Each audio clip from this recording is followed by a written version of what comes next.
Hi everyone, we hope you're doing well. We're hanging in there though honestly, we haven't been getting much sleep lately. Today, we want to answer a question we get a lot: how do we publish our audiobooks? First, we post most audiobooks on Patreon as paid content. They stay paid for a few months. After that, they become free to listen to on Patreon forever. A few weeks later, we post them on other places like YouTube, Facebook, and Twitter, X. Lately, things have been a bit slow in terms of new members. So we'd love your help. Please share our site with your friends or in places like Facebook groups, Twitter, X, Discord, Reddit, or novel forums. Even one share can really help us grow. Thanks so much for your support, which was quite big, and he started to fish in the middle. Indeed, things immediately changed. Even though most of the fish he caught were blue divine fish, there were now more silver divine fish. There would be at least one silver divine fish every 3 or so blue divine fish. This reassured Zafu, and he continued to peacefully fish there. At the other places, everyone was using all sorts of methods to participate in this event, and most places were lively and raucous. At a stream outside of a main city, there were countless players gathered. Some held fishing rods while others held harpoons as they stared at the stream. Ordinarily, everyone would use tools because using one's hands was simply too difficult. As such, not many people were silly enough to use their hands. Each of the legatees used different methods to go about this. Great Zayas CG killed a 300-year-old python and used its bones to form a python rod that gave bonuses to fishing. Great Shangzdi Wushan destroyed an ancestral armament to reforge it into a bronze harpoon that was extremely powerful. Whenever it stabbed out, no fish could escape. What shocked everyone the most was Great Zhu's historical figure Zhongzia, who used a normal fishing rod with a straight hook without bait, yet he still caught many fish. Great Hans Liu Yi found a 500-year-old clear heart bamboo that he turned into a fishing rod that also did quite well. 319 gold divine fish. Apart from these legatees, many ordinary people had great gains as well. After all, the targets for this festival wasn't the legatees but the commoners. Within a region, a pale, introverted youth stared at the scene before him with wide eyes and an open mouth. The youth was named Yi Yi, and his background was quite ordinary. Because he was quite introverted, he was often bullied, so he liked to hide in the heaven-awakened world, a fantastical world. When the Divine Fish Festival began, he was on a mountain, and when the gigantic fish turned into motes of light and ascended, the small hill beside him had crumbled and revealed a stone spear. A portion of the front of the stone spear was embedded in the mountain, and the stone spear was quite thin, a bit thicker than one's middle finger. It seemed to have been crafted with meticulous care and was extremely smooth. What's more, the stone spear gave off a strange light that looked quite extraordinary. Yi Yi stared at it in shock, and there was no one else around. He felt that the stone spear was some sort of treasure, so he climbed up and retrieved the stone spear. When he held the stone spear, he felt a wave of energy enter his body, and Yi Yi felt a legacy within the stone spear. He also felt many skills enter his mind. Yi Yi looked at its information and found that the stone spear wasn't a weapon, disappointing him. At that moment, countless divine fish appeared in a small stream nearby. Yi Yi didn't know how to catch fish with his hands, so he tried to use the stone spear to catch fish because it wasn't very heavy. However, when he stabbed the stone spear into the water, a formless energy spread out, and water sprayed into the air as the divine fish in the surrounding 5-meter radius area were blasted into the air, and they turned into countless motes of light that entered Yi Yi's body. In response, Yi Yi stared at this scene in shock. Elsewhere, Zhang Guansheng was a tanned, simple-looking youth who lived near the seaside in the real world. His family had been fishermen for many generations, and he had learned how to fish from an early age. He was extremely proficient at catching fish, and no fish had ever escaped from his hands before. When he entered the heaven-awakened world, he appeared next to a sea and awakened a unique skill called fish prison hands. Zhang Guansheng didn't have many thoughts about the festival, and he just wanted to get some simple items to sell to support his family. When the Divine Fish Festival began, Zhang Guansheng had jumped into the water, and his hands became a formless cage. Any divine fish that came within 2 meters of his hand were unable to escape. Once the divine fish were caught by Zhang Guansheng, they immediately turned into countless motes of light and entered his body, and his divine fish points rapidly increased. On a green plain, a handsome youth in white sat cross-legged with a zither on his lap. As the wind blew, his clothes fluttered, making it seem as if his body had fused with the stars in the sky. This person was named Liu Yubai, and he was 24 years old. He had been born blind and was a musician. In the real world, he primarily taught people how to play the zither and lived an extremely tough life. This was because everyone learned the piano and not the zither nowadays. Adding on the fact that he was blind and had no other skills, it was extremely difficult for him to make a living. After coming to the heaven-awakened world, he was still blind, but his other senses had been strengthened. Liu Yubai wasn't very interested in the things in this world, and the only thing that interested him was playing the zither. Whether it was the 10,000 Flowers Festival or the Ghost Festival, Liu Yubai didn't participate because he didn't want to participate in this world's affairs. He would just go to a remote place to play his zither every day. Today, everything was just like before, and Liu Yubai came here to play his zither. A beautiful, stream-like, gentle melody sounded out as divine fish started to leap out from the stream in front of him, turning into motes of light that entered Liu Yubai's body. Liu Yubai's dead eyes started to shine with a faint light, and they started to have a trace of life within them. Masan Ori Hano was a girl who had just turned 18 years old, and whether it was in the real world or the Heaven Awakened world, she lived next to the sea. She liked water a lot and felt that she had an affinity with water. She had learned to swim at a young age and was a swimming championship at her school. After coming to the Heaven Awakened world, Masan Ori Hano liked swimming in the waters here. Her family background was quite good as well, and because her parents were both doctors, she didn't lack money. In the real world, she was also a top student. Masan Ori Hano treated the Heaven Awakened world as a fantasy world and felt that the real world was more important. As such, she only played around in the Heaven Awakened world and wasn't interested in participating in the Divine Fish Festival. However, when she jumped into the sea, countless divine fish came to her side and swam with her. At that time, she didn't know that her fate was gradually changing. Within the Indian region, a brown-skinned man jumped into a lake holding a wooden spear. Every time he stabbed out with it, he would pierce 5 or 6 divine fish. Countless divine fish turned into motes of light and entered his body, and he continued to stab divine fish. He was called Kabir, and he was quite famous in his hometown. He had been called a prodigy ever since he had been born, and he had immense strength. These sorts of things happened all over the world. It wasn't just the large families that had a large amount of fate, some individuals also had a decent amount of fate that had started to awaken. Large families' fate came from their legacies, especially from the fate passed down by their ancestors. Such fate was filled with an ancient feeling, while most normal people's fate was filled with vibrant life force. As such, normal people weren't to be looked down on. After all, it was possible for normal people to become kings, reign above large families, and even take down emperors. Of course, such people were incredibly rare, and they were almost 1 in a billion. However, they were destined to be extraordinary and become an extremely bright star. Right now, Zhao Fu was sitting on his log in the center of his lake, fishing as he cultivated. His gains were quite great, and he had caught 134 blue divine fish and 45 silver divine fish. It was just that he hadn't encountered even one rare fish, so Zhao Fu switched over to worms that had grown up eating soil filled with spiritual aura. They were extremely costly and cost 100 gold coins each. In total, Zhao Fu had only bought 5 of these worms. More valuable bait would attract rarer divine fish because divine fish's characteristics were like normal fishes. Soon, something tugged on Zhao Fu's line, and Zhao Fu smiled, feeling quite hopeful as he raised his fishing rod. However, what he saw greatly surprised him. 320 satisfy you completely, are you serious? This is what I caught. Zhao Fu was speechless as he looked at the fellow desperately hanging onto the bait.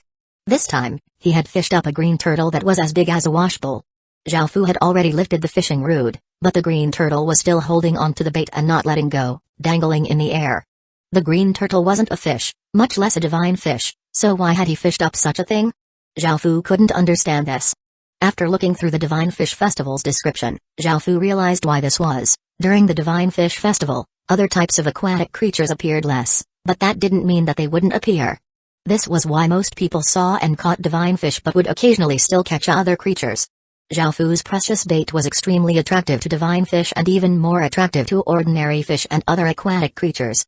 As such, the valuable bait wouldn't just catch extremely rare divine fish but also ordinary aquatic creatures. Zhao Fu shook his fishing line, trying to shake the green turtle off, but the green turtle just wouldn't let go.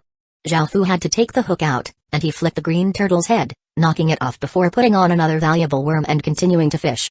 After putting the bait into the water, Zhao Fu felt something tug at the line. This time, Zhao Fu wasn't as hopeful as he raised his fishing rod. A divine fish appeared before him, but it was just a white divine fish. Zhao Fu was completely annoyed now, and he put on another valuable worm before lowering the hook into the water again. Time gradually passed, and he felt something bite again. This time, Zhao Fu didn't care anymore, and when he lifted his fishing rod, a gold divine fish appeared in front of him. The gold divine fish looked like a goldfish but bigger, and it shined with golden light, looking quite noble. System announcement. Congratulations, you have caught a goldfish. You have received 300 divine fish points. Zhao Fu had finally caught a rare type of divine fish, and it had taken quite a lot of effort. The goldfish turned into motes of light and entered Zhao Fu's body, and it gave him another fish jewel that gave him a fine gold rank item.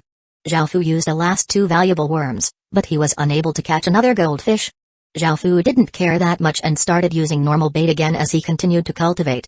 The night soon passed, and over the night, Zhao Fu caught 1,200 divine fish and obtained 9,730 divine fish points. Throughout the night, he had only fished up 5 goldfish. Zhao Fu felt that the goldfish would be the rarest diving fish he would be able to catch here. After spending the night here, Zhao Fu felt that this was enough and returned to the Great Ken town. He found that his gains were greater than other people's, but it was far from enough to purchase one of the 10 epic rank city creation stones. However, his cultivation had risen a lot. Zhao Fu felt that his method was somewhat lacking. First, he realized that the place where he fished had to be a large body of water because there would be more divine fish there, especially the rare ones. Also, he would have to obtain incredibly valuable bait that couldn't even be bought with money. Unless he took care of these 2 things, he wouldn't be able to obtain one of the 10 epic rank city creation stones.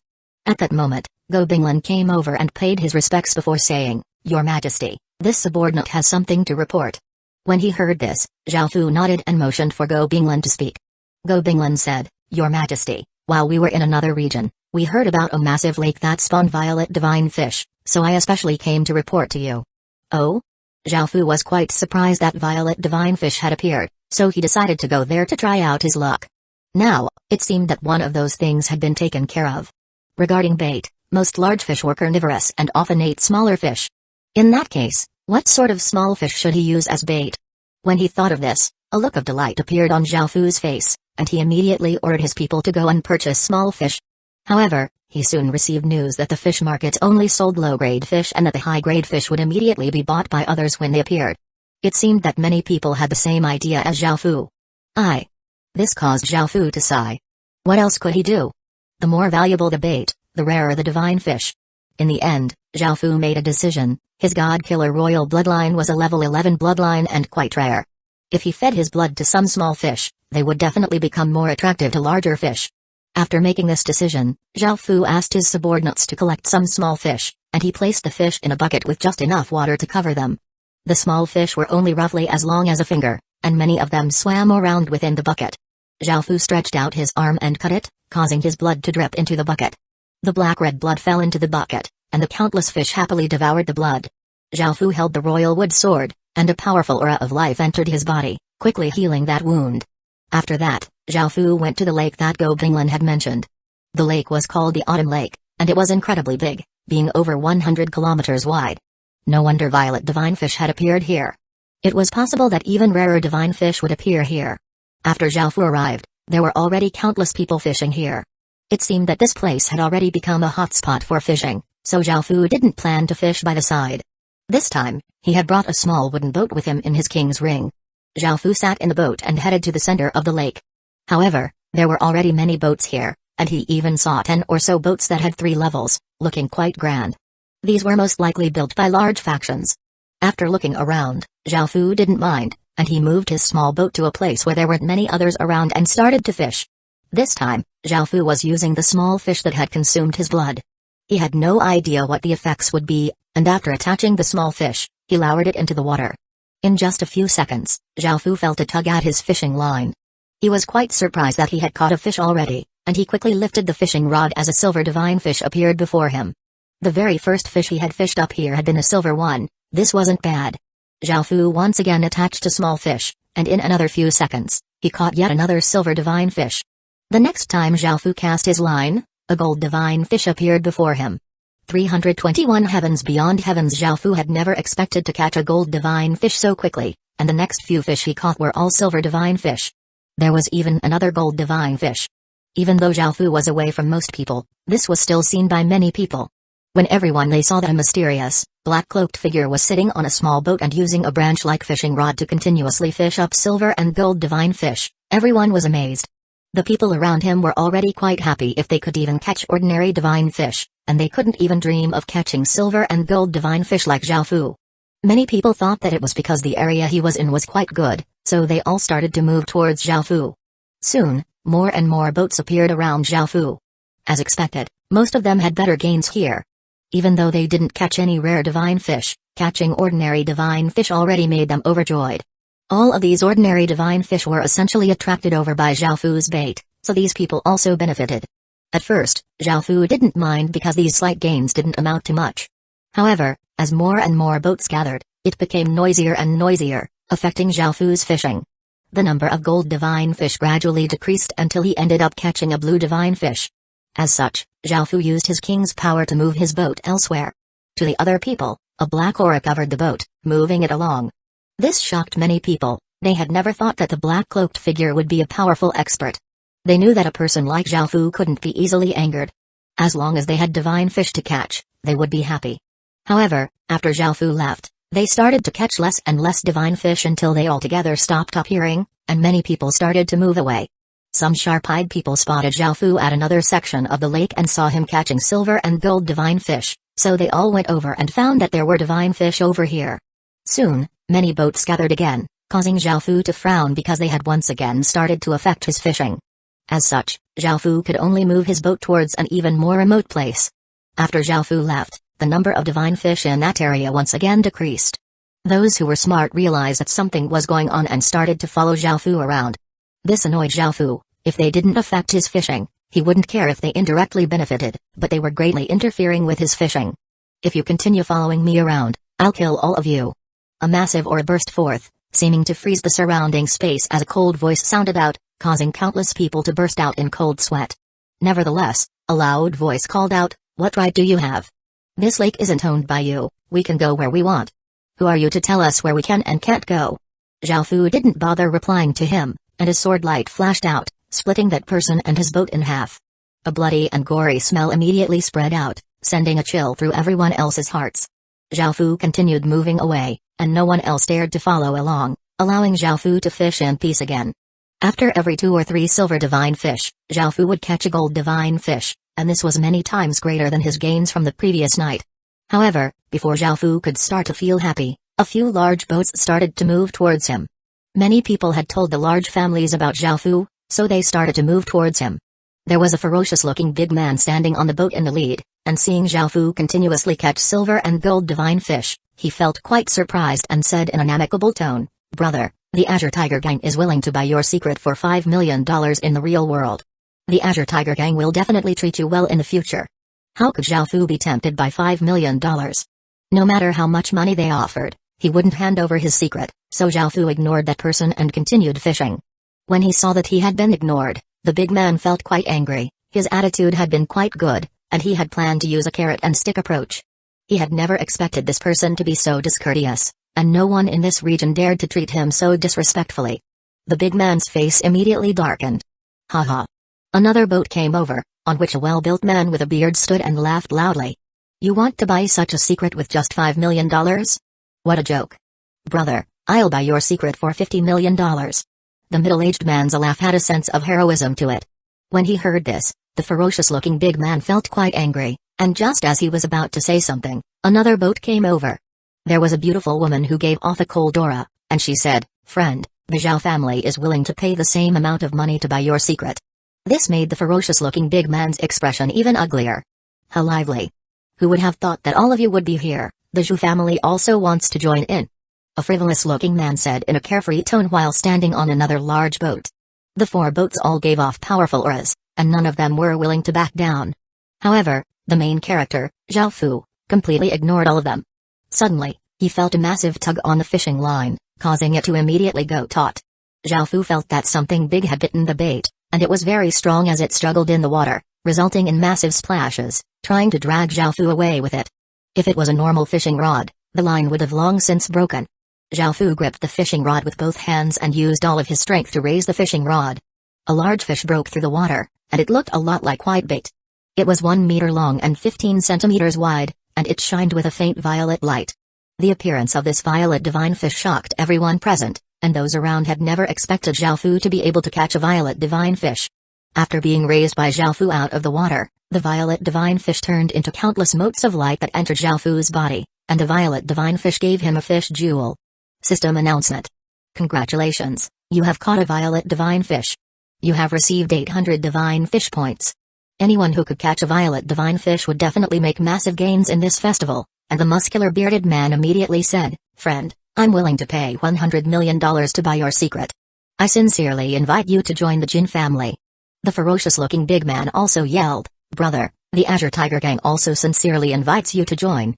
The cold-looking woman also looked quite shocked and said, "Friend, if you're willing to join the Zhao family, we'll be willing to satisfy you completely." The man from the Zhou family also extended a similar invitation. 322 Lord Water Goddess. How is this possible? Zhao Fu could never have fathomed that the first-ranked reward, Heavenly Sword City, would have been claimed already. Only a single day had passed, and Zhao Fu simply couldn't believe that this had happened. In the previous two events, Zhao Fu had always obtained the top prize. However, whether it was the 10,000 Flower Festival or the Ghost Festival, it had taken him 2 to 3 days to gather enough points to claim the first-ranked reward. He had no idea who it was that had spent only 1 day to claim the first-ranked reward, which was many times faster than him. Before, Zhao Fu had wanted to obtain the first-ranked reward, but now, it seemed that this was impossible. He had overestimated himself and underestimated others. Zhao Fu heavily sighed and felt quite dispirited. What could he do now? After thinking about it, Zhao Fu had no good ideas. What had happened was simply too unexpected, and now, he wasn't sure if he could even obtain the second-ranked reward, the Universal Den. "Your Majesty." An elderly man walked over and paid his respects. Zhao Fu remembered who this elderly man was. After building the Water Goddess Temple, he had placed this elderly man in charge of the temple. "What is it?" Zhao Fu asked, feeling quite curious. The elderly man immediately replied, "Lord Water Goddess said that she wanted to see your Majesty." When he heard the elderly man, Zhao Fu felt quite confused. What did the Water Goddess want to see him for? However, in the end, Zhao Fu decided to go over to take a look. Soon, he arrived at the Water Goddess Temple. It was the same size as the City God Temple, and it had a main hall and front hall. After being established, many residents had gone to burn incense and pray. When Zhao Fu entered the main hall, the Water Goddess statue shined with a faint light as an image appeared before Zhao Fu. It was a woman wearing an ancient-style dress, and she had decent looks. She had a watery aura about her and looked exactly like the Water Goddess statue. After receiving a lot of faith and being supported by Great Gen's fate, it had become much more powerful than before. "This lowly one pays her respects to your Majesty." After the Water Goddess's image appeared, it gently smiled and paid its respects to Zhao Fu. Zhao Fu nodded before asking, "What did you want to talk to me about?" The Water Goddess lightly smiled as it replied, "This lowly one wants to first thank your Majesty for showing grace in taking me in. Also, this lowly one is able to help your Majesty in the thing that is troubling your Majesty right now." Zhao Fu felt quite surprised and asked what she meant. It turned out that the Water Goddess had control over all sorts of water-related matters, including aquatic animals. The Water Goddess could give him a blessing that increased his fishing rate. Because the Water Goddess was still quite weak, Zhao Fu had to bring the statue with him for the blessing to take effect. After he heard this, Zhao Fu didn't hesitate, and he brought the Water Goddess statue with him to the largest water source accessible by him. Seeping River was one of the boundaries of the future Great Qin Empire, and the body of water here was thousands of kilometers wide. It stretched on as far as the eye could see. There were all types of fish monsters here, so ordinary people didn't dare to come here. However, because of the festival, most of these fish monsters had been suppressed. When Zhao Fu arrived, there were already many people fishing on the bank because most of them feared the fish monsters and didn't dare to go into the water. Moreover, the suppression was quite weak, so it was possible for them to be attacked. Zhao Fu didn't care much, and he took out his boat and placed it in the river. Just as he was about to enter, an elderly man saw him and tried to persuade him not to go because he would be risking his life. Zhao Fu thanked the elderly man but had no other choice. If he didn't take some risks, he wouldn't even have a chance to obtain the Universal Den. Zhao Fu covered the boat with his king's power, and it quickly traveled across the water. The river was quite still and didn't have any ripples on the surface. After traveling for some time, Zhao Fu arrived at the center of the river. Zhao Fu took out the Water Goddess statue, and after he took it out, it gave off a faint light that shined on the water. This was the Water Goddess casting its blessing. Zhao Fu took out his fishing rod and bait and started to fish. After beginning, Zhao Fu felt quite impatient. Suddenly, the fishing line was vigorously tugged, and Zhao Fu tightly gripped his fishing rod and lifted upwards. As Zhao Fu lifted the fishing rod, the fish desperately struggled, causing massive splashes. Soon, the divine fish was lifted out, and Zhao Fu saw that it was a violet divine fish. However, this violet divine fish was different from the ones that he had caught in the past. It looked like a catfish, was the same size as the other violet divine fish, and was very strong. Zhao Fu was quite happy that his first fish was a violet fish. This was most likely the effect of the water goddess's blessing. Afterward, Zhao Fu once again attached some bait and lowered the hook. Soon, the fishing rod was once again tugged, and Zhao Fu lifted it up. This fish wasn't very heavy or powerful because it was only a gold divine fish. Zhao Fu once again cast his line and caught a violet divine fish, delighting him. Now, Zhao Fu usually caught a gold divine fish then a violet divine fish. Sometimes, there would be 3 gold divine fish then 4 violet divine fish. These gains were incredibly shocking, and the fish were biting even faster than at the previous lake. Zhao Fu also obtained many fish jewels, though they didn't drop every time. Zhao Fu once again attached bait and cast his line, but this time, he felt quite surprised. This was because a fish hadn't tried to eat his bait after 5 minutes, making him wonder what was taking so long.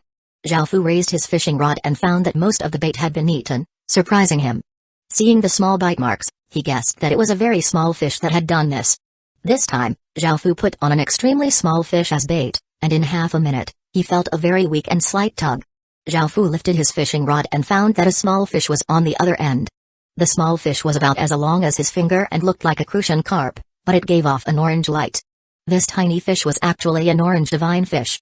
After the orange divine fish was lifted out of the water, it turned into countless orange motes of light and entered Zhao Fu's body. System announcement. Congratulations, you have caught a spirit crucian carp. You have received 1,500 divine fish points. Zhao Fu was overjoyed to have fished up an orange divine fish. However, this orange divine fish didn't give Zhao Fu a fish jewel, and he continued to fish. Time quickly passed, and soon, it was the second night. Zhao Fu had stayed here for an entire day doing nothing but fishing. After returning to the Great Ken town, he received more chilling news. 323 Shutenji at that moment, Zhao Fu was so angry that he almost started cursing out loud. The only thing that could make him feel like this was hearing that the Universal Den had been claimed. Zhao Fu once again felt a heavy blow. Apart from the first ranked reward, he had greatly wanted the Universal Den because it was incredibly important to Great Kin. If he gave it to the Wyvern to conquer, it would allow him to quickly develop a flight of wyverns. Now, that plan had been completely destroyed. Zhao Fu had been in such a rush this entire time because of that Universal Den. After that day at Seeping River, he had caught 4,797 divine fish and gained over 180,000 divine fish points. Adding on what he had from before, he had roughly 250,000 divine fish points. Before, Zhao Fu had preserved a trace of hope that he would be able to obtain the Universal Den with the water goddess's help. After all, he was only 50,000 points away from being able to afford it. Who would have thought that he would hear such a thing after returning? It seemed that he didn't have much fate with his festival. Right now, what Great Kin needed the most was the Universal Den, and now that he was unable to obtain it, Zhao Fu became dispirited. On a grassy hill, a quiet girl lay on the grass and laughed happily as she tossed a mud-like object that kept changing shape upwards. This was the epic rank Universal Den, and this girl was Misan Orihano.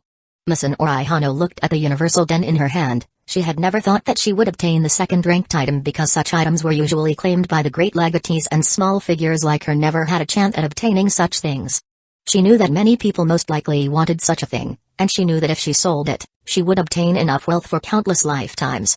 However, Misan Orihano didn't want to sell it because she didn't lack money and no amount of money could make her sell the Universal Den.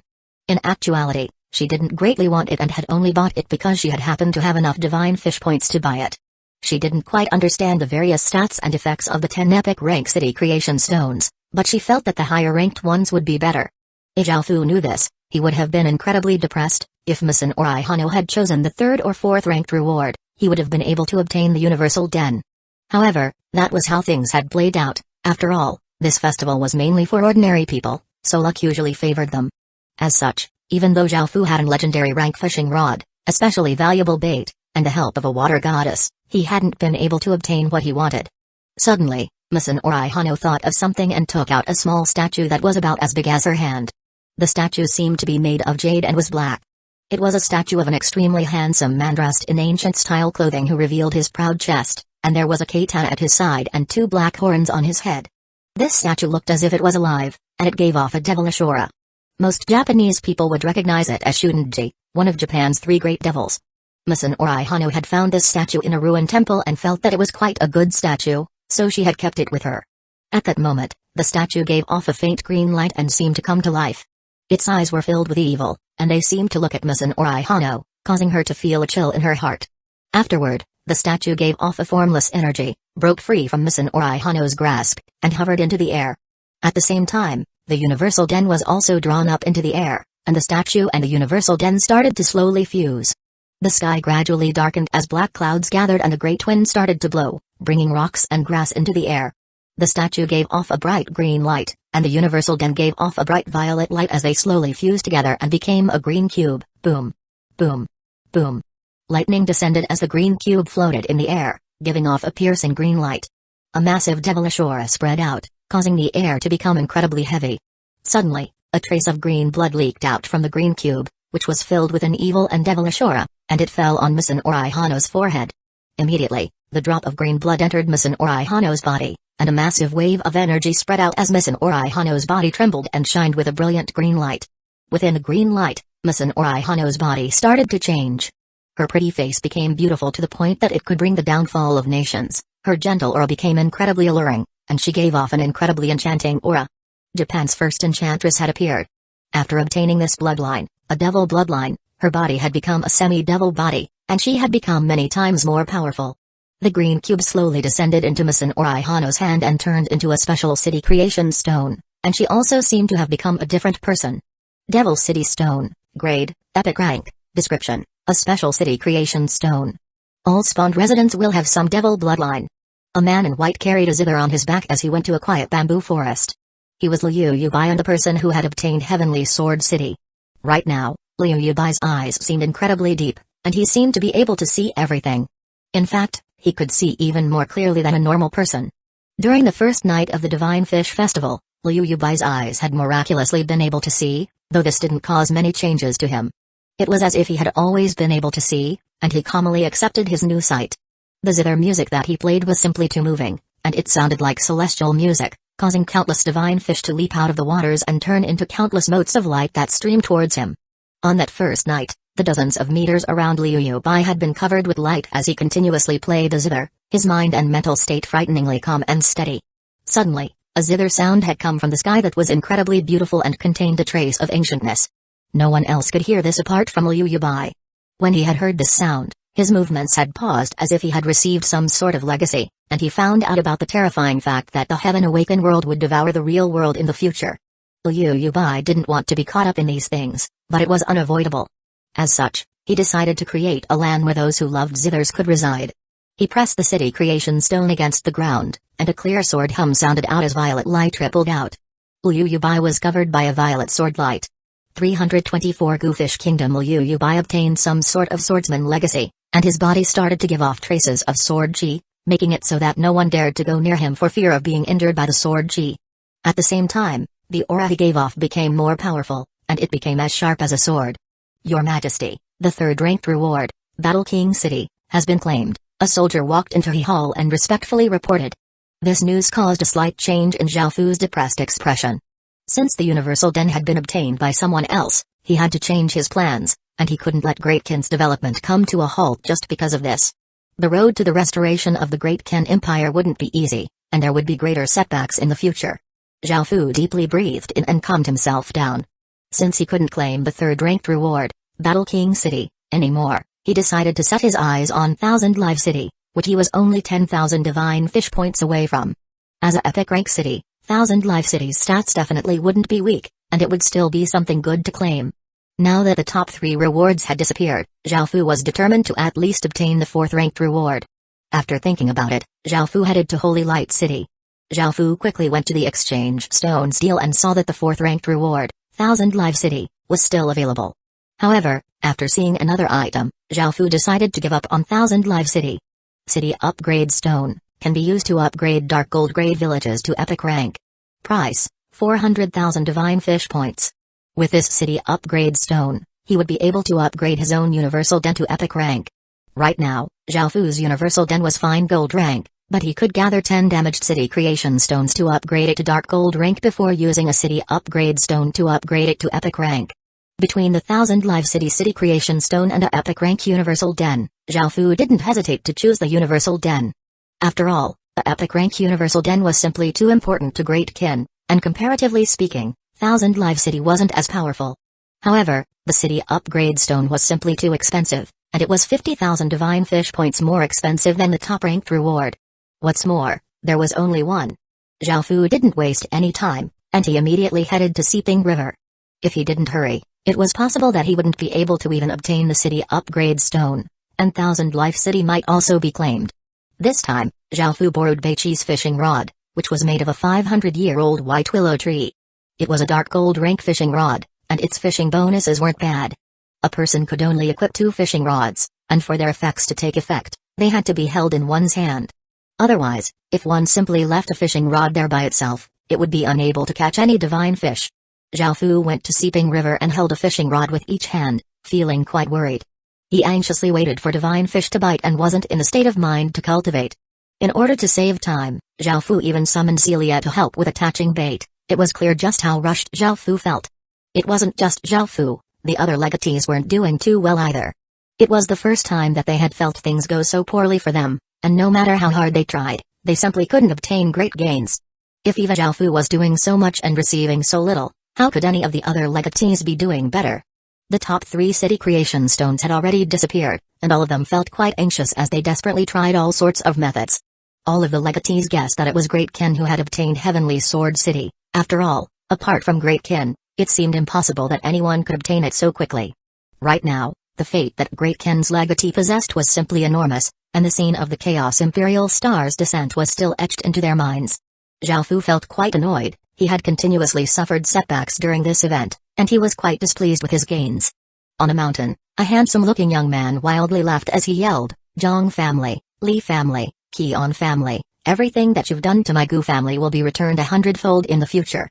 This young man was named Gu Qinyang, and he was the owner of Battle King City. The Gu family was a decent-sized family, but it couldn't be counted as a large and powerful family. After all, the Gu corporate group had primarily relied on Gu Qinyang's father, who had been decently famous in that area.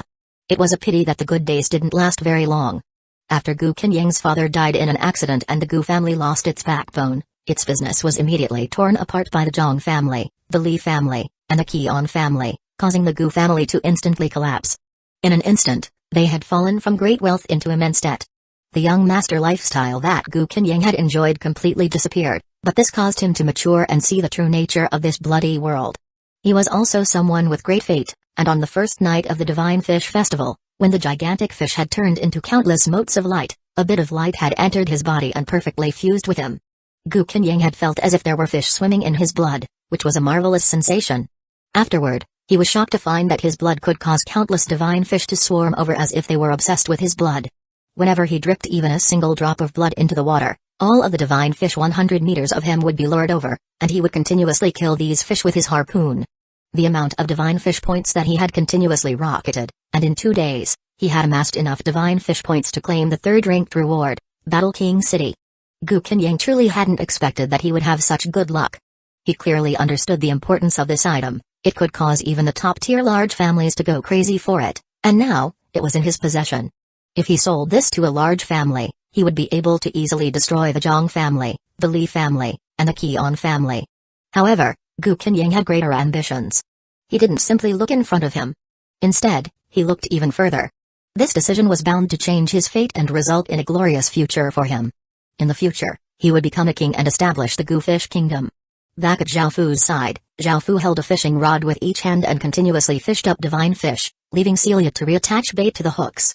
Celia could feel Zhao Fu's emotions, and she quickly helped him set up bait and didn't dare to say anything for fear of disturbing Zhao Fu. The day quickly passed, and Zhao Fu didn't relax at all as he continuously caught divine fish. His divine fish points quickly increased, and soon, he had obtained 400,000 divine fish points, allowing him to let out a sigh of relief.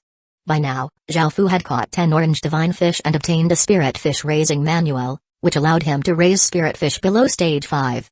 This would most likely be of great help in later stages, but Zhao Fu wasn't thinking about it at all. Currently, the only thing that he cared about was that city upgrade stone. After packing up his things, Zhao Fu once again returned to the Great Qin town and received more news. 325 ceiling pillar. This news was that the top 8 city creation stones had all been claimed, which gave Zhao Fu a great fright. He hurried to Holy Light City and felt incredibly nervous, hoping that the city upgrade stone hadn't been claimed yet. Very soon, Zhao Fu arrived at the exchange stones deal and was relieved to find that the city upgrade stone was still there. He immediately exchanged his points for it, and when he looked at the square stone in his hand that gave off a violet light, he was finally able to relax. Afterward, Zhao Fu returned to the Great Ken town. By now, he had collected 5 damaged fine gold rank city hearts, and because he didn't want to wait any longer, he destroyed 5 of his fine gold grade villages. This caused Zhao Fu's heart to ache. After all, fine gold grade villages weren't easy to obtain. He then took the 10 damaged city hearts to the Universal Den. The den was still a basic den because it had never been leveled up. Dens required the animals they spawned to go out and kill other animals, only then would they be able to gain experience point and level up, and it was impossible to divert a village's experience point to a den.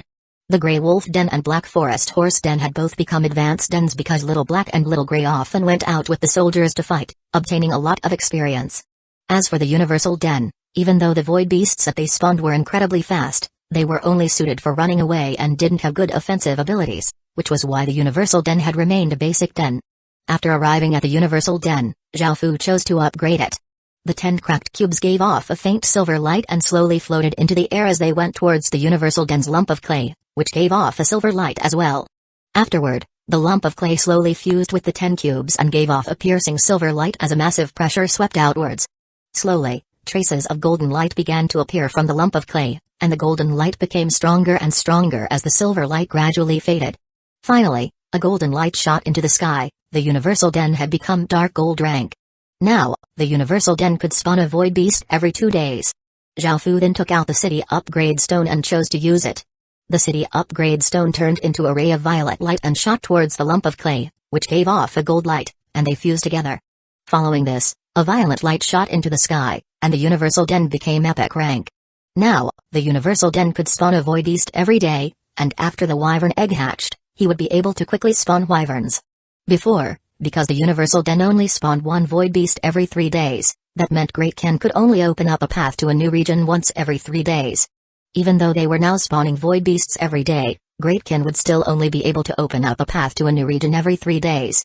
This was because every region was as big as a province in the real world, and taking 3 days to make preparations for a new region was already quite rushed. Moreover, Zhao Fu decided to stock up on some void crystals because after the wyvern egg hatched, the Universal Den would be used for wyverns, and Great Ken would no longer have a supply of void crystals. When that time came, they would be able to maximize the use of their void crystals, and the initial void beasts would have formed another void crystal as well. Now, this matter had finally been settled. Even though Zhao Fu had suffered some setbacks on the way, he was still able to accomplish his goal. He was now able to relax, and a pleased smile appeared on his face. In the remaining time, Zhao Fu continued fishing at Seeping River. It was only the 3rd day right now, and there were still 4 whole days until the Divine Fish Festival ended. Zhao Fu's goal was still to obtain some city creation stones. Even though it didn't seem that getting one of the top 10 would be likely, there were still many other city creation stones. Zhao Fu started to leisurely fish on Seeping River, and he no longer felt any stress. He returned the fishing rod he had borrowed from Beichi and continued to use the One World rod. Zhao Fu continued to fish up divine fish after divine fish, and most of them were gold and violet, though there was occasionally an orange one. Even though the number of divine fish that Zhao Fu caught couldn't be compared to others, no one else could compete with him when it came to the number of rare divine fish. At the same time, the number of fish jewels he had obtained was also quite shocking. By now, he had 4,482 fish jewels from silver divine fish, 5,213 fish jewels from gold divine fish, 2,684 fish jewels from violet divine fish, and 7 fish jewels from orange divine fish. What excited Zhao Fu was that the fish jewels from the violet divine fish could give dark gold rank items, and the fish jewels from orange divine fish could give epic rank items. Now that he wasn't in as big of a rush, Zhao Fu became quite curious about the orange divine fish jewels, and he decided to open them. After opening the first one, the fish jewel shined with a brilliant orange light and turned into an orb of light before revealing a long horn. The horn was azure-colored and looked like it was made of jade. It gave off a ferocious aura and seemed to be a beast's horn. This was undoubtedly a epic rank material. Zhao Fu opened the second orange divine fish jewel, and a talisman paper appeared before Zhao Fu. This talisman paper was violet-colored, and there were many runes drawn with blood. It gave off a powerful and mysterious aura. Blood Unsealing Talisman, a powerful unsealing talisman created using a talisman master's source blood. It can destroy all seals. Zhao Fu looked at the talisman paper and felt that it wasn't very useful to him right now, so he put it away. He then opened the third fish jewel, and a large object appeared before him. It was a wooden pillar that was 3 meters long and 1 meter wide, and it was a light red color. It gave off a powerful aura of suppression and was most likely some sort of sealing item. Mountain Sealing Pillar, a sealing pillar made from a spirit tree that was over 1,000 years old. It possesses a powerful sealing and suppressing effect. It can seal everything 10,000 meters around it. After reading this, Zhao Fu also put this pillar away as he had no immediate use for it. The fourth fish jewel gave him the material. The fifth fish jewel gave him a spear. The sixth fish jewel gave him a round shield. These were all epic rank items, and after looking at their descriptions, he put them away and looked at the final fish jewel. Zhao Fu opened the fish jewel, and after the light disappeared, a saber appeared. It was about 3 fingers wide, and its blade was only about 1 meter long. It was flame red and gave off a searing aura. Inferno Saber Intent. This item contains a trace of a very powerful saber intent. It is a very dangerous item. It can only be used 3 times. Zhao Fu felt that this item was quite good, and it could be used in dire situations, because, suddenly, Zhao Fu felt something bite on his fish line as a massive splash pounded the surface of the water. An incredible force pulled on the fishing line, and when Zhao Fu pulled back, his body and boat were dragged towards deeper waters. 326 Legendary Grade. Zhao Fu was quite shocked, and he tightly gripped his fishing rod. However, the fish's strength was enormous. Even though he used all of his strength, he was still dragged along by the fish. Feeling the immense power of this fish, Zhao Fu guessed that it was extremely big, and he refused to back down and circulated his king's power. He tightly gripped his fishing rod, pulling back against the fish. Under these 2 immense powers, the fishing line went completely taut, and the one world rod started to bend. Even epic rank rods would have been in danger of breaking at that moment. Zhao Fu continued to hold on to his fishing rod. He had no idea what this thing was. It could be a divine fish or a fish monster that lived in Seeping River. However, it was definitely quite special, and because Zhao Fu had no intentions of letting it go, he continued to hold on. The fish continued to drag Zhao Fu's boat forwards, but because Zhao Fu was pulling back with all of his might, the boat traveled quite slowly. Neither side wanted to lose, making the battle quite bitter. Zhao Fu understood that this was a battle of endurance and that whoever gave in first would lose. As such, he wasn't in a hurry and decided to wait until this fellow ran out of strength to catch it. 10 minutes passed. 20 minutes passed.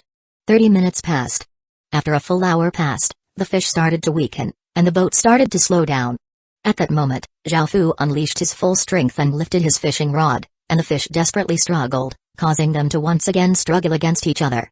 Another 30 minutes later, the fish finally ran out of strength, and Zhao Fu mustered up all of his strength and raised the fishing rod as a gigantic figure slowly started to appear under the surface of the water.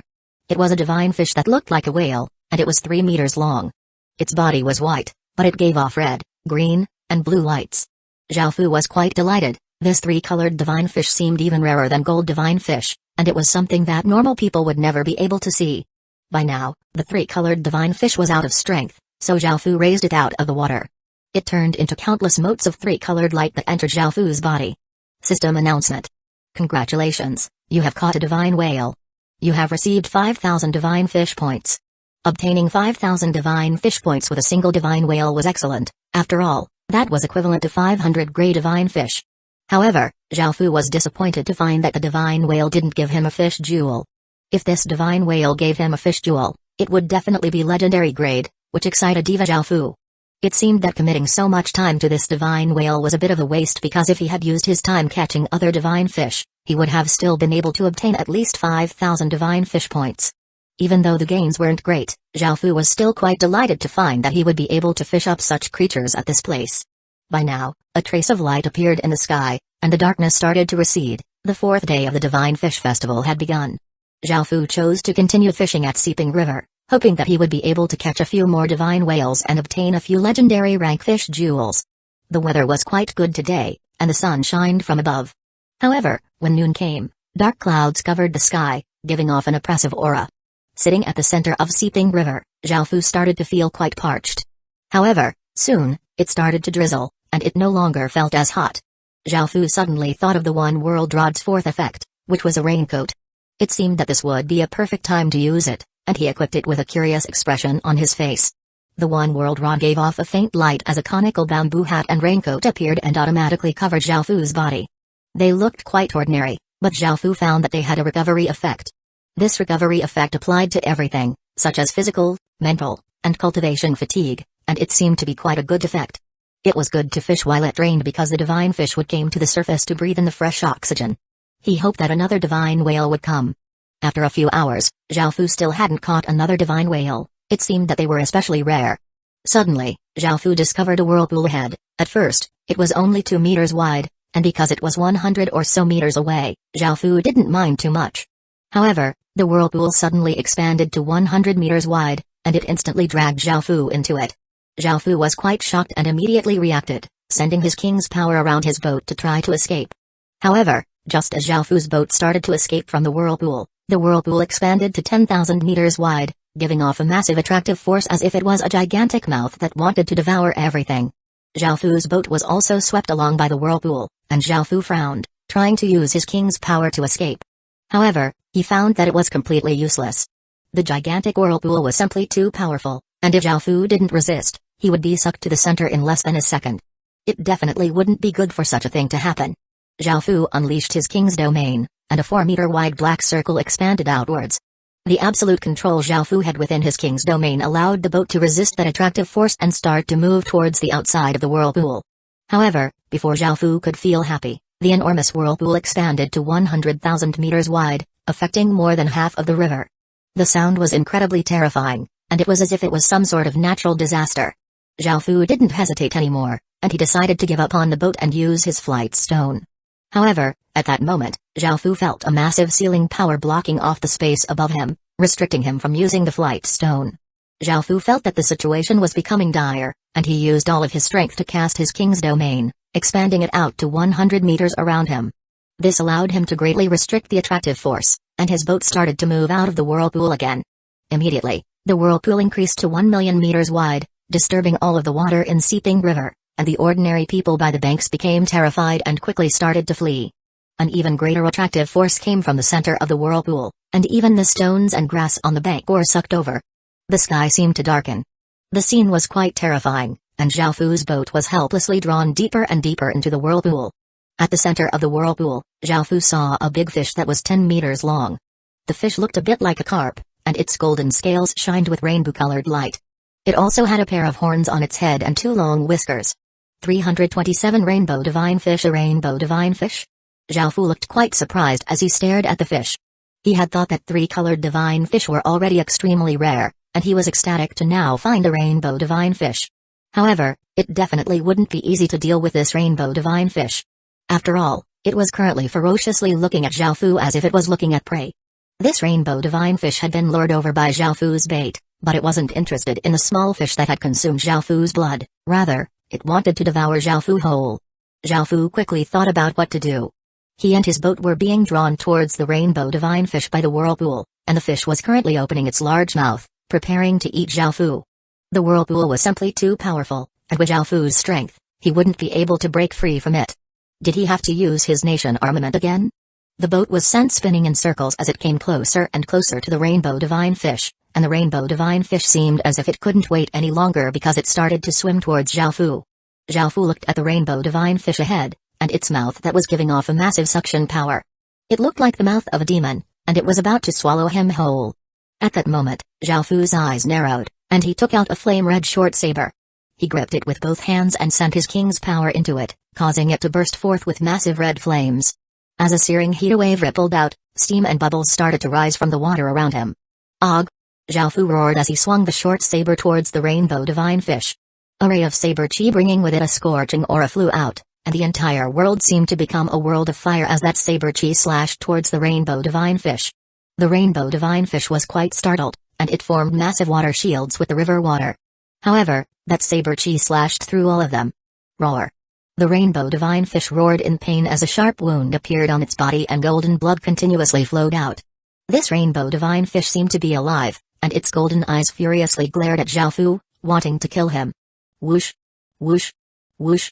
Whoosh! The rainbow divine fish raised up over 100 pillars of water, which started to crash downwards towards Zhao Fu. Zhao Fu once again slashed out, and a massive fiery saber light flashed out, annihilating all of the pillars of water. This was the power of saber intent, something that could only be controlled after one comprehended the source of the world. Seeing that the tables had turned, the rainbow divine fish turned to flee. After all, it wasn't a real creature and wasn't truly very powerful. The massive whirlpool lost its controller, and a massive amount of water slammed down towards Zhao Fu. Zhao Fu maintained his king's domain, and he was determined not to let the rainbow divine fish get away. He sent a powerful slash out. A terrifying saber light that was hundreds of meters long split the water in two and sent the rainbow divine fish flying, sending it crashing against a boulder and smashing the boulder apart. At that moment, a massive amount of water crashed against Zhao Fu's king's domain, but there was simply too much water. Cracks appeared on the king's domain as Zhao Fu was slightly injured. Roar. Another large gash had appeared on the rainbow divine fish's body, and it gathered a great amount of water, which turned into a ferocious water dragon that rushed towards Zhao Fu. After Zhao Fu used the short sword 3 times, it disintegrated into dust, and Zhao Fu took out an evil crushing spear and sent his king's power into it. The evil crushing spear sent out waves of silver light, and arcs of lightning flickered around it as Zhao Fu vigorously threw it. The evil crushing spear turned into a massive silver ray of light, seeming to be an unstoppable force as it collided with a water dragon. Boom! An explosion sounded out, turning into massive shockwaves as mud and stone within the river were blasted into the air, and water flew high into the sky. Seeing that its attack had failed, the rainbow divine fish opened its mouth and devoured a massive amount of water before shooting out a gigantic water arrow. The water that it passed over was repelled by the sheer force it contained, creating a vacuum. Zhao Fu was quite surprised and dodged to the side, narrowly dodging the water arrow. Only after it traveled hundreds of meters did it turn back into water and fall to the river. Suddenly, the rainbow divine fish appeared beside Zhao Fu and tried to bite him. Zhao Fu coldly harumphed, and the one-world rod turned into a wooden sword, which he vigorously slashed out with. Immediately, a massive sword light flew toward the rainbow divine fish. Roar! The rainbow divine fish roared in pain as its side was slashed by the sword light, which immediately tore apart its golden scales and left a deep wound. Black Forest. Zhao Fu roared out as he stabbed out with the royal wood sword. It shined with a green light as countless black branches stretched out from the royal wood sword, extending towards the rainbow divine fish. These branches were incredibly sharp, and they instantly stabbed into the rainbow divine fish's body. This was one of the skills that came with the royal wood sword, and not only were the branches incredibly sharp, but they also contained the power to steal life force. Immediately, wounds appeared all over the rainbow divine fish's body, and the light around it dimmed greatly. The rainbow divine fish struggled and broke free from the countless branches. Knowing that it wasn't a match for Zhao Fu, it once again tried to escape. However, how could Zhao Fu allow it to leave? The royal wood sword once again became a fishing rod, and Zhao Fu flicked a line out, which fell on the rainbow divine fish and wrapped around its body a few times. Despite being caught by the fishing line, the rainbow divine fish continued to try to escape. Zhao Fu gripped the one-world rod and tried to drag the rainbow divine fish above the water. As long as he could bring it above the surface, he would win.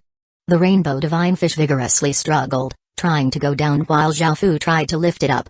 The rainbow divine fish would be slightly lifted up by Zhao Fu, following which it would slightly bring the fishing rod downwards. Seeing that this would last for quite a while, Zhao Fu called out, "Sky Demon! Slaughtering Ghost!" A black sword light and a blood-red sword light shot towards the rainbow divine fish. Zhao Fu planned to use the 2 swords to heavily injure the rainbow divine fish, making his job much easier. The rainbow divine fish could sense the imminent danger, and it suddenly flicked its tail. The water seemed to explode as it shot towards the side like an arrow. Zhao Fu immediately pulled back on the fishing rod, and the fishing line became incredibly taut. Zhao Fu was horrified to find that the fishing line was on the verge of breaking, so he could only allow the rainbow divine fish to slowly drag him along and deal with it after it had run out of strength. The Sky Demon and Slaughtering Ghost were unable to keep up with the rainbow divine fish, and they turned back into swords and returned to Zhao Fu's side. A few hours later, the rainbow divine fish finally ran out of strength, and Zhao Fu vigorously pulled the rainbow divine fish towards the surface. The rainbow divine fish came closer and closer to the surface, but he suddenly felt that something was off because he heard many people's voices. This caused Zhao Fu to hesitate, and when he looked down at the rainbow divine fish, Zhao Fu didn't want anything unexpected to happen. As long as he could pull the rainbow divine fish out of the water, it would be his. The rainbow divine fish was only about 10 meters away from the surface now, so Zhao Fu decided to hurry and get it out of the water. 328 Rainbow Fish Jewel. At the banks of Seeping River, an elderly man with long eyebrows caught a blue divine fish. "Not bad, Aljong, another blue divine fish," another elderly man said to the elderly man with long eyebrows as he laughed. This blue divine fish made everyone around him feel a sense of admiration. The elderly man with long eyebrows chuckled as he replied, "It's just a blue divine fish. Look at that young man, he's fished up 4 silver divine fish already." Just as the elderly man finished speaking, a young man with a calm and steady aura caught another silver divine fish. The silver divine fish transformed into countless motes of light that entered his body, and a fish jewel appeared in his hand. Those around him sighed in admiration, and some felt incredibly envious. Fish jewels could be sold, and a silver fish jewel was worth 5 gold coins or $50,000 in the real world. The young man couldn't help but feel incredibly happy, but he noticed the various greedy gazes around him. Right now, he had 3 silver fish jewels on him, which were worth 15 gold coins. They could make others want to kill him. As such, the young man decided to move somewhere else or to at least sell the fish jewels first. He could deal with 1 or 2 people, but if there were too many of them, he wouldn't be able to resist them. The others around him could tell what he was thinking, so they immediately threw down their fishing rods and went over to surround him. The atmosphere became incredibly tense. Suddenly, a massive sound of something breaking through the water sounded out, creating massive splashes. This scene drew countless gazes, and all those who looked over were completely stunned. The person at the center of Seeping River had dragged out a big fish that was 10 meters long. The fish had golden scales and a pair of dragon horns, and it gave off a rainbow light. It seemed incredibly magical, and no one could look away. After the divine fish was dragged out, it turned into countless motes of rainbow-colored light before entering the body of the person who was now standing in the air. At the same time, a rainbow-colored fish jewel appeared.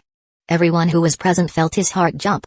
Violet divine fish gave dark gold rank items, orange divine fish gave epic rank items, and 3-colored divine fish could give legendary rank items, so it was very likely that this rainbow divine fish could give a divine armament. Divine armament, those 2 words could cause anyone to go mad with greed. Such things were completely priceless, and even godly spirits would want to steal such things. System announcement. Congratulations, you have caught a dragonfish. You have received 100,000 divine fish points. That was the system announcement that Zhao Fu had received after he had caught the rainbow divine fish, and a rainbow-colored fish jewel appeared in his hand. This delighted Zhao Fu, but when he saw the crowd of people staring at him, he immediately put it away before turning into a black blur and speeding off.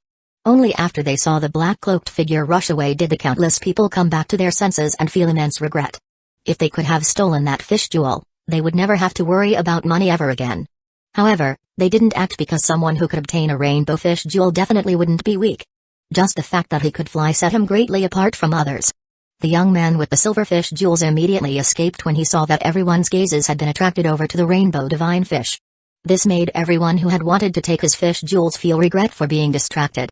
Soon, news about the rainbow divine fish quickly spread, shocking countless people and making them guess as to who that black-cloaked figure was. Many incredible figures had continuously appeared, completely outshining the legatees. After all, this event was for normal people. This time, no one thought that this person would be Great Ken's legatee. Rather, they thought that it was another incredible person who had risen up. If he could obtain a divine armament, he would be able to cause massive bloodshed, making many feel anxious. On a small hill far away, Zhao Fu felt quite excited as he looked at the rainbow fish jewel in his hand. Would it really give him a divine armament? After Zhao Fu chose to use it, the rainbow fish jewel gave off a brilliant rainbow-colored light and rose from Zhao Fu's hand. Suddenly, a wild gale started to blow, and sand and small rocks started to fly everywhere as clouds gathered above him. The rainbow fish jewel gave off a powerful aura that spread all around him. This aura was nothing to Zhao Fu. He stared at the rainbow fish jewel in the air, and the light became brighter and brighter until it became quite piercing. Soon, it had become a 2-meter-wide orb of light. Zhao Fu started to feel more and more anticipation because the rainbow fish jewel was about to open. Would it really be able to give him a divine armament? Zhao Fu wasn't completely sure. After the light gradually faded away, a rhombus-shaped crystal that gave off a rainbow-colored light appeared in the air and slowly floated down. When he saw this, Zhao Fu felt slightly disappointed that it wasn't a piece of equipment, but he stretched out his hand and caught it. Heavenly Domain Stone, an extremely rare stone in this world. Legends say only a few exist, and it has great uses. After looking at the information regarding the Heavenly Domain Stone in conjunction with the information that he had received from God Kerr, Zhao Fu knew what it was. He was disappointed but not too disappointed. The Heavenly Domain Stone wasn't a material, nor was it a piece of equipment. Rather, it was a special item. Zhao Fu knew what its effects were, but because they weren't useful right now, he could only put it away. Zhao Fu then went to Holy Light City because he now had enough divine fish points for a dark gold rank city creation stone. There were 100 dark gold rank city creation stones in total. This didn't seem like a small figure, but there were many people competing for them. Zhao Fu didn't want to miss out, so he hurried over to exchange his points for one.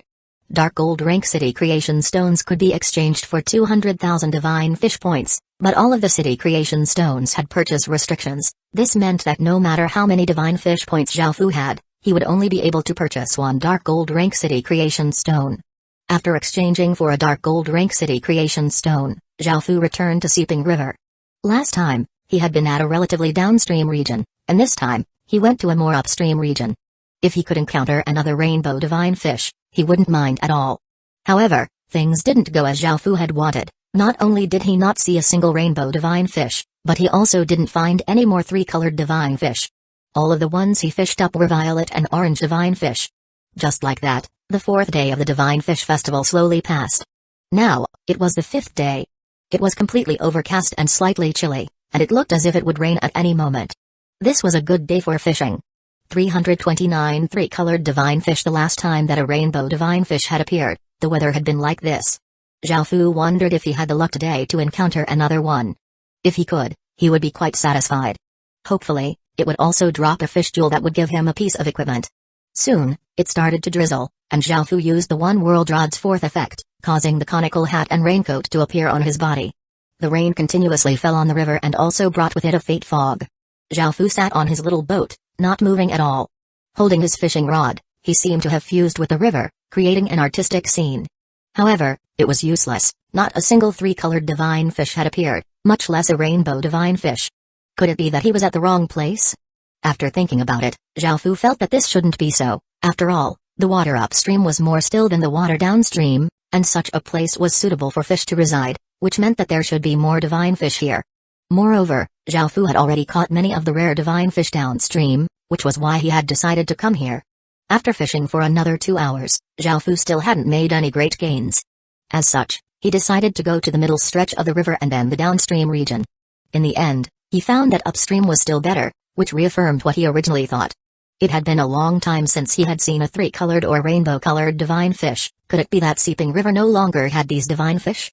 However, Seeping River was the largest water region that Zhao Fu had access to. After all, Great Kin was quite far inland, and it was quite far away from the ocean. They would have to travel at least 10 or so regions to reach the ocean.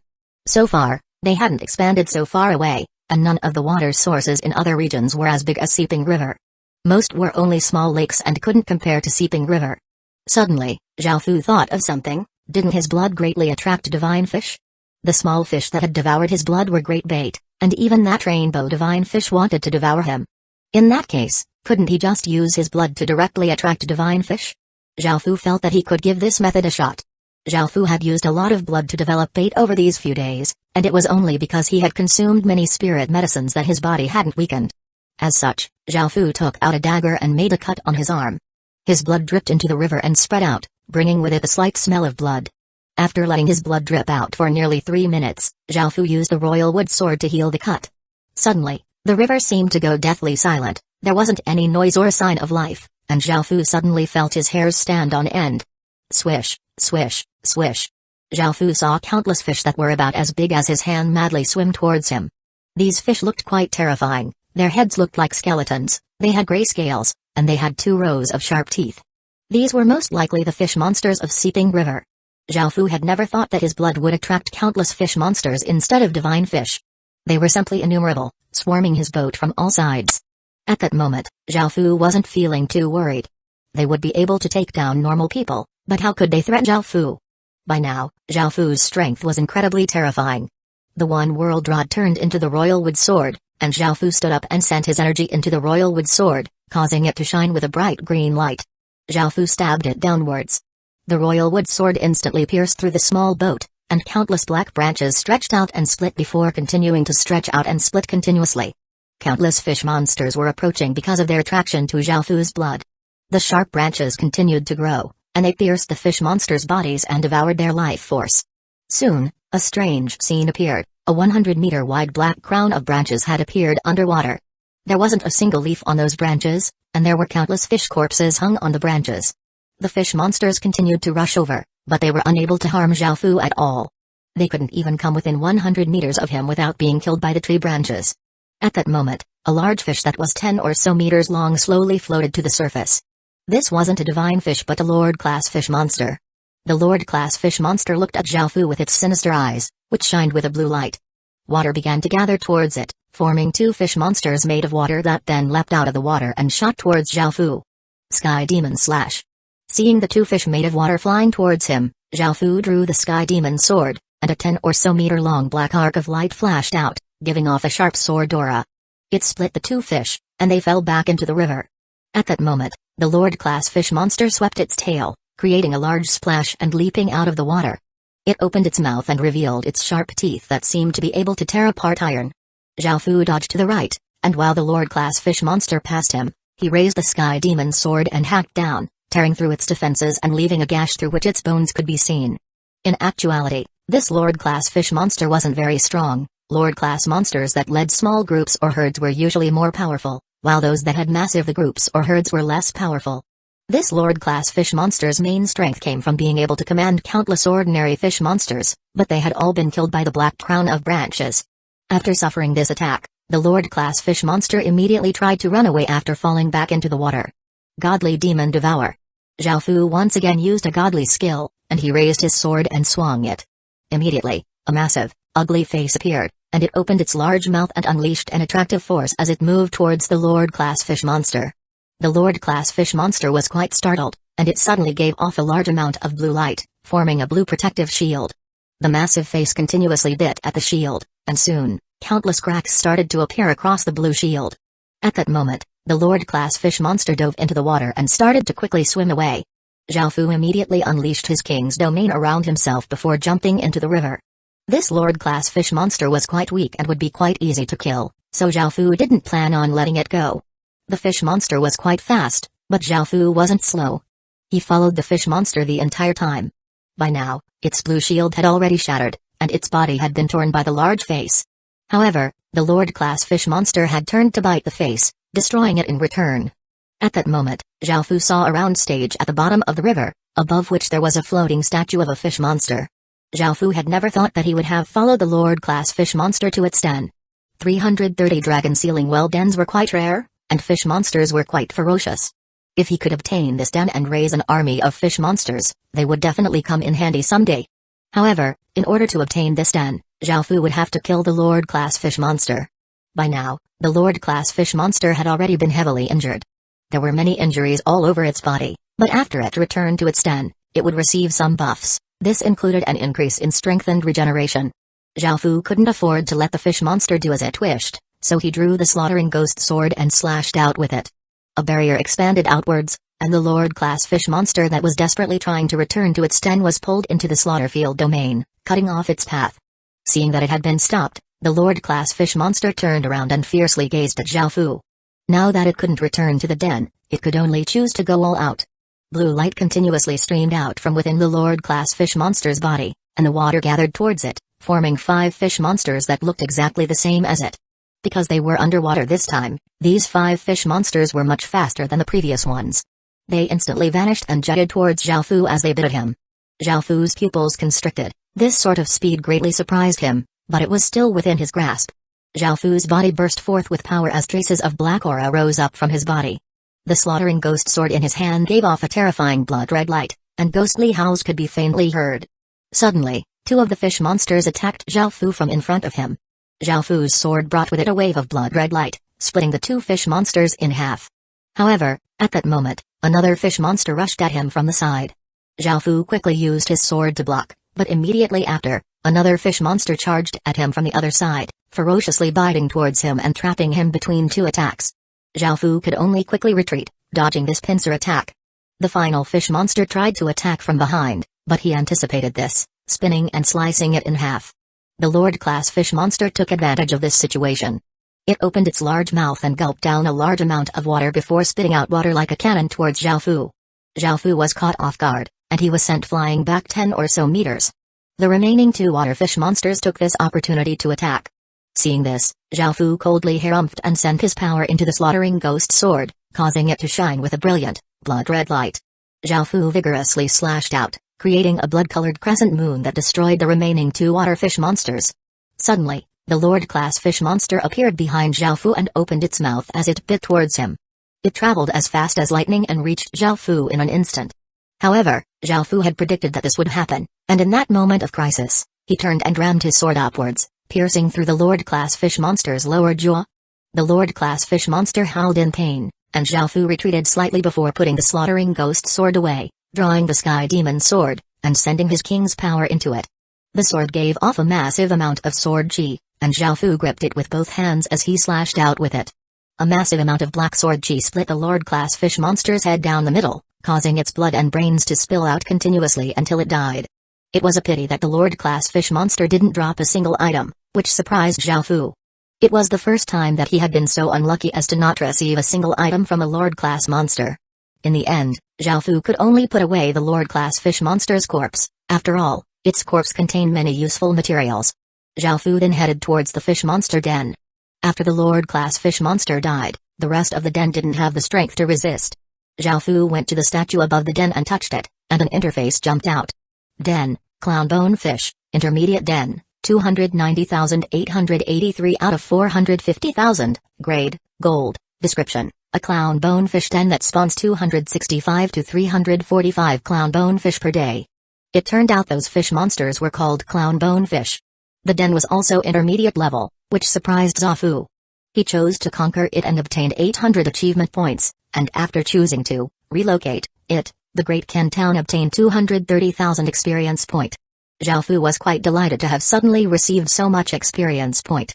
Now, Great Ken Town was less than 100,000 experience point away from leveling up into a basic city. How could he not feel excited? After Xiaofu conquered the den and chose to relocate it, the clown bonefish statue shined with a faint light, and the stage below Xiaofu's feet gradually disappeared. Afterward, Xiaofu grabbed the statue and prepared to leave. Suddenly, an incredibly terrifying aura appeared, causing the entire region around him to freeze. The water stopped flowing, and all of the creatures within Seeping River became terrified as a figure that was nearly 1,000 meters long appeared behind Xiaofu. Under this immense pressure, Xiaofu's body froze, and his hairs stood on end as he looked behind him and saw a gigantic clown bonefish. The massive clown bonefish was covered with gray scales, and it had sharp teeth that jutted out of its mouth. It also had a bone horn on its head, making it look quite ferocious and savage. The royal class being here is this clown bonefish? Xiaofu didn't hesitate at all as he rushed away. He had just come here and destroyed a clown bonefish den, so the gigantic clown bonefish was definitely here for vengeance. The gigantic clown bonefish condescendingly looked at Xiaofu and opened its abyss-like mouth. A massive attractive force exploded out as a great amount of water was sucked into its mouth. Xiaofu's body was unable to resist as he flew backward, about to be sucked into the enormous clown bonefish's mouth. At that moment, a ray of golden light shot into the sky, breaking free from the attractive force. The clown bonefish was quite startled. Before it could react, the golden light had already vanished into the horizon. Xiaofu's body was covered by a ray of golden light as he flew through the air, passing by countless things in an instant. To others, he looked like a golden meteor streaking through the sky, and after landing in front of the gates of a main city, those who saw him were completely dumbfounded. Xiaofu completely ignored those gazes and immediately entered the main city. He could no longer stay in Seeping River, or that clown bonefish would definitely find him. Very soon, Xiaofu returned to the Great Ken Town and let out a sigh of relief. Royal-class monsters were indeed incredibly powerful, and even a city lord with a city lord's seal most likely wouldn't be able to take one down. Xiaofu had only been able to escape by using the 10,000-kilometer teleportation talisman. The 10,000-kilometer teleportation talisman's effects were quite surprising, and if he had the opportunity, he would definitely try to obtain a few more. They were incredibly good for escaping, and if it wasn't for this talisman, he would have only been able to escape by using his nation armament, and even then, he would have had to pay a great price. However, the most ideal location for fishing was now gone. He absolutely couldn't return there. In that case, where should he go? It was only the 5th day of the Divine Fish Festival, and he couldn't waste the final 2 days. Afterward, Xiaofu found out from his subordinates that there was a region that had a dragon sealing well. In the legends, the dragon sealing well was a place where evil dragons or flood dragon were locked up. In ancient times, flood dragons would often cause floods and tsunamis, so they would be locked up in the dragon sealing well to prevent them from harming the mortal realm. 331 Water of Li Xiaofu went to the dragon sealing well and found that it was quite big, about 100 meters wide. It was made of white brick, and there were 36 black chains around it lowered into the well. The chains were extremely wide, being 1 meter wide each, and the well water was a dark green color. Is there really a dragon sealed in here? Xiaofu came to the well, grabbed a chain, and tried to pull it up. He could barely budge it, and he found that the chains were extraordinarily heavy and most likely extremely long as well. The dragon sealing well had only been discovered recently, and it was said that a few city lords had personally came to take a look. However, they hadn't found much, so they had all returned. Zhao Fu looked at the well for a while but didn't find anything special about it. It was unlikely that there was a real dragon sealed in here, or this would be a forbidden area and not be open to everyone. Zhao Fu had come here to see if he could fish up some rare divine fish. However, it seemed deathly still within the well as if there weren't even bugs or grass, much less fish. However, since he had made the journey here, Zhao Fu decided to at least try it out.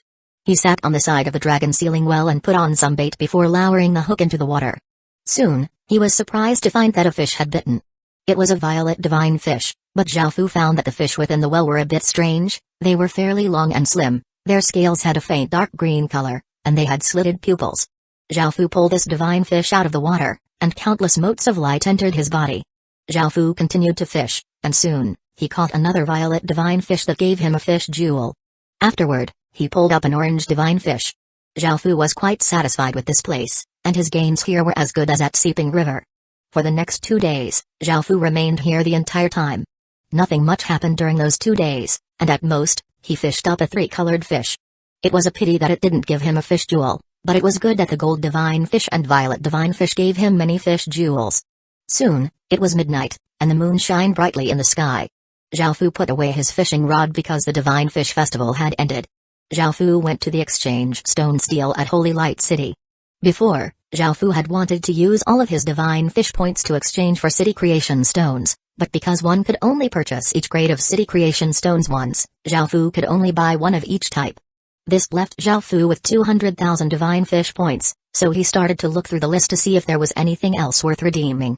Suddenly, Zhao Fu remembered that Great Ken required a stage 3 medicinal pill recipe, and he found a recipe for the dead tree pill. The dead tree pill required a dead tree heart as the main ingredient, rather than windbell fruits. However, since this was the only stage 3 medicinal pill recipe, Zhao Fu still bought it and asked Zhang Beishu to modify it.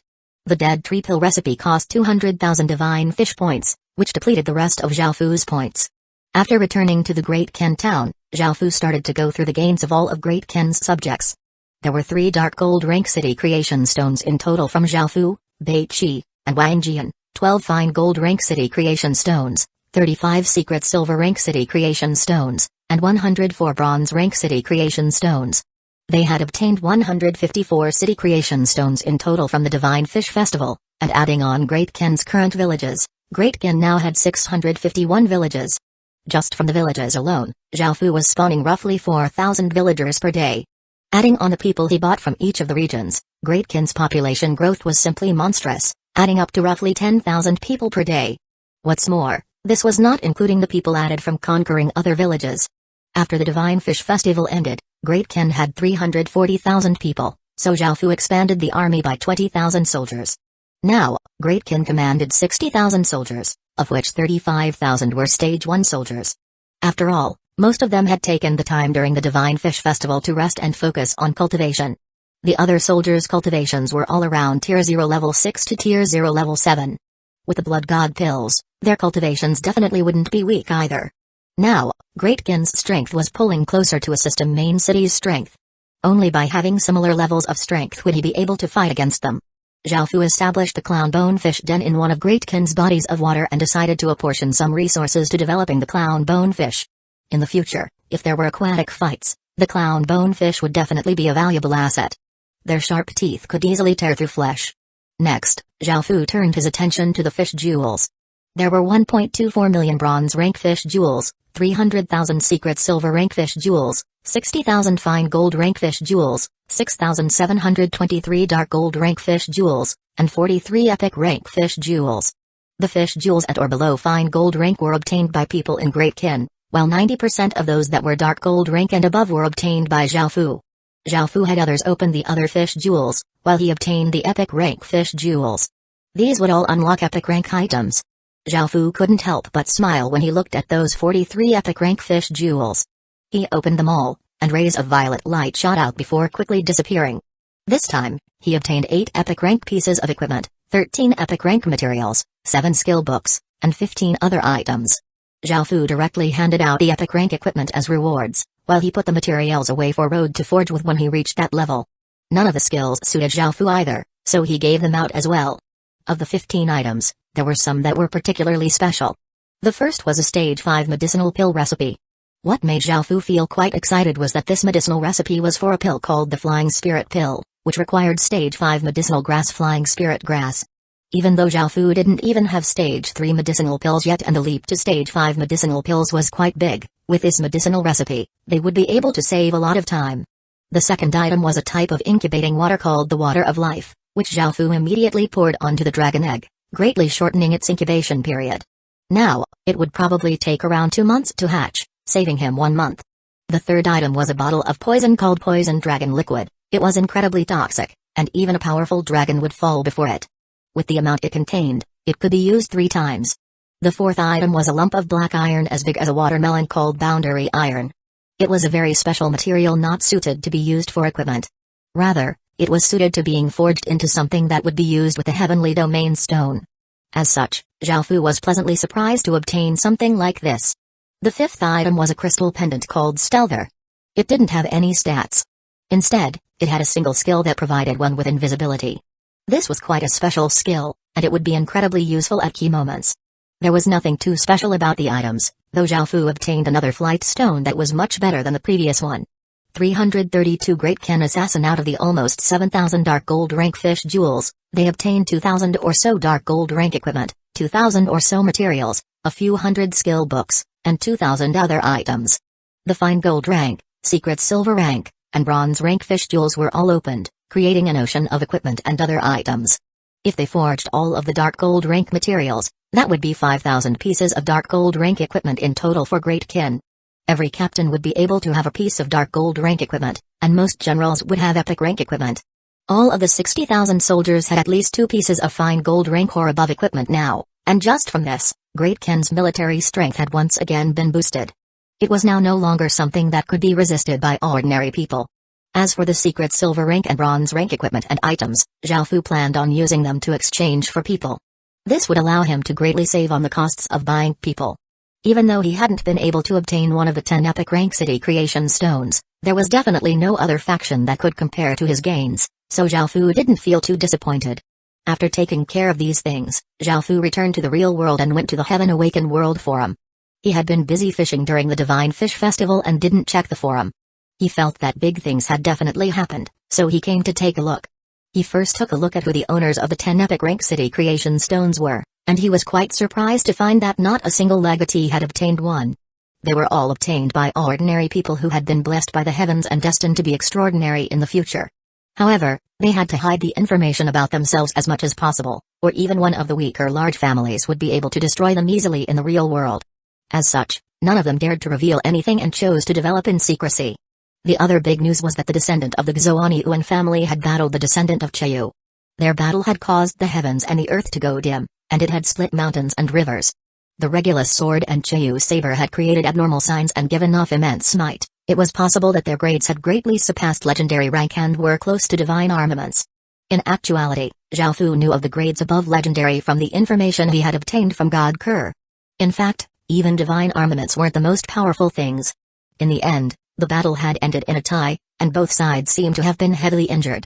Also, there had been many abnormal signs in different places during the Divine Fish Festival. These were all caused by the ordinary people blessed by the heavens, and Zhao Fu had a look through the information. If these people appeared before Zhao Fu, he definitely wouldn't spare them. This was because killing them would result in him obtaining a lot of fate. Even though they didn't possess as much fate as a legatee, it was still incredibly pure and concentrated.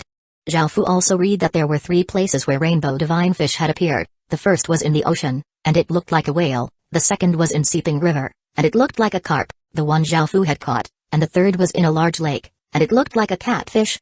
The first had been found by a person by coincidence. That rainbow divine fish had been very gentle and didn't attack anyone. It would only swim away when it detected that there were people wanting to harm it. The second had been caught by an extremely mysterious person, who had obtained a fish jewel. Countless people guess as to who that person was, and most guessed that it was the owner of Heavenly Sword City. The third seemed to have been angered by something. It created massive waves that drowned tens of thousands of people and was killed by 2 city lords in the end. However, it didn't drop a fish jewel. There were some other less important matters, and Zhao Fu read through them as well.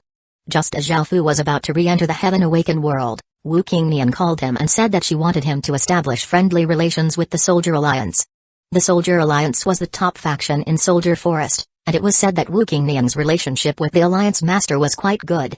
Before, Wu Qingniang had asked Zhao Fu to meet him, but he had refused. After a lot of development, Heaven's Choice had become a large faction within Demon Tree City, and it had 20,000 or so people. Zhao Fu could understand Wu Qingniang's intentions. She wanted them to ally together into an incredibly powerful faction to become the overlords of the Forest of Horrors. Zhao Fu replied that he understood and chatted for a bit before hanging up and returning to the Heaven Awakened world. By now, it was daytime in the Heaven Awakened world, and Great Ken had resumed its normal operations. The Merchant Alliance and various productions started to become busy again, and the soldiers started to go out conquering again. Zhao Fu wanted to quickly level up the Great Qin town because they were less than 100,000 experience point away, and it wouldn't take long. At that moment, a hooded Great Qin assassin walked in to report a matter that caused a light smile to appear on Zhao Fu's face.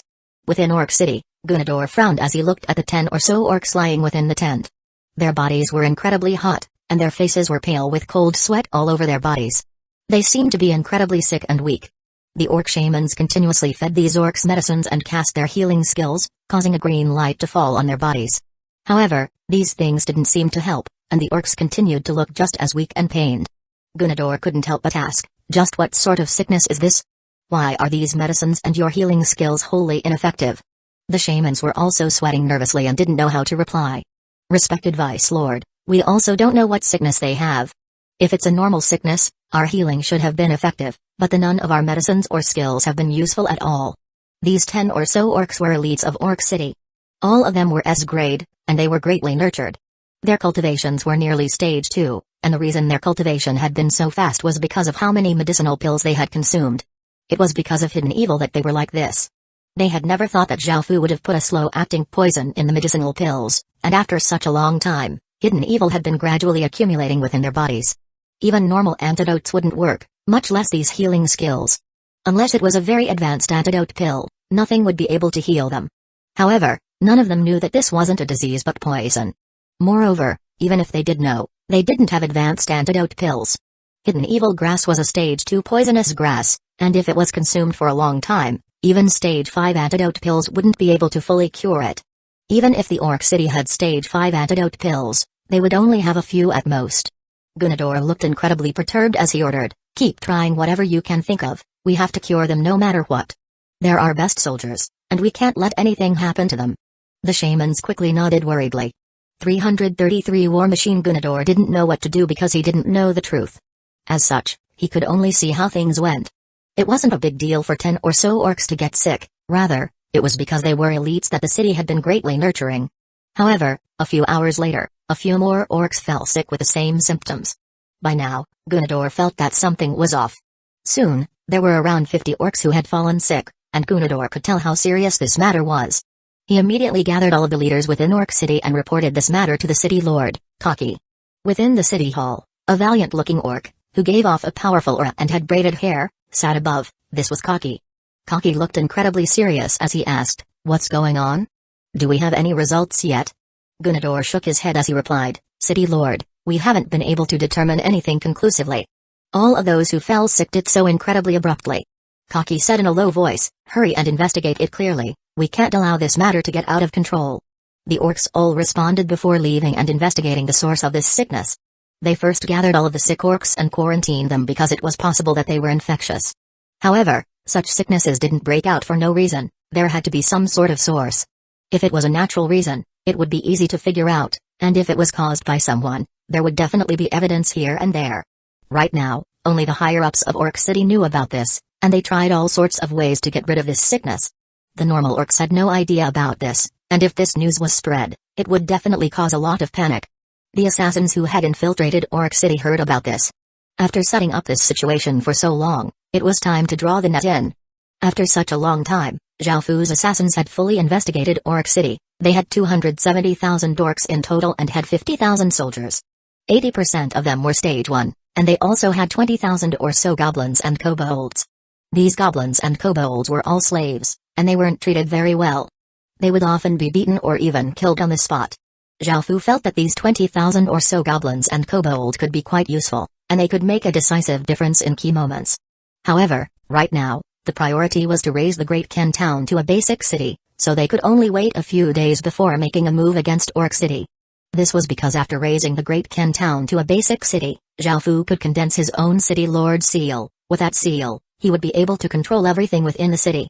If anyone tried to attack the city, even if they broke into the city and reached the city heart would release a powerful energy shield and protect itself if the city lord seal hadn't been taken. Once Zhao Fu condensed a city lord seal, he could turn the city into a war machine. With the city lord seal, he could use the city's energy itself. City lord seals were the core of a city, and if they were damaged or their energy depleted, the city would be negatively affected. In the worst-case scenarios, the city could be destroyed simply because of its city lord seal. Zhao Fu wanted to first condense a city lord seal so that he wouldn't have to use his nation armament and consume a lot of fate when fighting. Another reason was that hidden evil had only just started taking effect, and only a few dozen orcs had been rendered unable to fight. This was far from enough from what Zhao Fu wanted. Zhao Fu wanted to easily take down Orc City. If he directly attacked now, Great Kin would suffer great losses. If they waited a few days for hidden evil to affect even more orcs, it would make it easier for them to deal with Orc City. There were also 220,000 ordinary orc residents, but they wouldn't be easy to deal with. Even though they couldn't compare to the orc soldiers, even normal orcs had decent fighting power, so they had to find a way to deal with those 220,000 other orcs. Zhao Fu remembered that he would be going to Orc City the next day to exchange more people, so he could take a look to see how his plan was progressing. Send out my orders. Tell the conquering teams to conquer villages as fast as possible, even if that means disregarding captives, until the Great Ken town breaks through to become a basic city. Zhao Fu's orders were soon transmitted to the various generals, and they began to quickly attack and conquer other villages. The next day, Zhao Fu brought equipment and medicinal pills to Orc City. Gunador's expression didn't change when he saw Zhao Fu, and he smiled as he said, "Esteemed guest, welcome to our city again." Zhao Fu also smiled as he replied, "Respected Vice Lord, you're too courteous. We've known each other for so long now, so there's no need for such formalities." Gunador smiled and quickly changed the topic, and after doing some casual chatting, it was as if they seemed to be a pair of close friends. However, both of them clearly knew that they were only putting on appearances and using each other. If they had the opportunity, they would immediately destroy the other party. Zhao Fu had long since seen through this facade, but he had to also put on a mask. After all, this was how the world worked. Those who were too simple and direct had no way of surviving. Afterward, Gunador took Zhao Fu to where the people were held. Zhao Fu looked around and saw roughly 2,000 people, surprising him. It was the first time that the orcs had brought so many people to trade. "Respected Vice Lord, how come there are so many of them this time?" Zhao Fu laughed as he asked testingly. Gunador could tell what Zhao Fu was thinking and replied, "Our warriors continuously broke through a few villages, which is why we have so many of them." In actuality, Orc City had many more humans than this, but they either killed all of the high-grade ones or kept them for themselves. The only reason there were more humans that were of better grade was because Gunador wanted to ask something of Zhao Fu. Of course, Zhao Fu didn't believe Gunador's words, but because he wasn't stupid enough to expose Gunador, he nodded in satisfaction and prepared to take out goods to trade. At that moment, Gunador suddenly said, "Esteemed guest, this time, we don't want any equipment or medicinal pills, we just want some high-efficacy healing spirit medicines." Zhao Fu had been keeping tabs on Orc City this entire time, and he knew that around 1,000 orcs had fallen ill since yesterday. By now, the situation could no longer be hidden, and a sense of crisis descended on the entire city. All of the higher-ups of the city were going mad with worry. They were unable to find the source, nor were they able to defend themselves or heal those who were sick. Even Kaki felt quite worried, and he ordered his subordinates to prioritize resolving the crisis. Orc City had some basic medicinal grasses, but it didn't have high-quality ones. Originally, Gunador had asked Zhuming to buy some good medicines in the system main cities. Gunador liked to deal with Zhuming more because he was easier to control. However, facing the unpredictable and unfathomable Zhao Fu, Gunador had to tread incredibly carefully. The medicine that Zhuming had brought was completely useless, so Gunador could only hope that with Zhao Fu's abilities, he would have some effective medicines. 334 Orc City. Zhao Fu had long since heard of Zhuming mass buying medicine in the system main cities, so he knew what Gunador was thinking. However, he still pretended to be confused as he asked, "Respected Vice Lord, what do you need healing medicines for?" "I have a few bottles of high-quality healing medicinal pills." After saying this, Zhao Fu took out a few bottles of medicinal pills and handed them to Gunador. Gunador was quite hesitant. After all, there were now 1,000 sick orcs, and a few bottles wouldn't be of much help. He certainly couldn't tell Zhao Fu that so many of them had fallen sick. "There's a village near our city that has broken out with some sort of sickness. Everyone who has been affected has felt his temperature greatly increase, and those who are sick are covered in cold sweat. Normal medicines have been ineffective, so we wanted to find some high-quality medicines to deal with the situation. Gunador did his best to lie, but it was impossible to tell if Zhao Fu would believe him. Nevertheless, he couldn't reveal the true situation to an outsider. After hearing this, Zhao Fu acted shocked as he replied, "For so many people to get sick together, is it some sort of plague?" Gunador felt quite shocked. He had suspected it to be some sort of plague, but he had no way of dealing with it. It might be. "I wonder if esteemed guest has any medicines to deal with plagues?" Gunador slowly asked as he smiled. Gunador couldn't let Zhao Fu know of Orc City's current situation at any cost, or they would be at a massive disadvantage. Zhao Fu smiled as he replied, "Of course, I have medicine for treating plagues, but the price is a bit more expensive." Gunador could tell what Zhao Fu was hinting at and inwardly let out a sigh of relief. If Zhao Fu was willing to gift it to them for free, he would suspect something. "As long as your medicine is effective, it doesn't matter if it's a bit expensive," Gunador said cheerfully. "But of course. Respected Vice Lord, I'm sure that the Great Orc City has conquered many villages. I wonder how many city creation stones you have?" When he heard this, Gunador inwardly harumphed and thought, "This sly human. He even wants city creation stones." Even if they had to destroy them, he wasn't willing to give these things to him to strengthen his forces. However, right now, he had no choice. Perhaps Zhao Fu's medicine really could heal the orcs, so Gunador decided that losing some city creation stones wouldn't be too great of a cost. As such, he ended up agreeing. In the end, Gunador ended up giving Zhao Fu 2,000 slaves and 10 city creation stones in exchange for all of the medicine he had. Of course, Zhao Fu didn't have all of the medicine on him, and even if he did, he wouldn't hand all of it over. Otherwise, it would be far too suspicious to take out so much medicine. The two of them agreed to carry out the exchange the next day so that Zhao Fu could have the state to make preparations. After returning to the Great Ken town, Zhao Fu felt that his thoughts had become quite clear. He ordered his people to mass refine hidden evil and turn them into medicinal pills that contain mostly hidden evil. Zhao Fu would give Gunador 2 types of medicines. One would have an antidote that would only slow down hidden evil, making it seem like those who consumed it were recovering.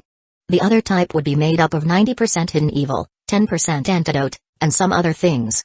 This medicine was for the other 220,000 orcs. Those who consumed this medicinal pill would immediately accumulate a massive amount of hidden evil in their bodies, but the 10% antidote would temporarily slow down the effects. The next day, Zhao Fu brought the 2 types of medicines to Orc City, and they quickly carried out the transaction. Zhao Fu then said in a warning tone, "Respected Vice Lord, plagues are incredibly hard to deal with, and if you don't take defensive measures, it's possible that others will also be infected. I have some precautionary medicine. Would you like to give it a try?" Of course, Gunador smiled and refused. First, he wasn't sure if Zhao Fu's medicine could really heal the sickness, and they had already lost a lot from this transaction. If they wanted to buy precautionary medicine, with how many orcs there were, it would cost them heavily. Even though Gunador had a big smile on his face, he started to inwardly despise Zhao Fu. He felt that Zhao Fu was an incredibly greedy opportunist, and if Zhao Fu had no more value to him, he would immediately kill Zhao Fu. When he saw that Gunador wasn't currently interested, Zhao Fu didn't try to push him, but he expressed that he would be back tomorrow. After Zhao Fu left, Gunador fed the medicine to a few sick orcs to see how the effects were. Gunador and a few shamans anxiously waited beside them. If even Zhao Fu's medicine was ineffective, then they would have no way of dealing with the sickness. After a while, the sick orcs' body temperatures dropped and stabilized. Their sweat was no longer cold, nor were their expressions as pained. The shamans quickly checked on them before joyfully crying out, "Vice Lord, they've been cured. That medicine is extremely powerful. After only this short while, they're already halfway to a full recovery." Gunador smiled and nodded. The situation had finally been resolved. He immediately gave the order for the rest of the medicine to be fed to the other orcs, but he soon received news that more orcs had become sick. This made Gunador, who had just relaxed, to once again feel worried. Could it really be a plague? Even though they now had medicine that could cure the plague, they couldn't just keep waiting for it to strike. Suddenly, Gunador thought about Zhao Fu's precautionary medicine. After thinking for a while, he sighed and planned on buying some, despite knowing that he would suffer a great loss. The next day, Zhao Fu once again came to Orc City. Gunador had been waiting for quite a long time, but this time, he didn't directly exchange with Zhao Fu. Instead, he took him to a large hall. All of the Orc City's higher-ups were present, and the person sitting at the center seat was the city lord, Kaki. Following behind Gunador, Zhao Fu completely suppressed his aura. After walking into the hall, he cupped his hands and smiled as he said, "I pay my respects to the respected city lord." Kaki coldly looked at Zhao Fu, ignoring Zhao Fu's smile and respect, because he could detect a trace of danger from Zhao Fu. This made him feel antagonistic towards Zhao Fu. He was the city lord of Orc City, so there was no need for him to hide anything or use a facade. He didn't give Zhao Fu any face at all as he said, "What do you want this time?" "My city needs a large amount of precautionary medicine." Zhao Fu felt quite angry towards Kaki's attitude, but in consideration of the grand scheme of things, he held down his anger. However, his tone became much colder as he said, "I want city creation stones, people, and any other valuables. I can give you 200,000 silver coins, 10 city creation stones, and 3,000 slaves for your precautionary medicine. Is that satisfactory?" Kaki looked at Zhao Fu with an expression that said that he was looking down on Zhao Fu. 335 great kin seal. This price was slightly low, but Zhao Fu hated being spoken down to. However, Zhao Fu was conscious of the stakes at hand. If he cared too much about his status as Great Kin's legatee, he wouldn't be able to achieve anything. Zhao Fu didn't say anything, but he seemed quite hesitant. "Human, don't be too greedy, or I'll slay you here." By the side, Bodili gave off a powerful aura. He was a fairly simple orc and didn't know that Zhao Fu was suppressing his aura. As such, when he saw that Zhao Fu wasn't as strong as him, he immediately tried to threaten him. The atmosphere became quite tense, and the other orcs looked at Zhao Fu with menacing glares, seeming like they were preparing to attack as their powerful auras covered him. Zhao Fu was useless to them, killing him wouldn't be too big of a deal. However, right now and in the future, Zhao Fu was still useful to Orc City. Most of the equipment and medicinal pills that they used had come from Zhao Fu, so how could they just kill him now? "City Lord, I also feel that this price is a bit too low. I'm sure that esteemed guest will be happy to agree if the price is a bit higher. Wouldn't you agree, esteemed guest?" Gunador smiled as he stepped forward to calm down the situation. Seeing this, the other orcs all gave Gunador face and backed down. In actuality, Zhao Fu was willing to give them these medicinal pills for free, but that would arouse too much suspicion. Now that Gunador was trying to act as a peacemaker, Zhao Fu decided to agree to the better terms that he proposed. After this, both sides exchanged their goods. After obtaining the precautionary medicine, Gunador first warily gave some to the slaves, and when he saw that they seemed completely fine, he started to distribute them throughout the city. After taking this precautionary medicine, no one else fell ill, and the dark atmosphere hanging above Orc City seemed to dissipate.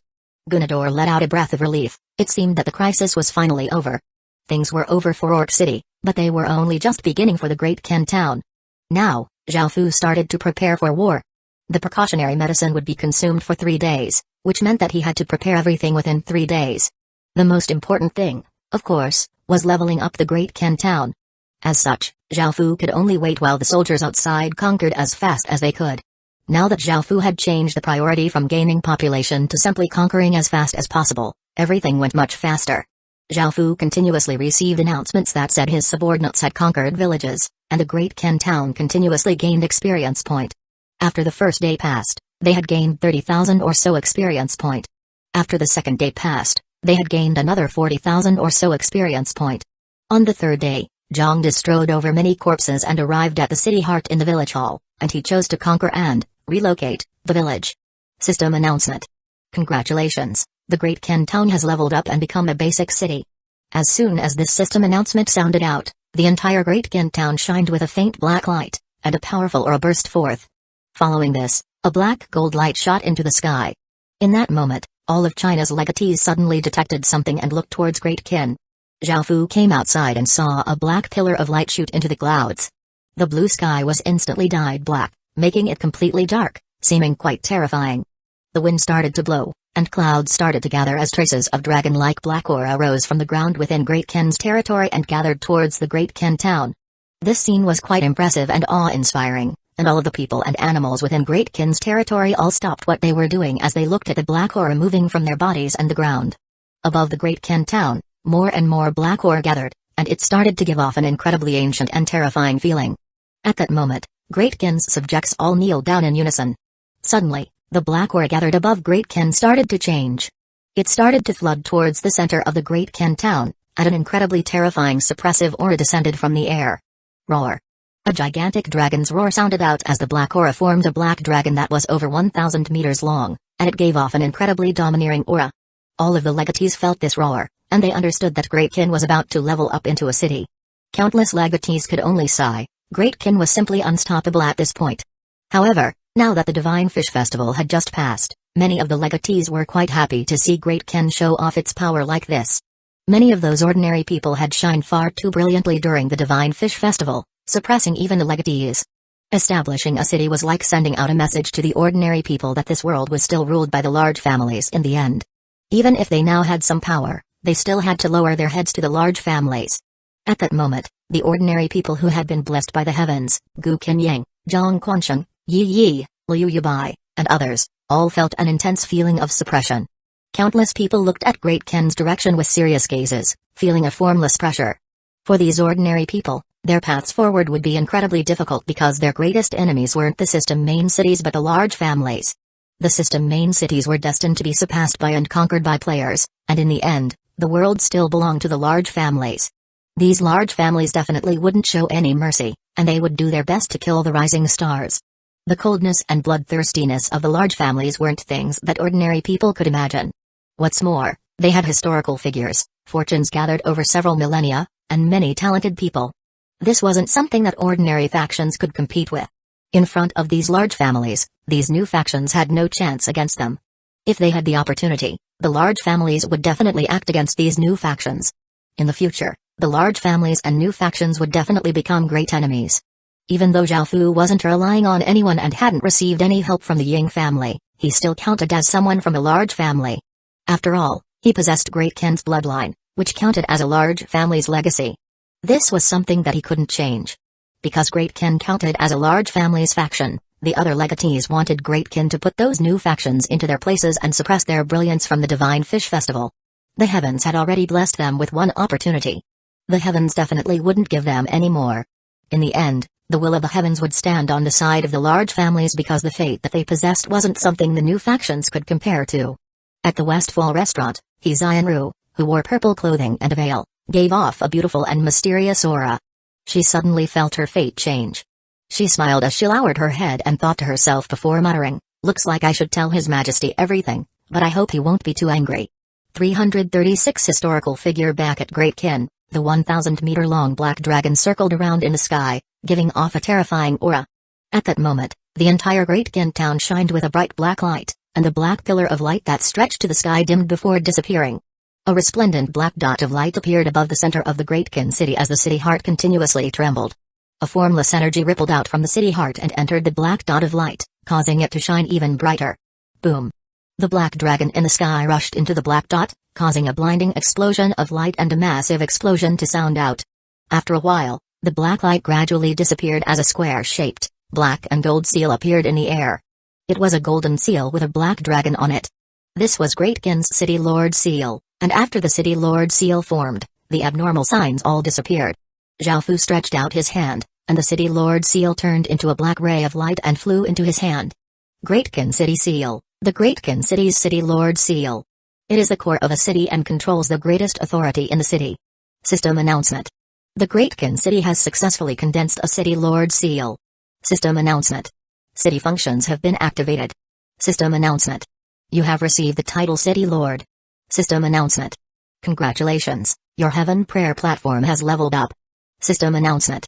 The final 3 historical figures within Great Qin's legacy have awakened. Zhao Fu put the Great Qin seal into his body.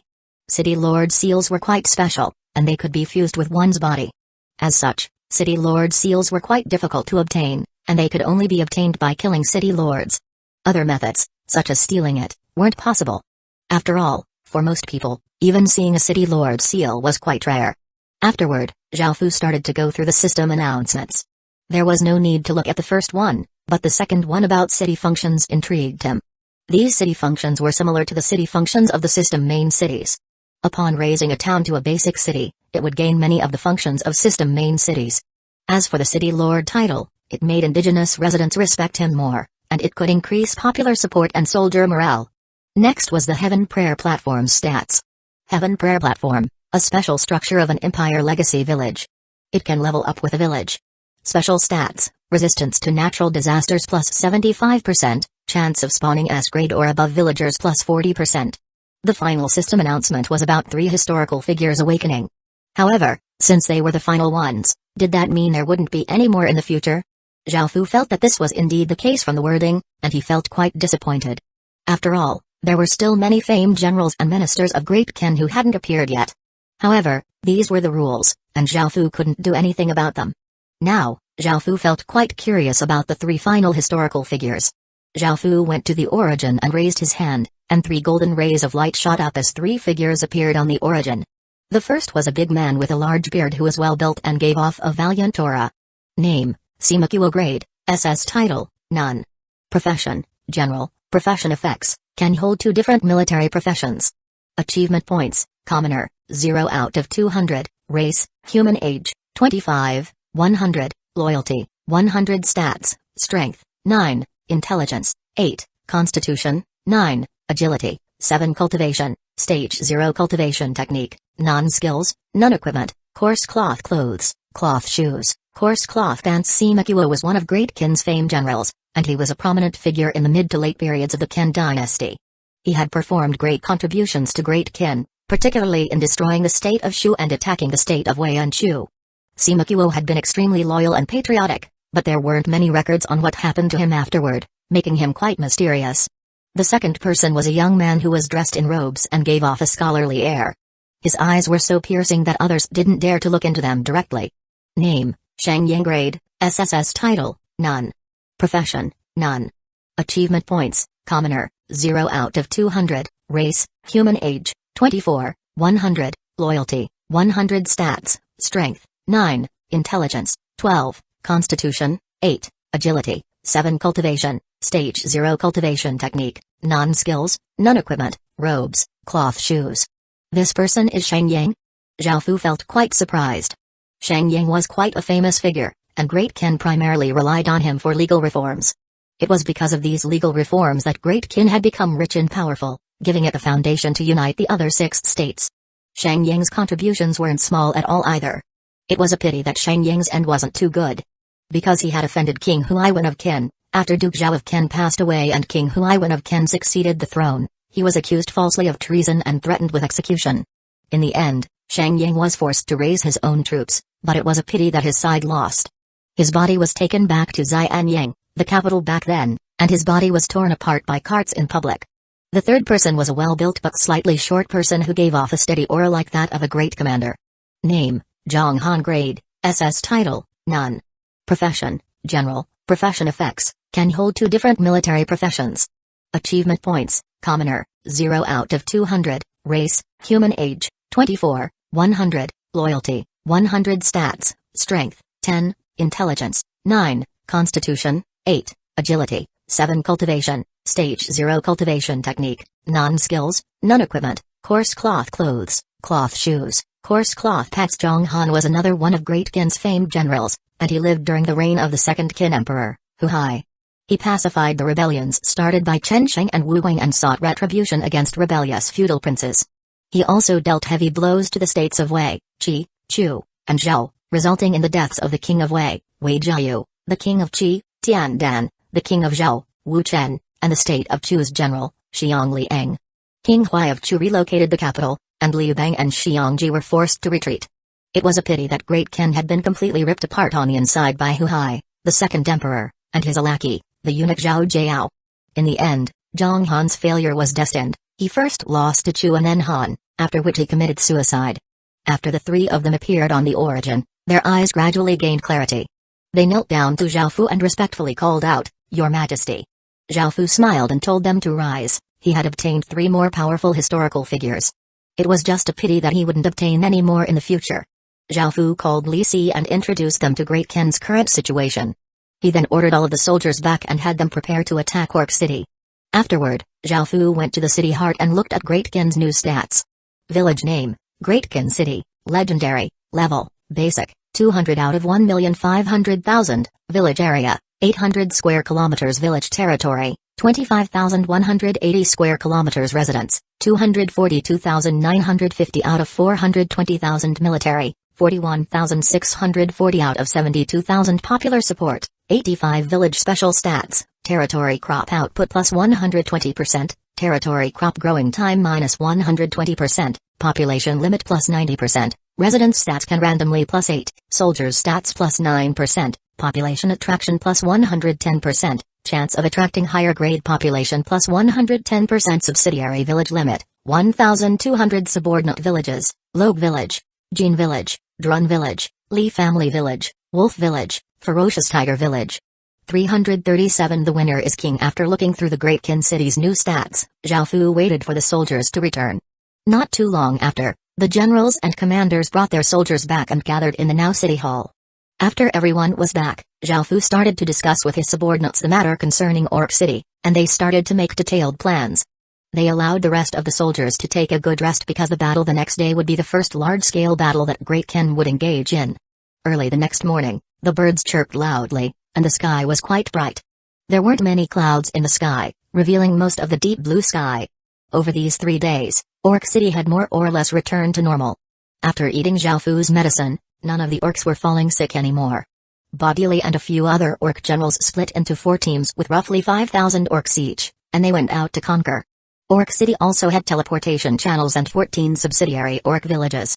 Orcs only wanted orc villages, and they would destroy any other villages. In this world, it wasn't just the humans but even outlanders who felt antagonistic towards any other race.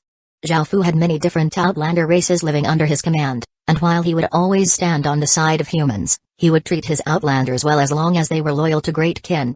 Great Qin's 60,000 soldiers split into 4 teams with Zhao Fu, Bei Qi, Wei Liao, and Wang Jian each taking command of one of the teams. Zhao Fu's team directly went to seek out Bodili's team through the intelligence that they had received. Bodili was riding a gigantic wolf and leading the orc soldiers onwards. If there were any orc villages, they would conquer it and make it a subsidiary village. Any other village would be massacred and destroyed. However, because they were still trading with Zhao Fu, they still kept some of the lower-grade humans. Zhao Fu sat on Little Black's back on top of a hill as he looked at Bodili in the distance, a cold glint in his eyes. He started to give out orders and prepared some black branches. These branches were the branches of hidden evil grass. These branches were near the roots of hidden evil grass, and they couldn't be refined into hidden evil. However, they could accelerate the effects of hidden evil. After being burned, the branches would give off a white smoke that would do nothing to normal people, but it would trigger the hidden evil that was dormant within the orcs' bodies. Even though this method was quite despicable and shameless, all was fair in war. After all, the winner was the king, and the loser was the bandit. Since this was the case, why would Zhao Fu stupidly engage in a direct fight in the name of fairness? This was simply impossible. As such, Zhao Fu ordered hundreds of his assassins to start operating. They quickly darted between the trees, and soon, they caught up to Bodili's team. Bodili led around 5,000 orcs, and because of how powerful Bodili was, Great Qin's assassins didn't dare to go up against him directly. As such, they placed bundles of the hidden evil branches a bit behind the team of 5,000 orcs. The bundles were as thick as an arm and 15 centimeters long. After being set alight, white smoke streamed out of them.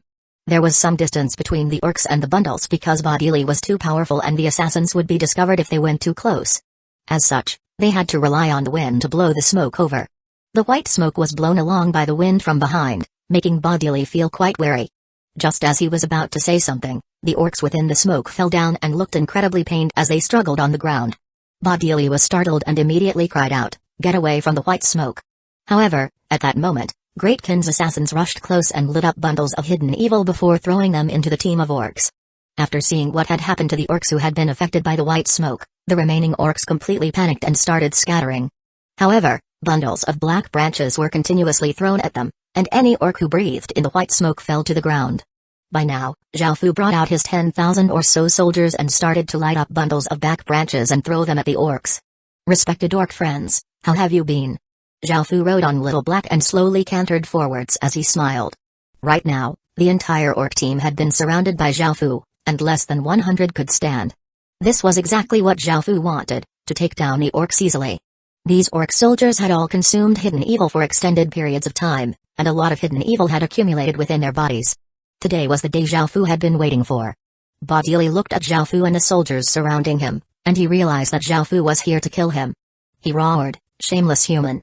I'll kill you." Bodili furiously exploded out with his strength, which was enough to rival a stage 4 expert. The gigantic wolf below him could feel its master's rage, and its eyes furiously glared at Zhao Fu before howling and rushing over. When he saw that Bodili didn't seem to be affected by the white smoke, Zhao Fu felt quite surprised. It was likely that the higher-ups of Orc City didn't use the medicinal pills that he provided. Instead, they had their own high-grade ones. Facing Bodili's furious onslaught, Zhao Fu smiled and stood his ground. Thousands of archers behind him simultaneously drew their bows, and countless arrows shot out towards Bodili. Bodili waved his mace, and the air seemed to explode as a massive image of a mace appeared and knocked away some of the arrows. However, there were simply too many arrows, and they seemed to come from all directions. A few arrows made it through and pierced Bodili's body, but with how powerful his body was, it was as if he hadn't been hit. He continued to rush on towards Zhao Fu. Zhao Fu still didn't move, and he had a confident smile on his face as he watched Bodili rushing towards him. Zhao Fu ordered, "Kill the big wolf below him." Swish, swish, swish. Arrows once again streaked through the air, and Bodili wildly brandished his mace, knocking away most of the arrows. However, he was unable to stop all of them, and no matter how he dodged, a few more arrows hit him, and his wolf was hit by 10 or so arrows as well. Both of them started to bleed profusely, but Bodili continued to wrathfully glare at Zhao Fu. His wolf also savagely stared down Zhao Fu, looking as if it wanted to eat him. By now, Bodili had almost reached Zhao Fu. Countless shield bearers started to gather in front of him, but Zhao Fu waved them away. Og! Bodili roared out and gripped his mace with both hands as he mustered his strength and vigorously attacked Zhao Fu, giving off an incredibly mighty aura. Shing!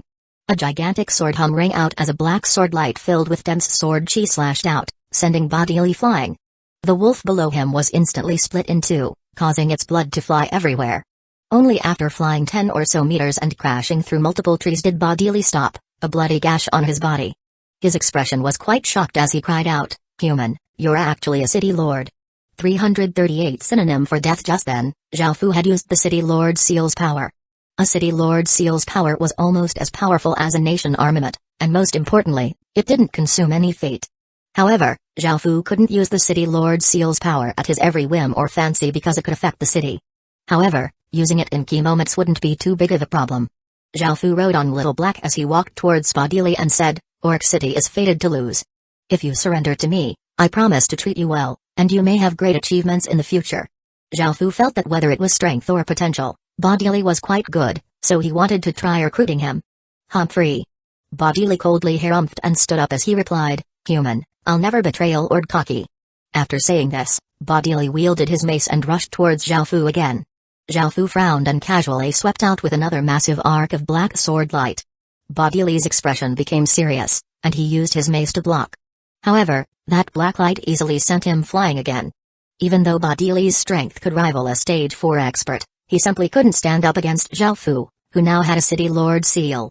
Right now, Zhao Fu's strength was above even a stage 4 expert's. "I'll give you one more chance. Will you surrender to me or not?" Zhao Fu's gaze became cold, and he spoke with a murderous tone. If Bodili refused to surrender, he would have to kill him. Bodili once again climbed up from the ground and said, "Human, don't be carried away by our wishful thinking. I, Bodili, will only submit to the great Lord Kaki. Even if you kill me, Lord Kaki will definitely take revenge for me." Seeing Bodili stand up again and rush at him, Zhao Fu no longer held back. Bodili, covered with blood, howled as he rushed over. Zhao Fu expressionlessly slashed out with his sword, causing an extremely sharp black sword light to flash, which seemed to cut through space itself. Kai! A head flew high into the air as a massive amount of blood spurted out from the neck, and Bodili's corpse powerlessly crashed to the ground. Zhao Fu put Bodili's head and the rest of his corpse into his king's ring before turning to the other orcs. The less than 100 orcs who were still standing were massacred in an instant by Zhao Fu's over 10,000 soldiers. Afterward, Zhao Fu ordered his soldiers to tie up the orcs on the ground so that they could be dealt with after all of this was over. This happened with all of Great Kin's other teams. They used the hidden evil branches to stimulate the hidden evil within the orc soldiers' bodies. Compared to the normal orc residents, these soldiers had been consuming medicinal pills with hidden evil for a long time, and now that it had all been suddenly stimulated, they all collapsed to the ground. The other teams also killed the ones who were still able to fight and bound up the rest, and all of the teams started to head towards Orc City from different directions. They first set up an isolation barrier that cut off teleportation channels within 100 kilometers of Orc City. However, they didn't activate it yet because the orcs could become wary and Zhao Fu's plan might be exposed. Of course, the orcs had no idea that the 20,000 orcs who had gone out had been easily dealt with by Zhao Fu and that their number one soldier, Bodili, had died. Zhao Fu went to a high area and looked at Orc City, a massive, crude-looking city, and he ordered people to start infiltrating it to carry out the next step in the plan. Right now, the biggest variable was those 200,000 orc residents. Even though Zhao Fu knew that they had been taking in hidden evil for the past 3 days, he wasn't sure what the effects would be like. As for the orc soldiers, he wasn't too worried about them. There were also the high-ranking generals of Orc City. They most likely hadn't consumed any hidden evil, but there weren't many of them. His own generals and commanders would be able to deal with them. The greatest threat was City Lord Kaki. Zhao Fu's impression of City Lord Kaki was incredibly low, and he didn't want to recruit him, even though that was completely impossible. The reason that Zhao Fu ordered his people to infiltrate Orc City was to see if they could work with the 20,000 slaves. It would be ideal for them to attack from inside while Great Qin attacked from outside, but even if they didn't help Great Qin, Zhao Fu couldn't allow them to help the orcs. If those slaves helped the orcs at a crucial moment, in order to protect his own soldiers, he would have to kill the slaves. Included among those who infiltrated were Old Log and Doke. After all, they were from the two main races that were enslaved by the orcs. Old Log, Doke, and the others disguised themselves as slaves who were returning from transporting rubbish out of the city, and they successfully entered the city. Afterward, they started to look for the leaders among the slaves. After all, since the slaves lived as a community, there would naturally be leaders. After entering the city, Doke used his sensitive nose to find where the kobold slaves were gathered, and Old Log and the others temporarily followed behind him. Seeing the scene before him, Doke felt a pain in his heart. The houses here were built from wood and torn cloth, and they were unable to stop the wind or rain. There were many kobolds gathered here, and they all looked quite skinny and injured. Their eyes were completely dim, looking like stagnant water. Even though Doke didn't know these kobolds, as part of the same race, he could feel their pain and suffering. His heart felt incredibly heavy, and after going up and asking, he was led to the leader of the kobolds. The leader was a middle-aged kobold with many wrinkles on his face, and he had a sorrowful look on his face. Doke first checked if there were any other people around before looking at the middle-aged kobold and asking sincerely, "Do you want to leave this place?" When he heard Doke's words, the middle-aged kobold numbly looked at this unfamiliar kobold, a trace of hope flickering in his eyes. After all, no one wanted to be physically and verbally abused as a slave. "Do you have some way?" the middle-aged kobold asked as he felt quite excited and looked at Doke. Doke nodded earnestly as he replied, "Our Majesty is about to attack, and everything has been prepared. Orc City will lose without a doubt, and we want to give you an opportunity to escape bondage." "What? You want to attack this city?" The middle-aged kobold looked quite shocked and couldn't believe his ears. From what he knew, Orc City was the most powerful faction within 10,000 kilometers, and this position had never been shaken before. Orc City was a synonym for death itself, so how could this middle-aged kobold believe that someone wanted to attack it? When he saw that the middle-aged kobold was starting to doubt him, Doke said, "Our Majesty is the legatee of an empire, and he has many cities like this one. Taking down Orc City will be incredibly easy." In order for the middle-aged kobold to be willing to fight, Doke had to exaggerate Great Qin's strength. Afterward, he took out his epic rank spear and showed it to the middle-aged kobold, saying, "In fact, we even have hundreds of pieces of epic rank equipment." The middle-aged kobold looked over and found that it was indeed a epic rank piece of equipment, making him feel incredibly shocked and delighted. He felt that Doke was only a minor figure, and if such a minor figure could have a epic rank piece of equipment, just how powerful would this faction be? 339 Siege. All right. "No matter what you want us to do, we'll do it," the middle-aged kobold said excitedly. This was their only opportunity to escape, and they definitely couldn't miss it. Doke smiled and replied, "It's nothing much. If you can just open a city gate while His Majesty is attacking, you'll have given us a lot of help. Of course, even if you don't do anything, you can choose to run away while His Majesty is attacking. You can choose which course of action you want to take. If you choose to help us, you'll immediately receive His Majesty's protection and be able to live a better life. His Majesty treats kobolds quite well.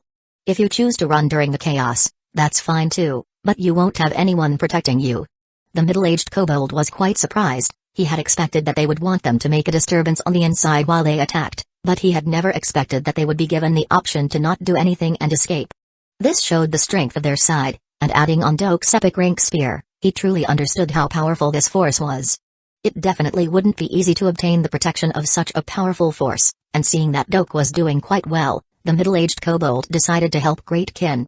However, the middle-aged kobold was only one of the leaders in the community, and there were 10 or so other ones. The orcs definitely wouldn't allow a single leader to unite them all, as that would make it too easy to cause a revolt. As such, the middle-aged kobold immediately ordered his followers to secretly let the other leaders know about this. At that moment, Doke sternly reminded him, "This matter is incredibly important, and it can't be leaked no matter what. We need all of the leaders to agree, and if anyone tries to betray the others, make sure you immediately kill that person."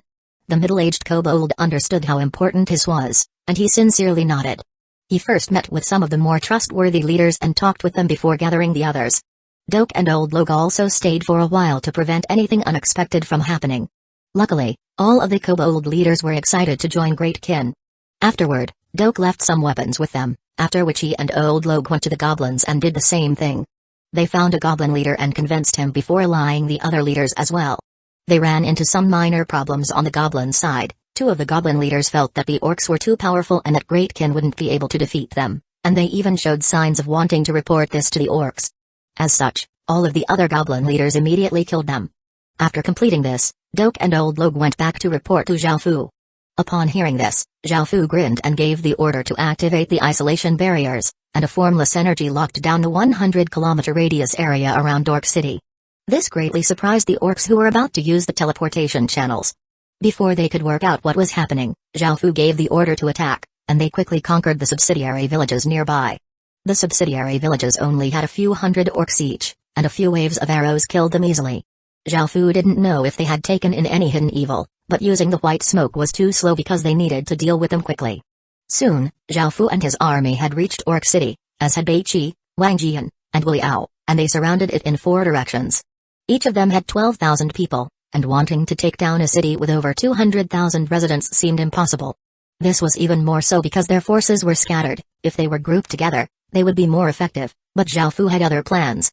Zhao Fu ordered his soldiers to take out the ballistae, which could shoot very high and far, and they had bundles of hidden evil bound to the ballistae bolts. When Orc City found that its subsidiary villages were being attacked, the orcs had immediately closed the city gates, and orc soldiers went to the city walls. When Gunador heard of this, he immediately hurried to the city walls, and when he saw that familiar figure, he felt incredibly furious. He no longer hid anything and instead roared, "You despicable human, you dare to bring soldiers to attack our city? After I kill you, I'll skin you and turn your skin into a carpet." When he saw Gunador's terrifying appearance now, which was devoid of its courtesy and peacefulness, he laughed.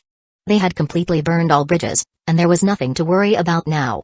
Zhao Fu loudly laughed, "Old man, you're far too confident." Gunador coldly smiled as he replied, "Foolish human, you think you can take down our city with just this many people? Keep dreaming." "Really, now?" Zhao Fu smiled as his eyes glinted coldly as he ordered, "All soldiers, fire." Whoosh, whoosh, whoosh. The ballistae shot out powerful ballistae bolts, and they tore through the air and approached Orc City like a dense black cloud. Gunador was greatly startled and immediately had his soldiers raise their shields to defend. However, they soon found that they weren't the targets of the bolts. Rather, these bolts flew high above them and into Orc City, and there was white smoke trailing behind them. The white smoke spread throughout Orc City, and before Gunador could respond, another wave of bolts shot out that were once again aimed at the rest of the city. These bolts only streamed white smoke and didn't burn, so it didn't seem like they were trying to set fire to the city. At first, Gunador only felt confused as to why Zhao Fu was having his soldiers shoot ballistae bolts with smoke. However, after seeing orc soldiers breathe in the white smoke and collapse with looks of pain on their faces, he realized that their symptoms were just like the plague. Immediately, Gunador realized something, and his face became incredibly savage as he murderously glared at Zhao Fu and roared, "Human, I'll cut you into 1,000 pieces and make you beg for death." Zhao Fu disdainfully laughed. Gunador was only making a few empty threats before he died. Zhao Fu then ordered his archers to tie hidden evil branches to their arrows and start firing as well. The white smoke started to become denser and denser, and Gunador raised his wooden staff, causing it to shine with a green light. Zhao Fu could tell that Gunador was trying to do something, so he drew the great spirit rock bow that he had long since prepared. He aimed at Gunador before releasing a violet streak of light. The arrow was incredibly fast, and it reached Gunador in the blink of an eye. Gunador could only dodge to the side, and even though he had successfully dodged the arrow, it had stopped his casting. The white smoke continued to billow, and almost all of the orc soldiers at the city walls had fallen, writhing on the ground in pain. 340 white hell. When he saw this scene, Gunador felt immense pain in his heart, and he blamed himself for trusting this human so easily. Just when had they all been poisoned? What was this thing? The only thing that he had been feeding the soldiers were medicinal pills. Gunador was furious to the extreme, and he roared, "Human, you're far too shameless. I'll definitely kill you." "Me, shameless?" Zhao Fu coldly laughed before asking, "Respected Vice Lord, have you ever truly viewed me as a friend? Have you ever thought about attacking me? We're all the same." Gunador's face became red and started to twist. He couldn't respond to Zhao Fu's words. He could only murderously stare at Zhao Fu, wanting to jump down and end him there and then. Boom! A mighty aura descended, causing the wind to howl as a powerful figure stood in the air. It was City Lord Kaki. Tears streamed from Gunador's eyes as he looked up and called out, "City Lord, I should be put to death. It was all my fault." Kaki's expression was cold, and he harumphed before saying, "We'll deal with that after we've sent them away." Gunador nodded and raised his staff, causing a green light to shine. The thousands of collapsed orcs all stood up, and they gave off a blood-red aura that felt incredibly powerful, making them seem not as feeble. At that moment, Gunador suddenly seemed much older. He had just used a portion of his life force and the soldier's life force through a secret technique to temporarily suppress the hidden evil poison. Kaki's cold gaze turned to Zhaofu, and Kaki said, "Human, since you dare to attack my city, you must die." For the orcs, only by killing the leader of the humans, Zhaofu, did they have a chance at victory. Zhaofu looked up seriously at Kaki and lightly said, "Nothing is true." Swish, swish, swish. Black hooded figures suddenly appeared around Zhaofu, half kneeling as they respectfully called out, "Your Majesty." There were 12 people around Zhaofu, and they were the 12 people who had obtained the assassin legacy. After such a long period of time, all 12 of them had obtained the full legacies of their equipment sets, and they could control the second form of their weapons. All of their auras were powerful, strange, and mysterious. Kill Gunador. Zhaofu left Gunador to the 12 of them, whose cultivations were nearly at stage 2, while Gunador's cultivation was at stage 3. If they worked together, they would be able to deal with him. Right now, Zhaofu wasn't in a rush to attack the city. He would keep the city lord occupied while the other 3 teams would attack the city. The 12 figures around him disappeared and started to race towards Gunador. Kaki suddenly acted, taking out a large hatchet and turning into a gray ray of light as he sped towards Zhaofu. Zhaofu's feet lightly tapped off the ground, causing the ground to crack as his body turned into a ray of black light and met Kaki in the air. "You're actually a city lord." After exchanging a single blow, Kaki was surprised to find that the person in front of him, who he had thought was just an unimportant figure, was actually a city lord. After all, Zhaofu had just used the city lord seal's power. Zhaofu didn't reply as his sword brought with it a massive sword light and slashed towards Kaki. The two of them engaged in a massive battle in the air, resulting in terrifying energy ripples to spread out. Below, Greatkin's soldiers didn't advance, and they were only using arrows to attack the thousands of orc soldiers on the city walls. Right now, they were consuming their life force, and what they lacked most right now was time. They couldn't keep going on like this, but if they went down and faced the 10,000 or so soldiers, they would without a doubt die. Gunador ordered a few of the generals to form teams to lead residents to help defend the city. The generals immediately descended from the city walls, but they found that Orc City had already been completely covered by white smoke. Countless orc residents had become incredibly weak because of breathing in the white smoke that stimulated the hidden evil in their bodies. Even though it wasn't as serious as the soldiers, because they had consumed a lot over 3 days, they still looked incredibly weak. They were sweating cold sweat and couldn't fight at all. However, there were still some orcs who had strong constitutions and could still fight, and they were quickly gathered by the generals. There were 3,000 of them in total, and they quickly rushed to the city walls with weapons. This was all of the fighting force in Orc City, and they were moved to the eastern wall to deal with Zhaofu's attack. However, the other 3 sides were under a ferocious siege. Even though they had some of the residents' help, their fighting force was much too lacking. The 20,000 slaves watched as the white smoke covered Orc City and countless orcs fell to the ground with looks of pain, making it seem like a white hell. Upon seeing this, the slaves felt incredibly delighted and were certain that Orc City was going to lose. The force attacking it was simply too powerful, and it seemed that Orc City couldn't retaliate at all. In fact, they didn't even have to do anything in order to reap the benefits of success. This gave them a great opportunity, and the 20,000 slaves split into 3 teams to help Greatkin's soldiers. In fact, Bai Qi, Wang Jian, and Wei Liao didn't even have to use their general armaments. Vice Lord. The southern side has been broken through. Vice Lord. The western side has been broken through. Vice Lord. The northern side has been broken through. Gunador continuously heard reports from his subordinates, causing his heart to sink lower and lower. By now, he knew that Orc City was completely doomed. Even the side of the city walls that he was personally defending wouldn't last for long. Greatkin was only using bows and ballistae so that they could stall for time. After all, they knew that the orcs couldn't survive a battle of attrition. City Lord, hurry and leave. Gunador knew that Orc City was done for, so he could only hope that Kaki would escape. Facing these tens of thousands of soldiers and Zhaofu, who was also a city lord, they had no hope for success. With Kaki's strength, he would be able to rise again, but right now, Kaki wanted to take Zhaofu down with him. Sky Demon Slash. Zhaofu vigorously slashed out, creating a terrifying arc of light that flew towards Kaki. Kaki whirled with his hatchet, which seemed powerful enough to split open mountains, and he let out a gray arc of light that collided with a black arc of light, resulting in an almighty explosion. At that moment, Kaki found that he was actually slightly weaker than Zhaofu, and when he heard Gunador's words and the many system announcements, he knew that Orc City was finished. Even though he felt quite reluctant, he knew what he had to do. Suddenly, Kaki unleashed a big attack, forcing Zhaofu back, after which he turned and raced towards the city hall. Gunador saw Kaki rationally choose to run and felt quite delighted. He madly laughed and looked at Zhaofu, who wanted to give chase, as he yelled, "Human, you can die with your soldiers." 341 Mysterious person. Hearing Gunador's words, Zhaofu felt quite startled. Gunador tightly gripped his wooden staff with both hands before raising it high. A green light shot into the air, turning into the massive image of a wolf that gave off a boundless aura. Awoo-ulu. Awoo-ulu. Awoo-ulu. The 40,000 to 50,000 giant wolves within and around Orc City raised their heads and howled as if they were being called by the gigantic wolf. Their eyes shined with a blood-red light, and they gave off bloodthirsty expressions and gnashed their teeth. Zhaofu suddenly understood what Gunador meant, and he hadn't expected Orc City to have so many giant wolves. If so many giant wolves charged at him at once, his 12,000 soldiers would suffer heavy casualties. At that moment, a figure appeared beside Gunador and slashed at him with a large blood-red sword. Gunador was completely caught off guard and hadn't expected someone to suddenly appear next to him.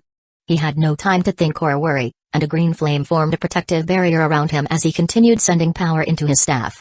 In the air, the gigantic image of the wolf prepared to howl. Ha! Chuoba King cried out as she gripped her large blood-red sword, and there was a trace of a blood-red aura rising up from her. She sent her power into her sword, causing blood-red arcs of lightning to appear around it before slashing out. Boom!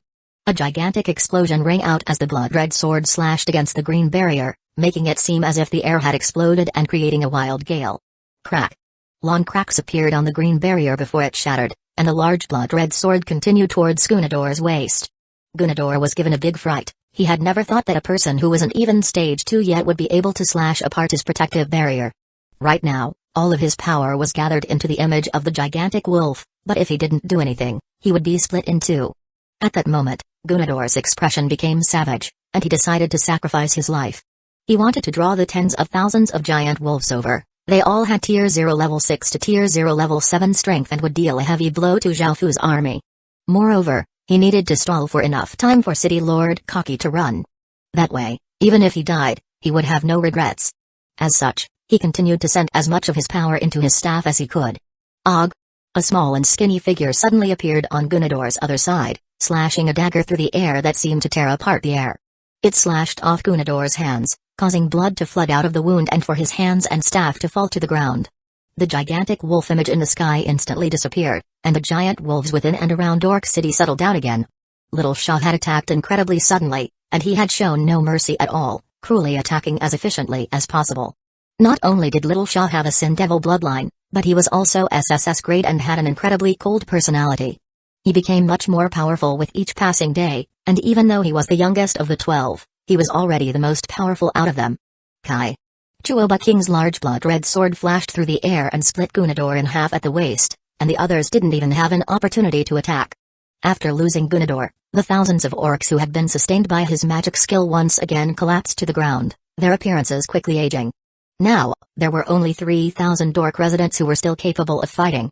The 12 assassin legatees started a massacre on the city walls, and Zhaofu gave the official order for his team to start attacking the city.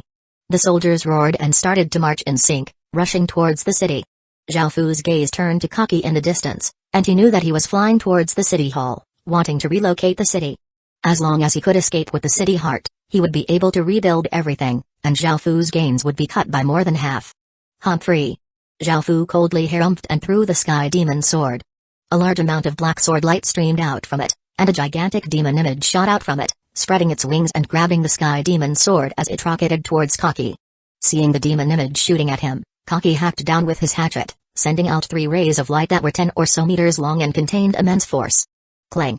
A collision sound rang out as the gigantic demon image was shattered, and the sky demon sword was knocked flying back. In that time, Zhaofu caught up to Kaki and stretched out his hand. The sky demon sword turned into a ray of black light and returned to Zhaofu's hand. Kaki's expression was incredibly cold as he looked at Zhaofu. Since his escape had been cut short, he could only raise his hatchet and valiantly rush at Zhaofu. Godly demonic thrust. Zhaofu raised the sky demon sword, which started to give off a dark, demonic light as a gigantic sword image appeared and clashed against the hatchet. A massive explosion sounded out as the two powers clashed, turning into shockwaves that annihilated the houses below. By now, Bai Qi, Wang Jian, and Wei Liao had reached the city hall. They raised their general armaments, and 3 pillars of light shot into the sky as the wind blew the clouds around. 3 massive beasts appeared in the sky.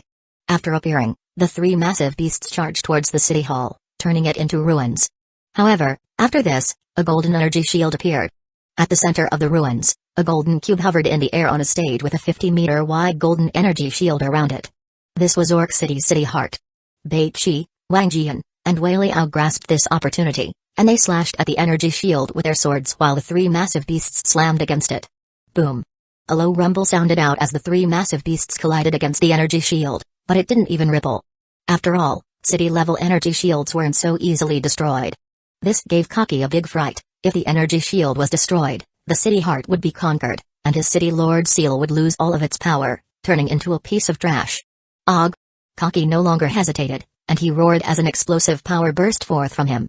Gray light shined from around him as a square stone seal with an orc carved on it appeared above Kaki's head.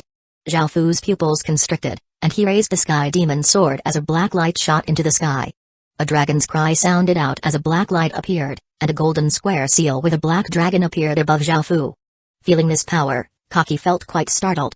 As one of the city lords of the Forest of Horrors, even though he wasn't as powerful as a city lord of a system main city, he already knew that the most terrifying being in the Forest of Horrors wasn't the 6-eyed flood dragon but some mysterious person.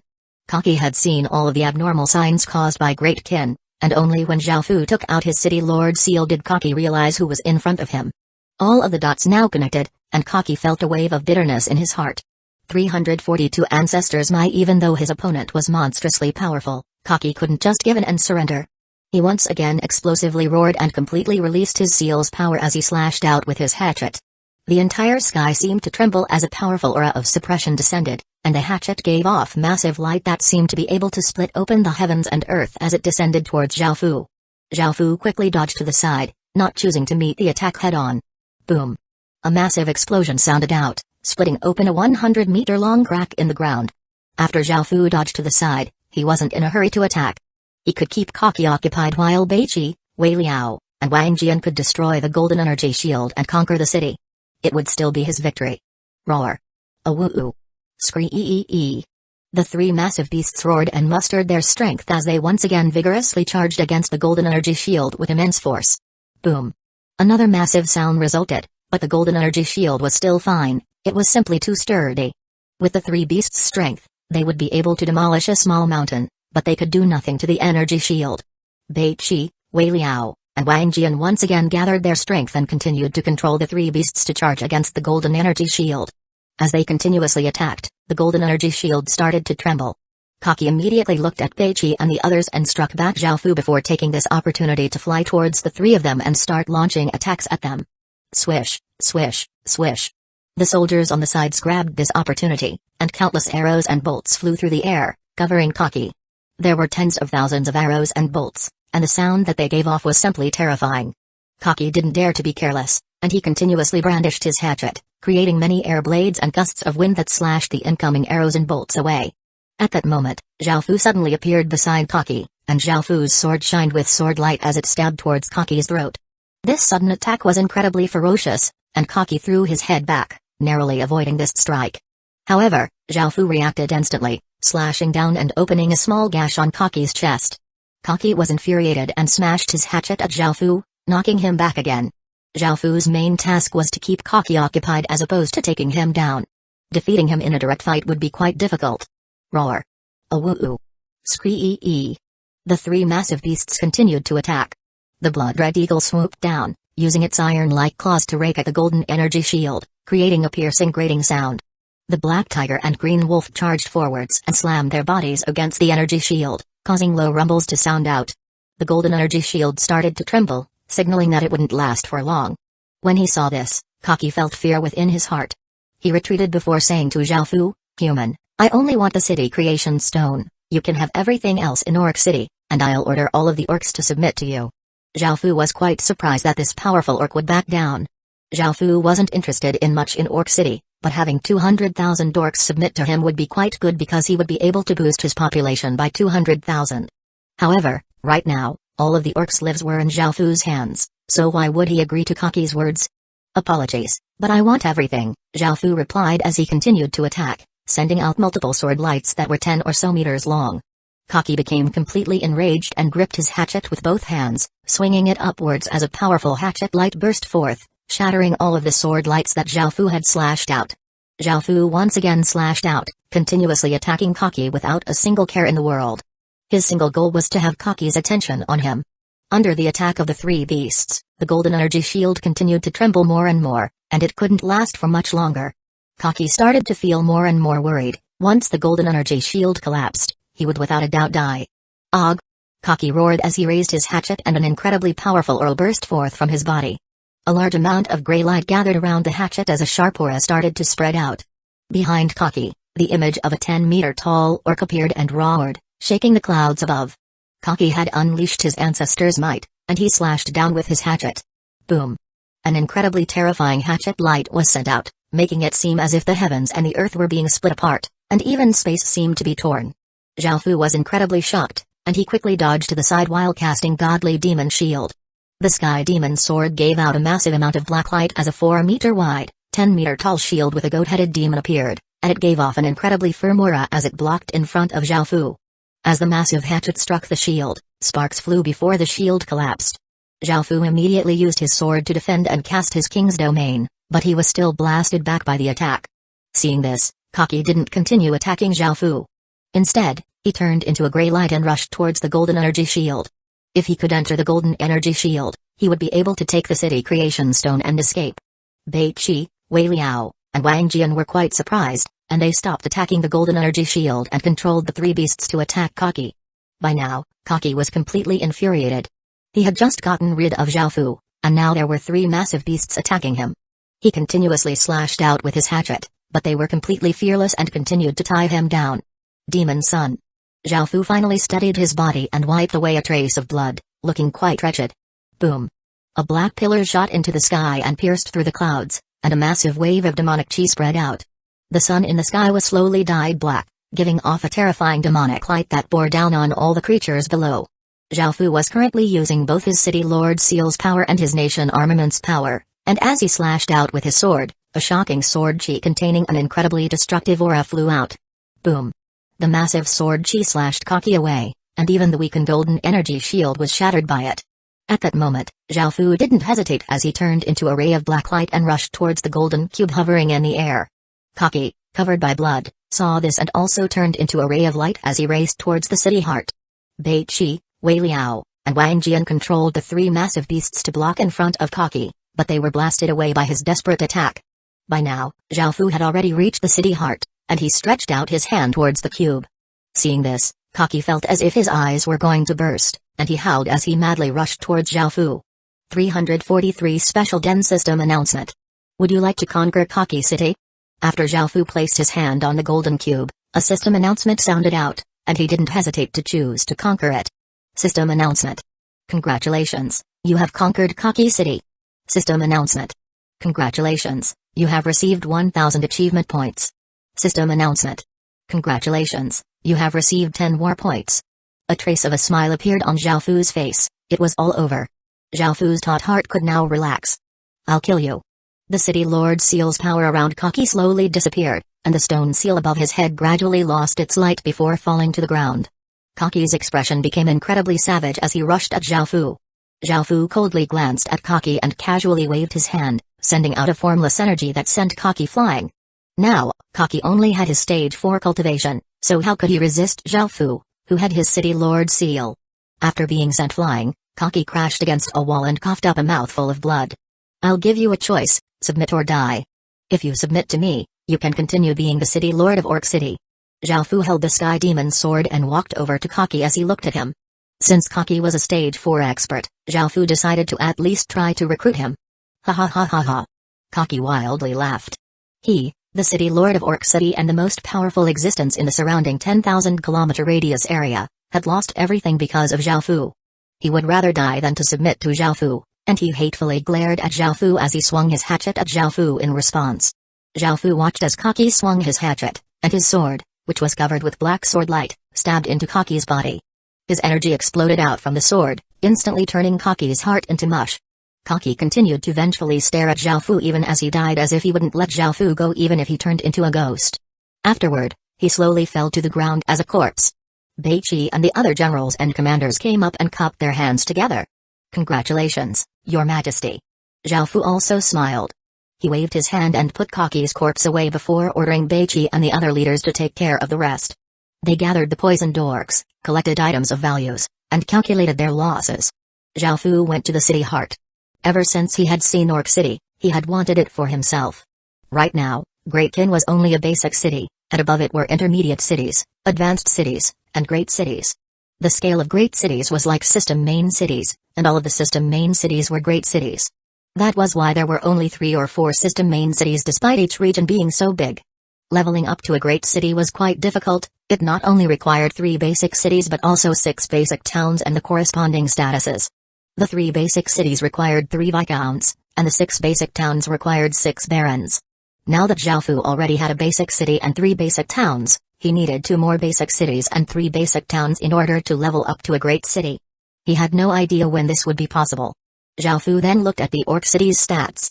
Village name, Kaki City, Gold, Level, Basic, 2,500 out of 1,500,000, Village Area, 300 square kilometers. Village Territory, 5,180 square kilometers. Residents, 262,950 out of 460,000. Military, 31,640 out of 62,000. Popular support, 85. Village special stats, territory crop output plus 80%, territory crop growing time minus 80%, population limit plus 50%, residence stats can randomly plus 4, soldiers stats plus 4%, population attraction plus 70%, chance of attracting higher grade population plus 60%. Subsidiary village limit, 300 subordinate villages, none. After looking at the stats, Zhao Fu then looked at the professions it had. He didn't bother to look at the normal ones, only looking at the particularly special ones. Orc Wolf Rider, E+ grade military, description, ferocious wolf riding orcs, one of the most powerful orc military professions, effect, receives basic skill, ferocious charge. Orc Shaman, D grade military, description, shamans who know some healing and witchcraft skills, effect, receives basic skill, witchcraft. The orc shaman profession had a limit of 50 people, and there was also a strong orc profession, change stone steel. After looking at these things, Zhao Fu went to the side of the orc city and saw giant wolves that were 2 to 3 meters long that were sprawled on the ground, looking at Zhao Fu in submission. Their den was quite special because it was fused with Orc City. Now that Zhao Fu had conquered Orc City, this den also belonged to Zhao Fu. As such, the giant wolves didn't seem ferocious at all, and they instead seemed quite mild towards him. Zhao Fu went to the side of the den and saw a rhombus-shaped blood crystal floating above a round stage. Zhao Fu walked over and looked at it. Orc Wolf Den, Basic Town 28,834 out of 450,000, Grade, Gold, Description, a special den fused from an orc blood crystal and a wolf den. It can spawn 45 to 75 orc wolves per day. After looking at these stats, Zhao Fu felt quite satisfied towards this den. With these orc wolves, he would be able to create 40,000 to 50,000 orc wolf riders. Of course, Zhao Fu didn't want just orc wolf riders, he wanted as many other types of military professions as possible to prepare for future battles. Afterward, Zhao Fu returned to Orc City. By now, Bei Qi had finished sorting out the various matters. When he saw that Zhao Fu had returned, he started to report, "Your Majesty, we took 250,000 or so orcs captive and obtained 73 city creation stones from the subsidiary villages. There were also 340,000 gold coins and countless other items. Because we didn't engage in a direct fight, we suffered very light casualties." Zhao Fu had already guessed that the result would be like this. After all, hidden evil was just too effective, and it had been able to cause all of Orc City to lose its defenses. In actuality, Zhao Fu had prepared another trap, which was the shatter steel iron equipment, but there had been no need to use it. All of the equipment that he had given to the orcs contained shatter steel iron, and upon clashing with Great Qin's weapons, the orcs' equipment would immediately shatter. This would have resulted in the orcs losing their weapons and defensive equipment, while Great Qin would still have all of its equipment. No matter how ferocious the orcs were, they wouldn't be able to defeat Great Qin's soldiers in that situation. It was a pity that hidden evil had been too powerful, which made it so that there was no need to use the shatter steel iron equipment. However, they could still collect them again and continue to sell them to others. Zhao Fu was quite surprised to obtain so many city creation stones. He had thought that the orcs would have destroyed all of the villages that they conquered and wouldn't have kept any of the city creation stones. Zhao Fu realized that Gunador, that intelligent old orc, must have been extremely far-sighted. It was a pity that he was the one who had reaped the gains from this, while Gunador had been killed by his subordinates. Zhao Fu felt a slight sense of sorrow. After all, they had been plotting against each other for so long, and everything had concluded today. However, he hadn't showed any mercy. Even if there was a next time, he wouldn't hesitate to kill him. 344 Great Massacre. Your Majesty, the 20,000 slaves wish to see you. Just as Beiqi finished reporting and Zhao Fu sank into his thoughts, Doke came to report and cut off Zhao Fu's train of thought. When he heard Doke's report, Zhao Fu nodded, and Doke brought 30 or so people to Zhao Fu. Half of them were kobolds, and the other half were goblins. The kobolds were led by a middle-aged kobold while the goblins were led by a relatively young goblin. They all came up to Zhao Fu and respectfully kneeled, saying, "Thank you, Your Majesty, for your saving grace." When he saw this, Zhao Fu felt quite pleased, and there was a trace of a smile as he said, "You may all rise. From today onwards, you will belong to Great Kin, and I will give you a safe and peaceful life. You will not longer be slaves, you are all officially residents of Great Kin." Hearing Zhao Fu's words, the kobolds and goblins let out sighs of relief. They were worried that Zhao Fu would treat them like slaves as the orcs had, and they could tell that Great Kin soldiers were no weaker than the orcs. Even if they wanted to resist, it would be impossible. Moreover, when they heard that Zhao Fu wasn't going to make them slaves but even make them residents of Great Kin, they felt completely relieved and profusely thanked him. Zhao Fu sent them off before coming to a large open area where there were countless orcs bound with ropes. They were all starting to wake up with various expressions of bewilderment, fright, hatred, and fury.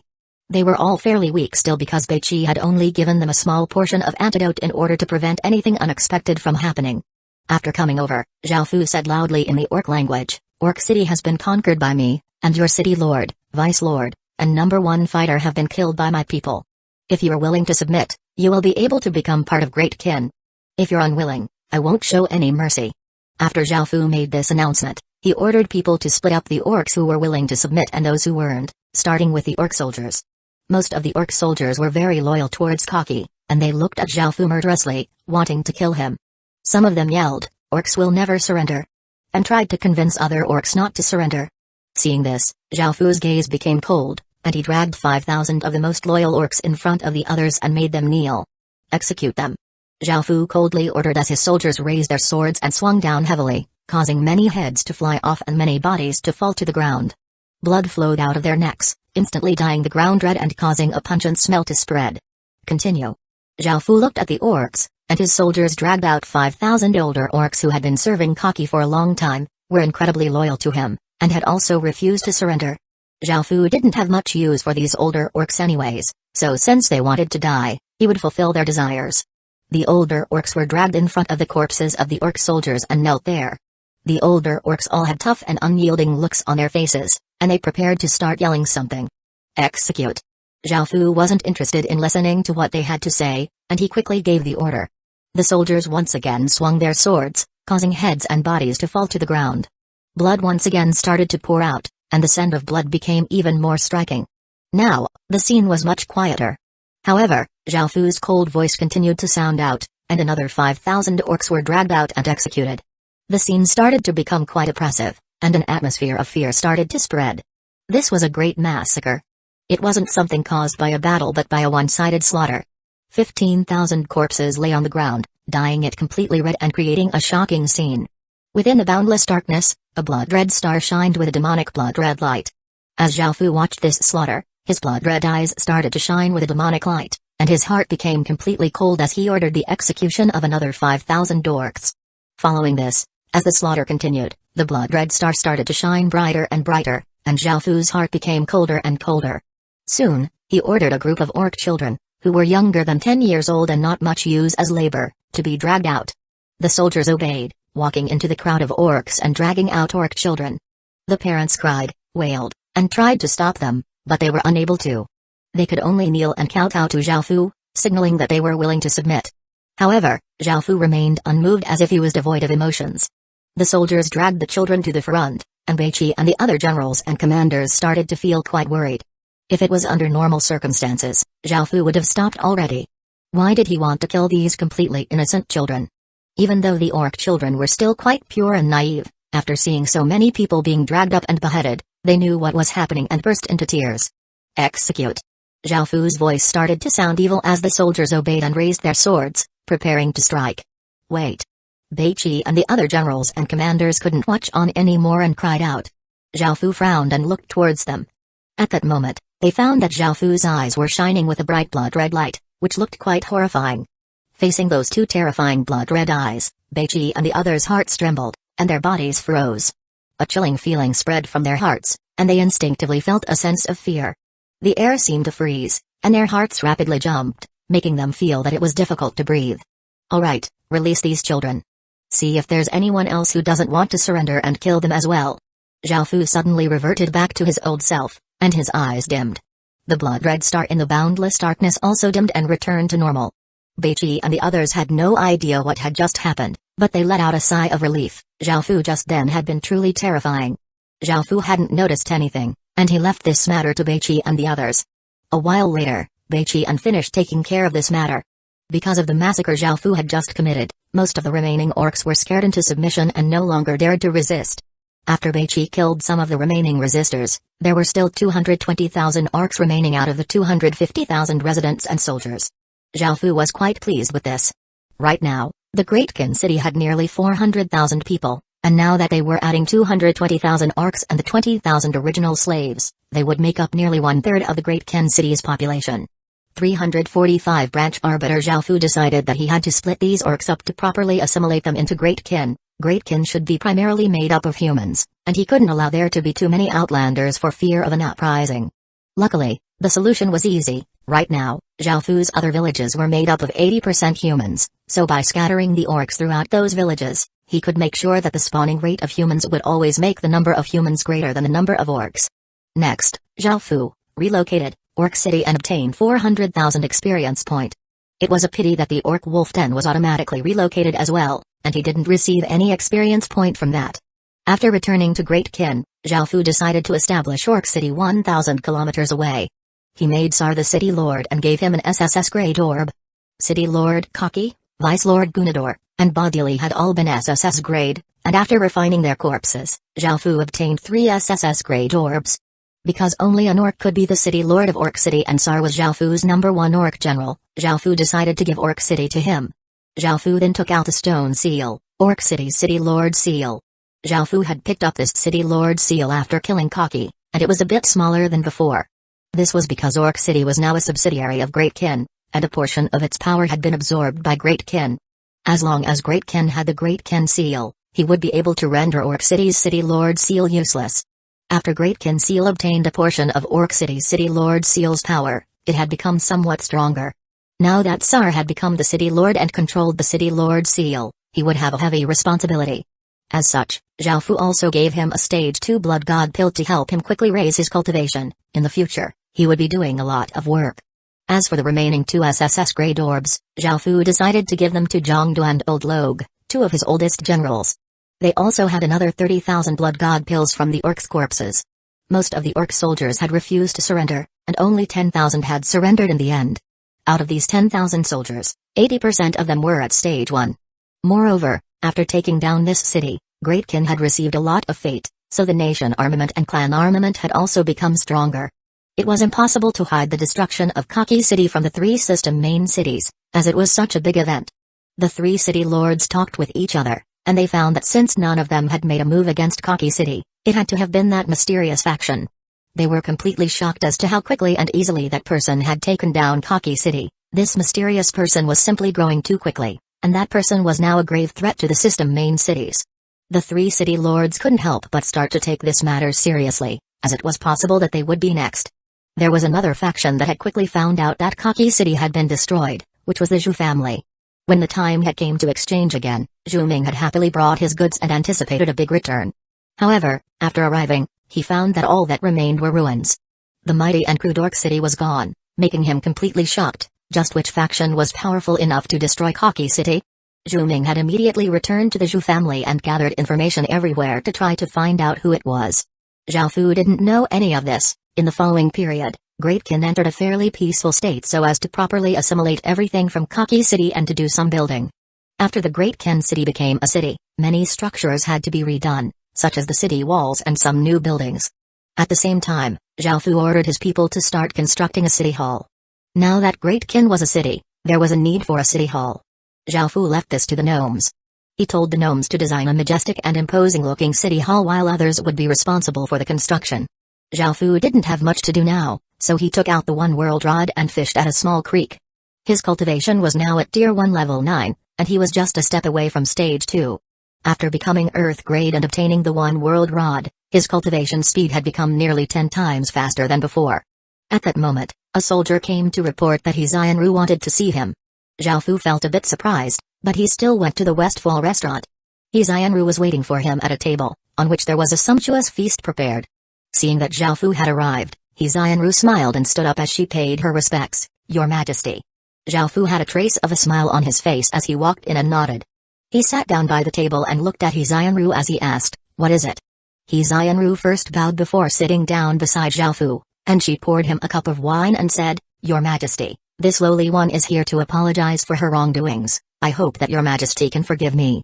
After hearing Xianru's words, Zhao Fu's expression didn't change much as he sipped at his wine and said, "What is it that needs forgiving?" A slight apologetic look appeared in Xianru's eyes as she said, "Before, this lowly one hid her identity. I am indeed in the school of gourmet, but I'm also in the school of yin-yang and a branch arbiter of the wood branch of the 5 elements." Hearing this, Zhao Fu's expression still didn't change much. He had more or less guessed something along those lines. With Xianru's abilities and the help she had provided him, he already knew that she wasn't an ordinary person. When she saw that Zhao Fu didn't react too greatly, Xianru understood and lightly laughed as she said, "So your Majesty already guessed." In actuality, she hadn't gone out of her way to keep her identity a secret. It was just that Zhao Fu was incredibly wary towards everyone after he started building up his faction. If she had told him that she was from the school of yin-yang back then, he might have rejected her. Zhao Fu laughed before saying, "With your skills, the fact that you didn't try to hide it, and the fact that I'm not stupid, how could I not have guessed it? Your Majesty is indeed wise." Xianru smiled as she explained, "The first time I met your Majesty, this lowly one already knew who your Majesty was. Your Majesty's fate contains an incredibly murderous aura, and only the Great Qin Empire of the 5 great dynasties has such a thing. Also, this lowly one's surname is not he, my name is simply Xianru." Zhao Fu was quite surprised that she had known who he was from the moment that she met him. However, he didn't mind too much about her name. "Is there anything else?" Zhao Fu asked, sensing that there was more. Xianru smiled as she nodded and said, "Regarding the sealing matter, the sect master asked this lowly one to apologize on his behalf." "I see. I'll let that matter go then." Zhao Fu decided that he would forgive the school of yin-yang because of Xianru.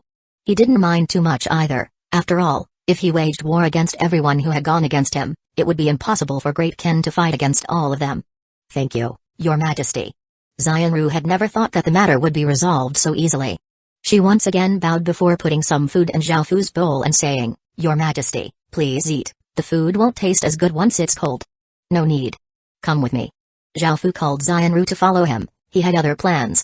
346 Great Qin City. Xianru felt a bit surprised and wondered where Zhao Fu was taking her. They first took a teleportation channel before arriving at another city. It was quite lively here, and it was a flourishing city. There were tall structures everywhere with clean and ordered roads. There were many humans and outlanders, and even though there were many races, they all lived in harmony without any conflict. It was also very beautiful here. There were flowers everywhere, causing the air to have a faint fragrant smell, and butterflies flew about. On the streets, no matter who it was, they would respectfully say upon seeing Zhao Fu, "Your Majesty." Xianru now knew where she was. This was the place that the entire world was most curious about. The Great Qin City. Xianru felt quite amazed and happy, and she couldn't help but look at Zhao Fu's back. She understood that Zhao Fu completely trusted her now. Zhao Fu had long since trusted Xianru, but because Great Qin's foundation wasn't firm yet, he hadn't brought her here. Now, it was already a basic city, and he had roughly 600,000 indigenous residents. With such a firm foundation, he could now bring her here. "What are your thoughts?" "You're the first player to come to the Great Qin City," Zhao Fu smiled as he turned and looked at Xianru. Xianru lightly laughed as she replied, "Incredibly blessed." Zhao Fu smiled as he said, "Let's go. I'll take you to meet everyone. From today onwards, you officially belong to Great Qin." Xianru happily nodded in response. Afterward, Zhao Fu took Xianru to his residence's courtyard, and many of his subordinates met her for the first time. They were all quite surprised that Zhao Fu would bring a player to the Great Qin City. Zhao Fu first had Xianru get to know everyone. Then, he gave her permission to enter the Great Qin city and perform ceremonial rites. Whether it was in terms of knowledge or abilities, Xianru was quite profound, and Zhao Fu needed such a person. This was something that Xianru had been waiting for a long time, and no matter how steady-tempered she was, she couldn't help but feel happy, and her fate greatly increased. Afterward, Zhao Fu received some news regarding Heaven's Choice. Some people from Soldier Alliance came and wanted to see him.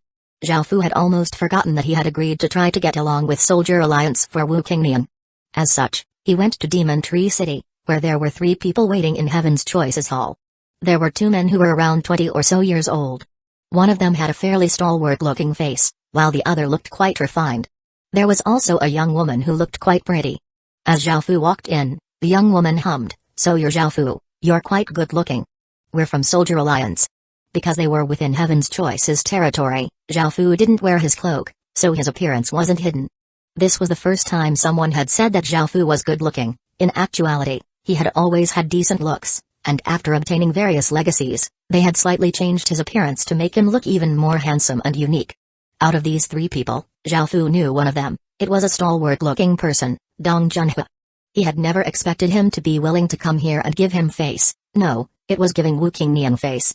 When he heard the young man's words, Zhao Fu had an apologetic smile on his face as he replied, "Apologies, I've been too busy recently and haven't found the time to visit all of you yet." Dong Junhua stood up and smiled as he said, "No worries. We all wanted to see what sort of person Heaven's Choice's epic rank leader was.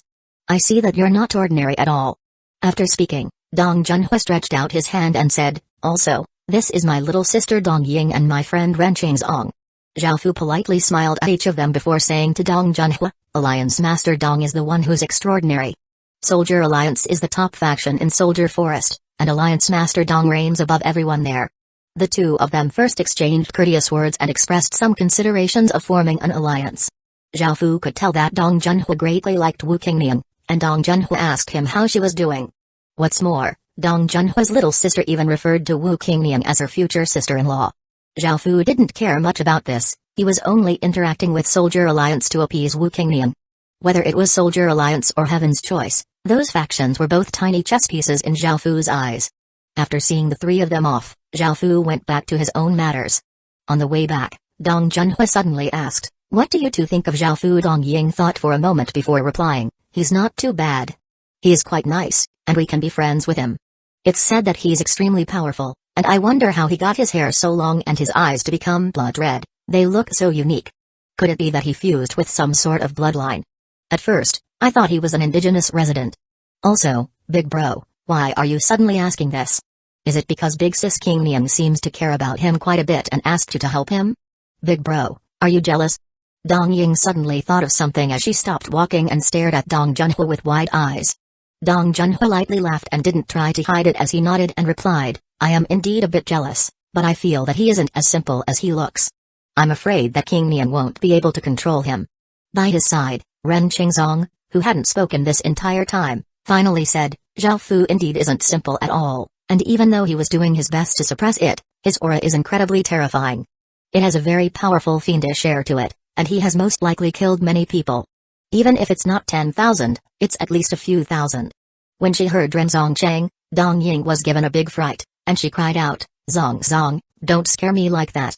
I have a pretty good impression of him, so why are you making him out to sound like a murderous demon king?" Ren Zongcheng looked at Dong Ying seriously as he replied, "After you know his true nature, you'll know that he's more terrifying than a murderous demon king. Alright, stop trying to scare me." Dong Ying's hairs were all standing on end after being looked at like that by Ren Zongcheng, and she hugged Dong Junhua's arm, looking quite frightened. Ren Zongcheng didn't say anything else and lowered his head as he thought to himself. He wasn't trying to scare her, rather, he felt that Zhao Fu was truly quite terrifying. This was especially so for his blood-red eyes, he felt that he had seen them before somewhere. Dong Junhua smiled as he patted Dong Ying's head and said, Ying, there's nothing to be afraid of. He doesn't seem like someone who goes around slaughtering innocent people. I'm just worried that he's incredibly ambitious.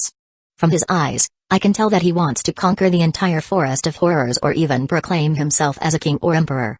I should tell this to Qingnian to tell her to be on her guard." "Oh." Dong Ying replied before asking, "Will we work together with Heaven's Choice then? What should we do now?" "Of course, we have to maintain friendly relations. This is beneficial to both Heaven's Choice and Soldier Alliance. I heard from King Nian that the real world will be devoured by the Heaven Awakened world in the future, so we must strengthen soldier alliance. We'll need to become a powerful force in the future, and I'll perhaps even become a king, only then will I be able to match King Nian's status and properly marry her. Dong Junhui smiled as he spoke to Dong Ying, his gaze and heart both incredibly resolute, making Dong Ying feel great admiration towards him. Elsewhere, Zhao Fu also suddenly thought of something. 347 Silver Immortal 7 Battle Professions. What Zhao Fu thought of was the role in historical remnant. Because he had been injured and his power sealed last time, he hadn't been able to go very deep into gloomy jungle. The stat gems and other items from there were all very valuable, so Zhao Fu thought about going there again. With his current strength, it was worth going there again. There were many Stage 1 and Stage 2 creatures there, such as the hobgoblins and minotaurs. Perhaps he would be able to create blood god pills if he refined their corpses. There were also cat demons that were all Stage 2. Even though they weren't humanoid creatures, if he could refine them, he would be able to obtain many raising stones.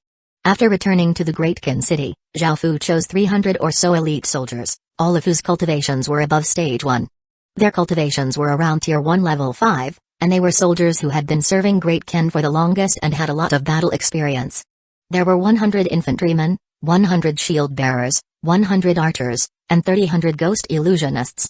With such a team, Zhao Fu felt that he would be able to clear gloomy jungle, mainly because of the 100 ghost illusionists' illusion abilities. Zhao Fu took his team quickly to East Green and first had a look at Mountain Willow Town.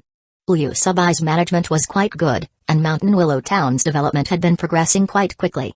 Their military was also quite good, and they were now the most powerful force in the surrounding 1,000-kilometer radius area. Zhao Fu had only provided equipment and resources, while everything else had been left to Mountain Willow Town. Occasionally, he would choose some elites to join Great Qin's army. Afterward, Zhao Fu used the teleportation channel to reach his new village that he had conquered before leaving. The Roland historical remnant provided the perfect defense for it. After such a long time, the village already had 800 or so people, and the 20 or so goblins were still standing guard. It seemed that no one had attacked this place. After coming to the Roland historical remnant's large doors, Zhao Fu stretched out his hands and pushed them open. It was incredibly dark, making it difficult to see. Zhao Fu only had 67 Gloomy Jungle Command medallions, and because Gloomy Jungle was quite dangerous, Zhao Fu didn't take too many infantrymen. The main reason he had brought them was to kill troublesome enemies who appeared in large numbers. In the end, Zhao Fu decided to bring 20 shield bearers, 30 archers, 6 blue-red goblins, and 1,000 ghost illusionists. He gave them some torches before leading them in. After walking through the passageway, Zhao Fu once again reached that dimly lit jungle. It was just as dark, and the trees were incredibly dense with all sorts of strange cries coming from inside. Soon, Zhao Fu saw some black goblins carrying wooden clubs. The creatures within Gloomy Jungle were more ferocious and savage than the ones outside. After seeing Zhao Fu and his party, they raised their wooden clubs and rushed over. There were 30 or so of these goblins, and Zhao Fu didn't bother acting personally. 20 shield bearers raised their shields and blocked in front of him, forming a shield wall. The archers started shooting, causing sharp arrows to tear through the air towards the black goblins. Kai. The arrows pierced through the goblins' chests. All of the soldiers Zhao Fu had brought were Great Qin's elites, and all of their arrows found their mark. The blue-red goblins tossed ice balls and fireballs, either freezing the black goblins or blasting them away. Very soon, the 30 black goblins had been easily taken care of. Almost all of the goblins here dropped command medallion fragments, and only 5 fragments were required to form a Gloomy Jungle command medallion. It was a pity that these goblins only dropped command medallion fragments and no other items. Zhao Fu looked at the corpses and found that they were Stage 1, so he could at least use their corpses to refine blood god pills. As Zhao Fu's party continued onwards, they encountered a group of 70 or so goblins. In the group, there were goblin rock throwers and hobgoblins. Some hobgoblins held swords, while others used sabers, hatchets, spears, or hammers. Their oars were more powerful than the other goblins, and they were most likely above Stage 1. Facing these 70 or so goblins, Zhao Fu still didn't act. Even though these goblins were stronger than the ones from before, they weren't very intelligent. They were less intelligent than even the goblins outside and only knew how to charge at their enemies. Great Qin's soldiers once again went into formation. This time, the shield bearers also equipped sharp spears. Their shields and spears were all fine gold rank pieces of equipment, and they were incredibly sharp and firm. The archers started to shoot, getting rid of the goblin rock throwers before focusing on the hobgoblins, allowing the ordinary goblins to rush up. The ordinary goblins waved their wooden clubs and ferociously ran incredibly quickly. However, the experienced shield bearers stood their ground with fearless expressions, gripping their spears and gathering their strength to stab out. Kai. Stabbing sounds could be heard as spears pierced through the goblins' chests, killing them instantly. Other goblins rushed up, and the shield bearers reformed their shield wall, and the archers had finished dealing with the goblin rock throwers and hobgoblins by now. Facing the ordinary goblins at such close range, the archers continuously shot arrows into their heads, instantly killing them. In just 5 or 6 minutes, they had finished killing the 70 or so goblins. The ordinary goblins and goblin rock throwers dropped command medallion fragments, but what interested Zhao Fu was the silver-white lights dropped by the hobgoblins. Legacy, Silver Lake Immortal Saber, Saber Essence, the shard of a epic rank weapon, Silver Lake Immortal Saber. Collecting 1200 Saber Essence can allow one to fuse the Saber Essence into Silver Lake Immortal Saber and obtain the legacy attached to the saber. Legacy, Silver Lake Immortal Spear, Spear Essence, the shard of a epic rank weapon, Silver Lake Immortal's Spear. Collecting 1200 Spear Essence can allow one to fuse the Spear Essence into Silver Lake Immortal's Spear and obtain the legacy attached to the spear. Legacy, Silver Lake Immortal's Hammer, Hammer Essence, the shard of a epic rank weapon, Silver Lake Immortal's Hammer. Collecting 1200 Hammer Essence can allow one to fuse the Hammer Essence into Silver Lake Immortal's Hammer and obtain the legacy attached to the hammer. Zhao Fu found that there were 7 types of essences: sword, saber, spear, hammer, bow, shield, and hatchet. If he could collect enough essences, he could form 7 epic rank pieces of equipment and unlock the Silver Immortal's 7 battle professions. There wasn't much information about these professions, and he would only find out more about them after unlocking them. After putting away the corpses, Zhao Fu led his soldiers onwards. 348 ancient power afterward, Zhao Fu and his soldiers arrived at a large open area. There were 20 or so minotaurs there. Their skin was quite dark, and they had muscular bodies. Their eyes were blood red, and their breath came out as white fog. They gave off the powerful aura of stage 2 strength. Roar. The 20 minotaurs were already berserk, and they looked at Zhao Fu's party murderously as they charged over. As their massive bodies charged, thunderous thumping could be heard, and even the ground seemed to shake. The archers immediately started to shoot, and facing these arrows, the stage 2 minotaurs swung out their fists, sending out wind that knocked the arrows away. The arrows that hit the minotaurs only sank a few centimeters in. The minotaur's muscles not only contained a lot of strength, but they also provided great protection. Even after taking many arrows, they were still completely fine. Seeing this, Zhao Fu immediately ordered, "Illusionists." The 1,000 ghost illusionists immediately raised their wooden staffs and chanted as eerie ghostly chi rose up from the ground. As the 20 or so minotaurs charged, they were instantly pulled into the dark ghost world. They had very low mental and spiritual defenses, so mental attacks were very effective against them. Within the dark ghost world, the berserk minotaurs swung their fists around, crushing the countless ghosts around them. However, no matter how they attacked, the ghosts would continuously attack, and they simply couldn't finish killing them. After all, they were all illusions. Zhao Fu drew the slaughtering ghost sword and walked into the ghostly chi-filled region. The slaughtering ghost sword gave him resistance against ghost-type skills, and with his strength and king's power, such illusions were essentially useless against him. After walking into the region, Zhao Fu saw the minotaurs dumbly standing still. Zhao Fu sent his king's power into the slaughtering ghost sword, causing it to shine with a sharp blood-red sword light. Zhao Fu wanted to instantly kill these minotaurs, as immense pain could drag them out of the illusion. He went to the first minotaur and slashed out, causing a blood-red sword light to flash, beheading the minotaur instantly. Blood spurted out, and the headless corpse powerless crashed to the ground. Zhao Fu then continued on to the next minotaur and once again killed it in one strike. In less than 3 minutes, Zhao Fu had finished killing all of the minotaurs. The 100 ghost illusionists then dispelled the dark ghost world, and the ghostly chi slowly disappeared, revealing the corpses. Zhao Fu had killed 26 minotaurs in total, which had dropped 26 orbs of green light that were as big as fists and gave off an ancient air. They were ancient power. Zhao Fu wasn't stingy, and he gave the 26 ancient powers to 26 of the archers. Right now, the archers were very useful, and because ancient power was a strength type upgrade and the 100 ghost illusionist was a mental type profession, the 100 ghost illusionists weren't very suitable. Zhao Fu felt that the effects would be quite terrifying if he gave the ancient powers to some strength-based professions. For example, with the goblin warriors 2-meter tall, sturdy bodies and the strong orcs, the effects would be simply astounding if they received the ancient powers. However, Zhao Fu still decided to strengthen the soldiers currently with him, as this would provide immediate benefits. After using the ancient powers, the archers gave off powerful auras, and their bodies also changed. They seemed to suddenly inflate, making them roughly 2 meters tall and covering their bodies with muscles. They gave off an oppressive air, and they were now as strong as stage 2 soldiers. Zhao Fu put the Minotaur's corpses away and felt quite satisfied as they advanced forward. He hoped that he would be able to refine blood god pills out of these corpses, as this would greatly boost Great Ken's military strength.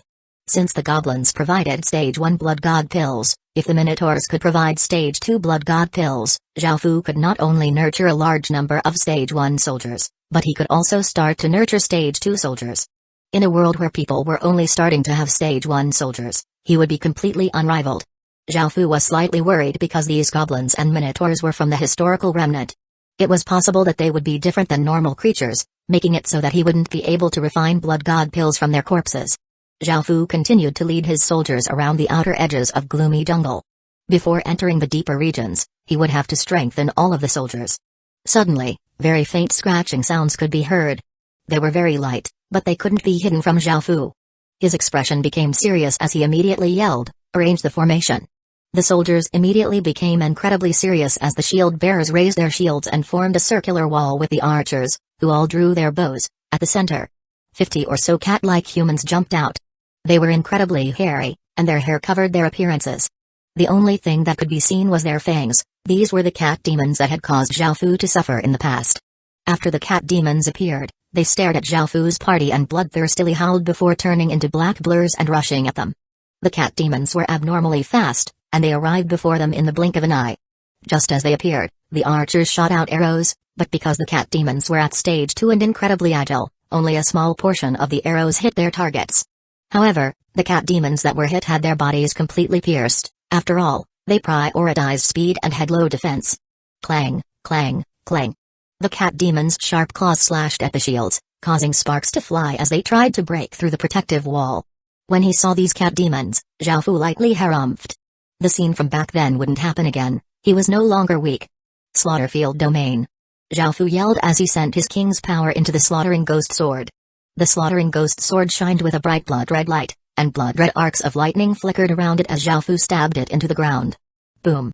A massive aura exploded out, causing the ground around Zhao Fu to crack. A blood-red barrier expanded out, forming a 1,000-meter-wide blood-red energy barrier. The cat demon's greatest asset was their speed, and if one could restrict their speed, one would be able to easily kill them. The 1,000-meter-wide blood-red energy barrier covered all of the cat demons, who were all given a big fright. They tried to escape out of it, but Zhao Fu tightly gripped the slaughtering ghost sword with both hands and sent even more of his king's power into it. Immediately, a formless pressure weighed down on the cat demons' bodies, causing them to slow down. 349 poison stat gem. Now that the cat demons had been slowed down, the archers were much more effective. The archers who had used ancient power fully drew their bows and sent out powerful arrows that completely pierced through the cat demons' bodies. After being hit by the arrows, the cat demons immediately died. In just a few moments, all of the cat demons had been killed by the archers. The cat demons dropped quite a few gems. These were all stat gems, and they could be socketed onto equipment to give various stats and attributes. The stat gems dropped by normal cat demons could give 1 stat point. Those dropped by elite class cat demons could give 2 stat points. Those dropped by chief class cat demons could give 3 stat points, and so on. Stat gems were quite rare, and even ordinary stat gems would most likely be as valuable as secret silver rank equipment. If they farmed stat gems here, they would be able to strengthen Great Ken's equipment. Zhao Fu wasn't very interested in ordinary stat gems, and he didn't plan to socket any on his equipment. After all, he had 3 legendary rank swords, so at the very least, he would socket epic rank stat gems into them. After putting away the stat gems and the cat demons' corpses, Zhao Fu and his soldiers continued onwards. Soon, they encountered another group of goblins. There were 150 goblins, and there were 8 or 9 blue-red goblins among them. The blue-red goblins were at stage 2, and the fireballs that they threw were slightly black and incredibly destructive. Zhao Fu immediately ordered the 100 ghost illusionists to cast the dark ghost world. Ghostly chi immediately spread out, covering all of the goblins. Because the blue-red goblins were of a magic profession and had stage 2 cultivation, it wouldn't be too difficult for them to escape from the illusion. As such, Zhao Fu didn't bother acting himself. Instead, he took out some ballistae to wildly shoot towards the ghostly chi-filled region. Immediately, pained howls started to sound out. Even though the ghostly chi obscured the view of the goblins inside, Zhao Fu had remembered their rough positions, so he and his soldiers were able to continuously kill them. Because goblins had low defense, after the ghostly cheese scattered, only corpses were left. After cleaning up, Zhao Fu and his soldiers continued onwards. The enchantment cards that the blue-red goblins dropped were quite a bit better than normal enchantment cards. Scratch, scratch, scratch. It was that sound again. Zhao Fu immediately ordered, "Arrange the formation." In the next moment, cat demons leaped out. They were slightly different to the ones from before. Their fur and hair were a dark green color, and their claws were jet black. Any plants that they touched immediately withered. It seemed that their claws contained a lethal poison. These cat demons were most likely poison cat demons. Zhao Fu didn't know what sort of skills they had, but their poison would be quite difficult to deal with. Zhao Fu had prepared all sorts of medicinal pills in his king's ring, but he hadn't brought many antidote pills. They were all stage 2 poison cat demons, so normal antidote pills wouldn't be very effective. As such, they had to be very careful. Now, Zhao Fu had to act first. If these cat demons had the opportunity to attack, things could become troublesome.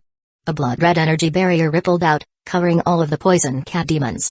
This caused them to pause, and feeling a formless energy bear down on them, they felt that the situation wasn't in their favor and immediately tried to run. Seeing this, the archers immediately attacked, and after the poison cat demons died, they dropped a dark green gem. Stat gem, poison, grade, white, description, can be socketed on any equipment, giving the piece of equipment poison-type attacks and poison-type defense. Zhao Fu had never thought that there would be a great variety of stat gems. These ones would be good for Great Ken's assassins. Now, most of Great Ken's elite assassins had their equipment enhanced by underworld demon crystals, and if they were also enhanced by these poison stats gems, they would become even more powerful. Zhao Fu felt quite pleased, and he put away the stat gems and corpses. After continuing onwards, they encountered a group of minotaurs. There were 30 or so minotaurs, and as soon as they were spotted, they were trapped by the dark ghost world. Zhao Fu's 100 ghost illusionists all had at least stage 1 cultivation, so trapping these berserk minotaurs was quite simple. Because the minotaurs had high defense, Zhao Fu didn't use the ballistae. Instead, he personally used the slaughtering ghost sword to kill them. The minotaurs dropped 30 ancient powers, which Zhao Fu once again distributed to his soldiers. Now, whether it was the shield bearers or archers, all of their bodies had become tall and muscular, and they gave off an air of oppression. Now, all of them could rival stage 2 soldiers. After killing these minotaurs, Zhao Fu once again encountered cat demons. These cat demons were different from the ones they had encountered earlier. Their hair and fur were snow white, and these cat demons gave off a faint white light. If it wasn't for their fangs, they would have looked quite holy. These light cat demons were different than the other cat demons. They had magic skills and could shoot out 10-centimeter wide beams of light. The beams of light were quite powerful, and they could instantly blast through a 1-meter wide tree trunk. Luckily, the shield bearers had all used ancient powers, and they were able to stop the light cat demons' attacks. Afterward, Zhao Fu drew his slaughtering ghost sword and started a counterattack, and soon, they had killed all of the light cat demons. They dropped white stat gems that were about as big as fingernails. Stat gem, light, grade, white, description, can be socketed on any equipment, giving the piece of equipment light-type attacks and light-type defense. Because he had obtained poison stat gems earlier, Zhao Fu wasn't too surprised when he saw these light stat gems. They continued onwards, and half an hour later, they saw a group of cat demons with black fur that had similar attacks to the light cat demons. However, rather than shooting out white light, these cat demons shot out black light. After killing this group of cat demons, they obtained black stat gems that were the same size and shape as the light stat gems. Stat gem, dark, grade, white, description, can be socketed on any equipment, giving the piece of equipment dark-type attacks and dark-type defense. After Zhao Fu looked at the dark stat gems and was about to put them away, he suddenly heard the sky demon say in a pitiable voice, "Owner, I want this." When he heard this, Zhao Fu felt a bit surprised, and he asked, "You can devour this stat gem's power?" The sky demon sounded quite pleased as it replied, "But of course. I'm a sky demon, and absorbing pure darkness energy like this is very simple for me." Zhao Fu remembered that he had promised the sky demon sword that he would find resources for it. Since he didn't have much use for these dark stat gems anyway, he might as well allow it to devour some. The sky demon sword let out traces of demonic chi that surrounded the dark stat gems. In just a few moments, the dark stat gems turned into dust, and the demonic chi returned to the sword. The sky demon moaned before digesting the energy within the sword with a satisfied expression on its face. 350 Special Village. In the next 2 days, Zhao Fu and his soldiers continuously killed goblins until they had formed enough command medallions to bring the other soldiers in. During those 2 days, Zhao Fu had killed many minotaurs and obtained many ancient powers, most of which he gave to the archers and shield bearers. For now, The infantryman didn't receive any. Zhao Fu only used the infantryman to deal with some ordinary goblins. He had them help the shield bearers with defense, so he didn't give them ancient powers. If he had surplus ancient powers, he would distribute some to them. In total, there were 300 or so soldiers, and Zhao Fu wanted to start delving into the depths of gloomy jungle. These days, they had remained on the outskirts and obtained many good things, but Zhao Fu was quite curious about what would be inside. Zhao Fu didn't know just how big the historical remnant was, and during those 2 days, they had only explored the outskirts. After leading his soldiers for a while, they suddenly heard the sound of battle from ahead. Zhao Fu ordered his soldiers to stop while he stealthily went up and jumped on a large tree. He saw 30 or so goblins hunting down a cat demon. There were 3 types of creatures living in the historical remnant: goblins, minotaurs, and cat demons. They constantly fought, and Zhao Fu found that the goblins would fight with minotaurs and that the cat demons would hunt goblins for food. There weren't many sources of food in the historical remnant, it was mostly black fruits. Because of competition for food, conflict would always spark among the 3 different types of creatures. Even though the cat demon had stage 2 strength, it was surrounded by 30 or so goblins and having a hard time. The ordinary goblins acted as meat shields at the front while the hobgoblins continuously attacked from behind them, and goblin rock throwers threw rocks from a distance. Under their continued attacks, the cat demon was killed, and 10 or so of the goblins were killed. Zhao Fu came back to his soldiers and led his soldiers to kill these goblins. The archers rained down arrows on the unprepared goblins, instantly killing 80% of them. The infantrymen then ran up, easily killing the rest. After collecting the spoils, they continued onwards. An hour later, Zhao Fu stopped and found that there was a goblin village in front of them. The village was next to a small mountain, and because the black goblins weren't very intelligent, this village didn't have many structures. Most of the buildings were crudely made of wood and stone, forming basic shelters. If it wasn't for the fact that Zhao Fu could see the exposed city heart, he wouldn't have thought that it was a village. The village was a fine gold-grade village, and the city heart gave off a silver light that gave off a dark aura. When he saw this, Zhao Fu was pleasantly surprised. Before, Zhao Fu had obtained a few goblin profession change stone steels, hobgoblin, blue-red goblin, and goblin rock thrower, but he had been unable to use them. This was because ordinary fine gold-grade villages were useless, and Zhao Fu needed a special goblin village to use those profession change stone steels. Because of the dark silver light from the city heart, this meant that it was most likely a special goblin village. However, there were many goblins here, roughly 6,000, so it wouldn't be easy to deal with. It was a pity that Zhao Fu had brought all of his 100 ghost illusionists. The dark ghost world that they could create would have been able to cover 80% of the village, causing 80% of the goblins to be unable to fight. If that were the case, he would have been able to easily take down the village, but he only had 300 ghost illusionists. The dark ghost world created by the 300 ghost illusionists could only cover 3 kilometers, and it could only drag 1,000 goblins at most into the illusion. This clearly wouldn't be enough. Zhao Fu started to think, with his 300 or so soldiers, he wouldn't be able to take down 6,000 goblins. After thinking for a while, Zhao Fu came up with 2 ideas. One of them was to lure them out in groups before getting rid of them. With how unintelligent they were, it would be easy to trick them, and it wouldn't be too difficult or dangerous. The other method was to use other forces to deal with the goblins, which were the cat demons or minotaurs. After thinking about it, Zhao Fu decided to go with the second method. The best scenario was where he reaped the rewards at the end while the others fought. After all, as long as the creatures within the historical remnant died, they would still drop items. This would be much easier overall. This method required Zhao Fu to personally act, as his soldiers wouldn't be able to outrun minotaurs and cat demons. Zhao Fu hadn't known a lot about the situation within Gloomy Jungle, so he hadn't brought any of Great Ken's assassins, who would have been quite suited for this task. After making his decision, Zhao Fu started to act. However, after looking around, he didn't find any big groups of cat demons or minotaurs, so he could only change his plans and have his soldiers go lure goblins while he went to find cat demons or minotaurs. Zhao Fu first sent 10 archers to lure some goblins out of the goblin village. Because these goblins were quite ferocious and not very intelligent, Zhao Fu wasn't sure how many goblins they would lure out, so he didn't send too many people. Archers had decent agility stats, and they could use their bows and arrows to attack from a distance, which would reduce any injuries or casualties. The archers obeyed and started to stealthily make their way towards the goblin village. They then fired arrows into the village, alerting the goblins within.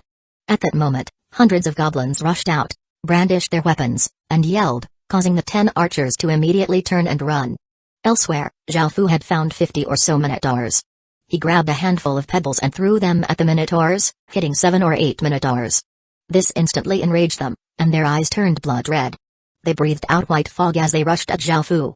Zhao Fu grinned and retreated not too quickly or too slowly. With Zhao Fu's current strength, if he wanted to run, the Minotaurs would be left far behind. The archers lured the hundreds of goblins to an empty area before quickly disappearing. This area was quite close to the goblin village but far away from where Zhao Fu was with the Minotaurs, so they could only have the 100 ghost illusionists cast Dark Ghost World and wait for Zhao Fu to return. A while later, Zhao Fu lured the Minotaurs to the area before suddenly disappearing. The ghostly chi dissipated, and when the hundreds of goblins and Minotaurs saw each other, they gave off a ferocious battle intent, immediately clashing against each other. 351 golden crown. Even though the goblins had a numerical advantage, the Minotaurs weren't weak, and they gave off surprisingly powerful auras. They continuously punched out, causing wind to howl as they blasted back multiple goblins with each punch. The goblins started to retaliate, and the ordinary goblins raised their wooden clubs and fearlessly rushed up. The hobgoblins unleashed large waves of sword light and spear light, the goblin rock throwers threw rocks with all their might, and the blue-red goblins sent out fireballs and ice balls. The battle between the two sides was incredibly intense, with body parts and blood flying everywhere, resulting in very loud battle sounds. Every time a Minotaur punched a goblin, the immense force would shatter the goblin's bones, injuring the goblin heavily or killing him instantly.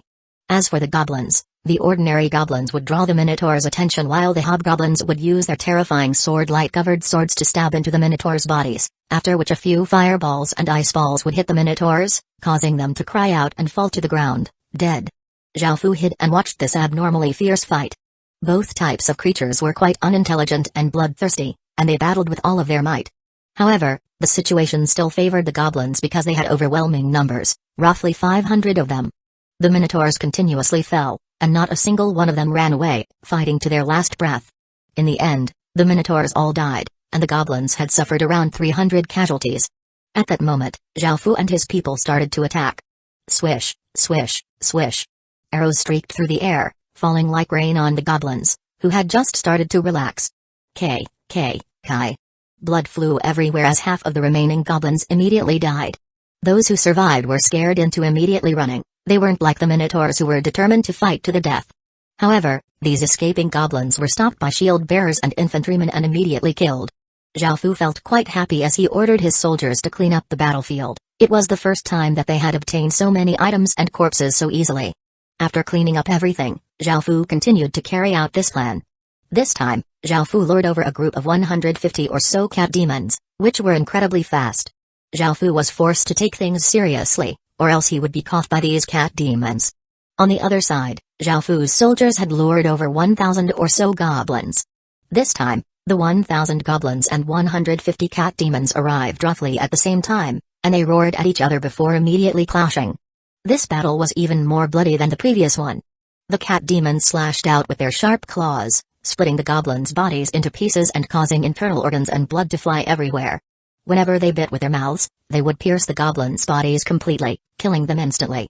Even though the cat demons were incredibly powerful and ferocious, there were many goblins, including blue-red goblins. Whenever ice balls hit cat demons, the ice balls would freeze them and cause their movements to slow down. Whenever that happened, countless goblins would rush up. Hobgoblins swung their weapons, cutting the cat demons apart, while other goblins would even charge up and use their mouths to bite the cat demons' bodies, tearing off chunks of meat and hair. Countless fireballs would also blast the cat demons into pieces, making the scene incredibly gory. After the battle ended, the goblins were the victors again. However, the victory had cost them greatly, and only 200 or so goblins remained out of the original 1,000. Zhao Fu once again ordered his soldiers to attack, and soon, the injured and tired goblins had been dealt with. Next, Zhao Fu found roughly 500 poison cat demons, pleasantly surprising him. He didn't do anything to them and first returned to order his soldiers to lure out some goblins before returning to lure out that group of cat demons. This time, 2,500 or so goblins faced off against around 500 poison cat demons. The battle was abnormally fierce, but this time, the situation favored the cat demons. This was because not only were the cat demons incredibly fast, but their claws and fangs were also covered with poison. When they cut open a wound, poison would immediately enter and spread throughout the goblin's body, causing the goblin to foam at the mouth and die. No matter how desperately the 2,500 goblins retaliated, they were unable to resist the 500 poison cat demons. The goblins continuously died, while the cat demons suffered slight casualties. In the end, when there were only 500 or so goblins left, the goblins started to run away. There were still around 300 cat demons left, and because they had no intention of sparing these goblins, they started to chase the goblins. At that moment, a person appeared between them. He wasn't an emissary of peace but a herald of death. When they saw Zhao Fu suddenly appear, some of the cat demons remembered that he was the person who had lured them over, so many of them started to rush at Zhao Fu. At that moment, Zhao Fu stabbed the sky demon's sword into the ground, and demonic chi instantly dyed the ground black. A black substance rose up from the ground and covered the area around Zhao Fu, forming a 10-meter wide black hemisphere around him. The cat demons opened their mouths, baring their fangs as Zhao Fu raised one hand and his king's seal appeared on his palm. A terrifying black light shot out as a formless energy spread out. Swish, swish, swish. Black spikes that were 1 meter long and 5 centimeters wide stabbed out from the black hemisphere before shooting outwards, hitting anything within 1,000 meters of Zhao Fu. Whether they were the escaping goblins or the attacking cat demons, all of them felt a sense of terror, and they desperately started to run away. However, they were still pierced by the black spikes, riddling them with holes and making them die a cruel death. Zhao Fu had used his City Lord Seal's power and slightly changed the king's profoundness, demon domain, 10,000 burials skill. The ground all around him was covered with 1 meter long black spikes and countless cat demon and goblin corpses. After the black hemisphere dissipated, it turned into demonic chi that returned into the sky demon sword. Zhao Fu felt quite pleased as he looked at the corpses, and he had his soldiers start clearing up the battlefield. Now, there were 2,000 or so goblins remaining at the goblin village. Zhao Fu didn't plan on continuing to have two forces clash. Instead, he decided to start luring the goblins out and killing them with his own forces. If he could lure out another wave, he would be able to attack the village afterward. After ordering the archers to attack the village, an ugly, 3-meter-tall goblin appeared.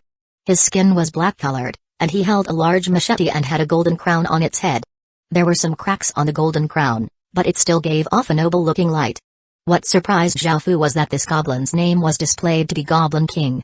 After the Goblin King appeared, he roared, and that roar reverberated within the surrounding 1,000-meter area. He led the remaining 2,000 goblins to rush at Zhao Fu. 352 Goblin King. Goblin King? This was the first time that Zhao Fu had encountered an intelligent creature with King in its name. He had encountered animals with this title before, such as Grey Wolf King and Black Forest Horse King, but not for intelligent creatures. The aura that the goblin gave off was very powerful, and what shocked Zhao Fu even more was that he really could sense a faint king's power from its body. No matter what sort of creature it was, anything that was related to King would be quite powerful. When he saw that the Goblin King would soon clash with his soldiers, Zhao Fu took out an evil crushing spear and sent his king's power into it. The evil crushing spear shined with a bright silver light, and arcs of electricity appeared around it and gave off terrifying energy ripples. Zhao Fu loudly yelled before throwing the evil crushing spear. Boom! An explosion sounded out as the evil crushing spear turned into a massive ray of silver light, seeming to be able to pierce through everything as it shot towards the Goblin King. Bang! The Goblin King swung his large machete, sending out a wave of light that hit the approaching ray of light. A massive explosion sounded out, and the energy turned into a massive gale that swept across the surrounding 1,000-meter radius area. Hurry up and leave. Zhao Fu ordered. By now, Zhao Fu was certain that the Goblin King really did have King's power. Could it be that this goblin was a true king? It was the first time that Zhao Fu had met another king. Just this Goblin King alone was enough to kill all 300 of his soldiers, and there were also another 2,000 goblins. Zhao Fu knew that they were doomed to lose and that they had to find another method to deal with these goblins. Zhao Fu ordered his soldiers to start escaping towards a mountain valley. He completely hadn't expected to encounter a king in this fine gold-grade village. The Goblin King was incredibly fast and bloodthirsty, and everything that blocked his way was split into pieces by his large machete. If they didn't restrict the Goblin King's speed, he would definitely catch up with Zhao Fu's party. Zhao Fu suddenly thought of a summoning skill he hadn't said, Godly Hell's Doors. Zhao Fu raised the Sky Demon sword, and a black light shot into the sky. A faint rumble sounded out as a 10-meter wide black hole appeared as traces of demonic chi streamed out. Roar! Roar! Roar! Little demons who had wings and pitchforks roared as they rushed out of the black hole. These little demons' strength was near stage 1, and there were 100 or so of them. They flew in the air and evilly looked at the Goblin King before rushing to attack him. Facing these little demons, the Goblin King ferociously roared and brandished its machete, sending out massive waves of light and splitting many little demons into demonic chi. Facing the Goblin King, the little demons were unable to retaliate at all. However, they served their purpose as cannon fodder and successfully slowed down the Goblin King. Zhao Fu and his soldiers took this opportunity to rush towards the valley nearby. The Goblin King slashed down, and a massive wave of machete chi split apart the final 3 little demons, after which the Goblin King continued to lead the 2,000 goblins to chase after Xiaofu and his soldiers. After reaching the valley, Xiaofu felt more relaxed because the situation had now been largely resolved, and he immediately ordered his soldiers to start setting up.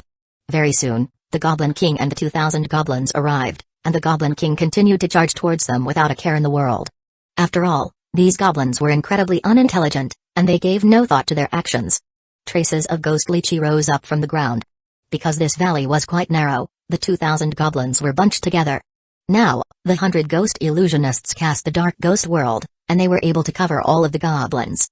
However, the dark ghost world was unable to stop the Goblin King at all. He instantly charged out of the ghost chi-filled region and gave off a ferocious air as he rushed at Xiaofu. Xiaofu narrowed his eyes as he continued to run into the valley, leading the Goblin King away as the 300 soldiers dealt with the ordinary goblins.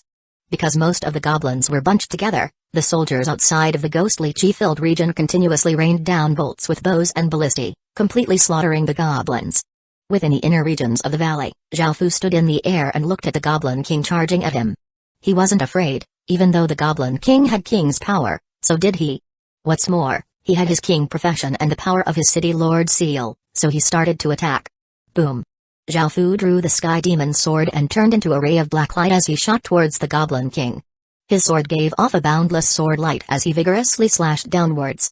The Goblin King quickly swung his machete, causing it to give off a sharp machete light. A massive sound rang out as the two energies collided, resulting in a shock wave that caused the ground to crack and for small rocks and grass to be sent flying. Facing Xiaofu's full strength attack, the Goblin King was forced to take a step back. His strength was clearly inferior to Xiaofu's, but at that moment, the Goblin King's crown shined with a faint golden light, and a majestic aura spread out. Immediately, it was as if a powerful energy had entered the Goblin King's body.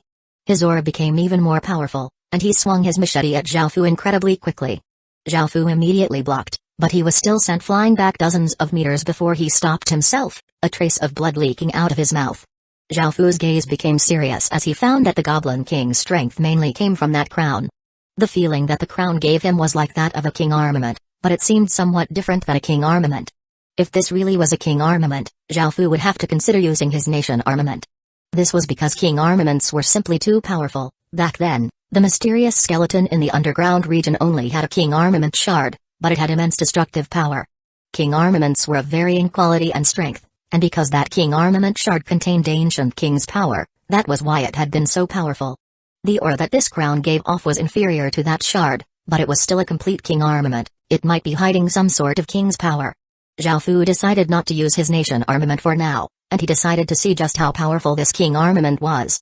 Xiaofu once again raised his sword, and a black and gold seal that gave off a massive aura appeared above Xiaofu's head. Traces of a black aura streamed out of it, entering Xiaofu's body. Xiaofu unleashed the great Ken seal's full power, and he stood in the air, his black cloak fluttering despite there being no wind. The aura that he gave off became terrifying to the extreme as if it had become corporeal, and it weighed down on everything around him. Some of the more fragile rocks instantly shattered, while grass and plants around him were flattened to the ground. Godly demonic thrust. Xiaofu held the sky demon sword high as it gave off a demonic light. A massive image of a sword appeared in the air, causing the wind and clouds to stir, and the sword descended. Boom! A massive explosion sounded out as the massive sword image slashed at the Goblin King.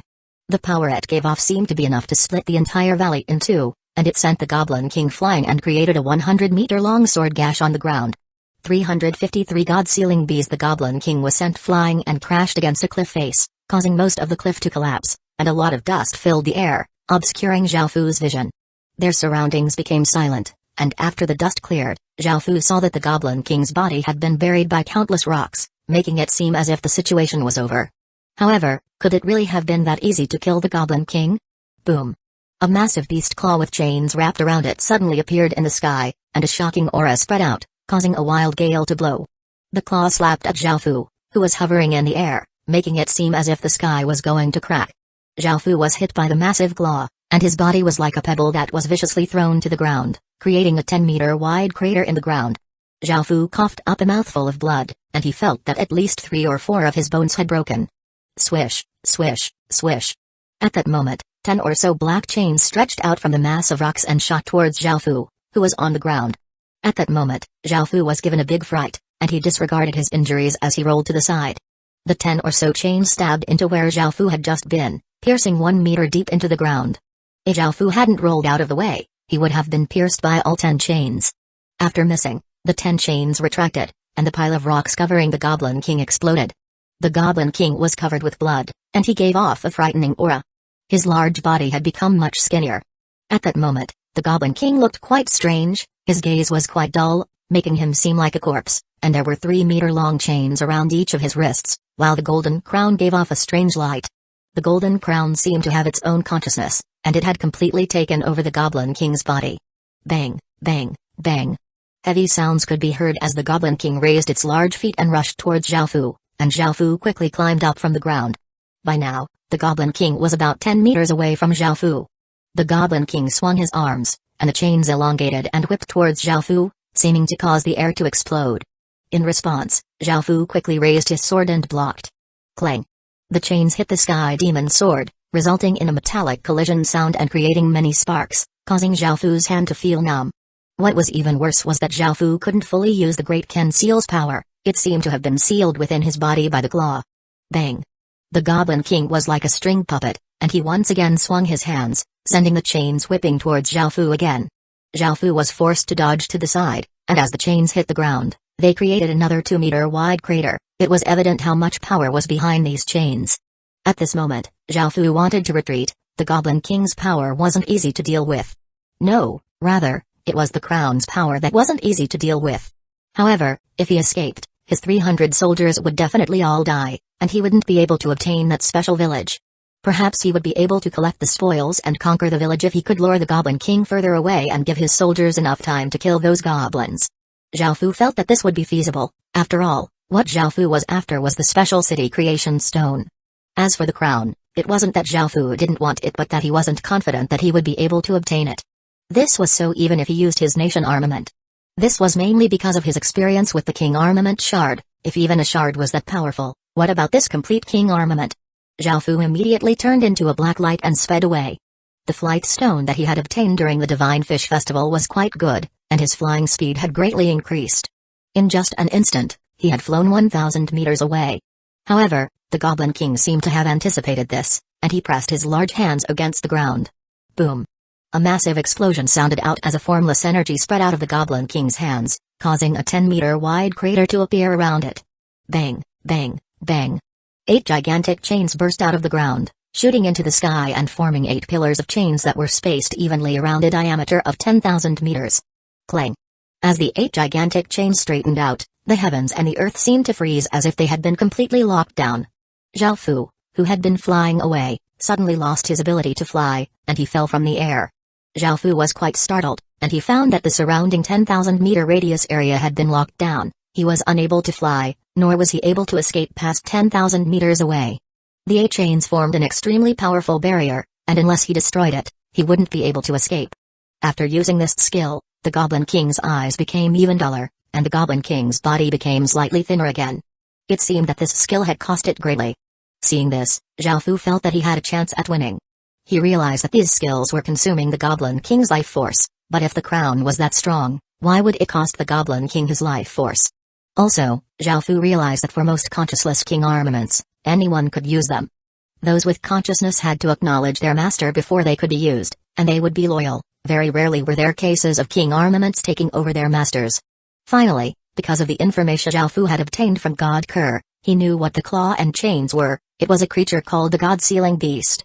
The God-Sealing Beast was quite powerful, and just like its name implied, it could seal even godly spirits. It seemed that using godly skills had caused the crown to suddenly devour the Goblin King. Zhao Fu realized that this might not be a true king armament, and he let out a sigh of relief. He decided to not use his nation armament. As long as he could stall for time and the Goblin King expended all of his life force, he would win. Bang, bang, bang. The Goblin King continued to rush at Zhao Fu, but Zhao Fu's body suddenly disappeared.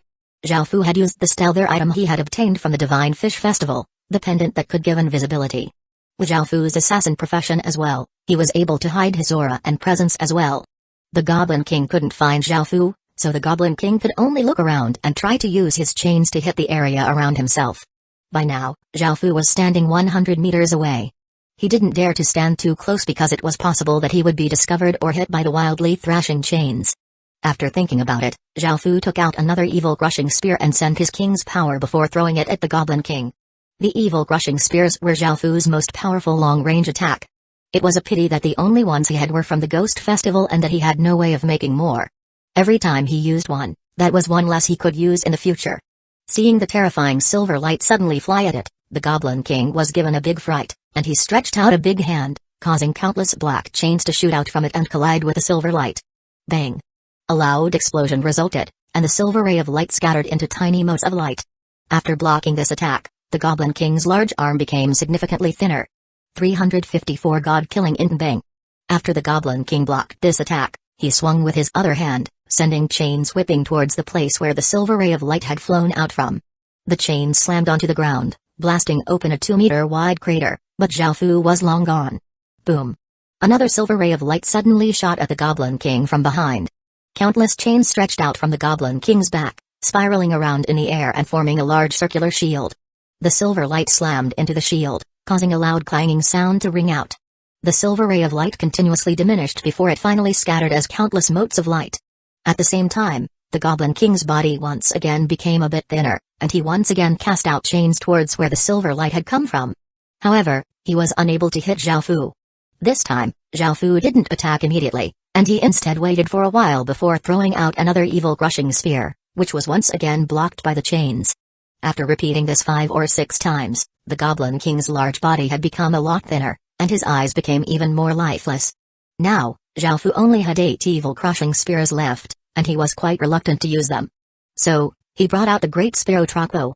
An arrow shot out and turned into a thin violet ray of light as it sped towards the Goblin King. Facing this arrow, the Goblin King stood his ground while the chain attached to his arm snaked out and knocked the arrow away.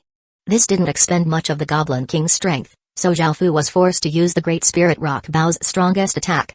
A violet rock with a wingspan of 4 meters suddenly appeared, giving off an incredibly sharp aura as it shot towards the Goblin King's back.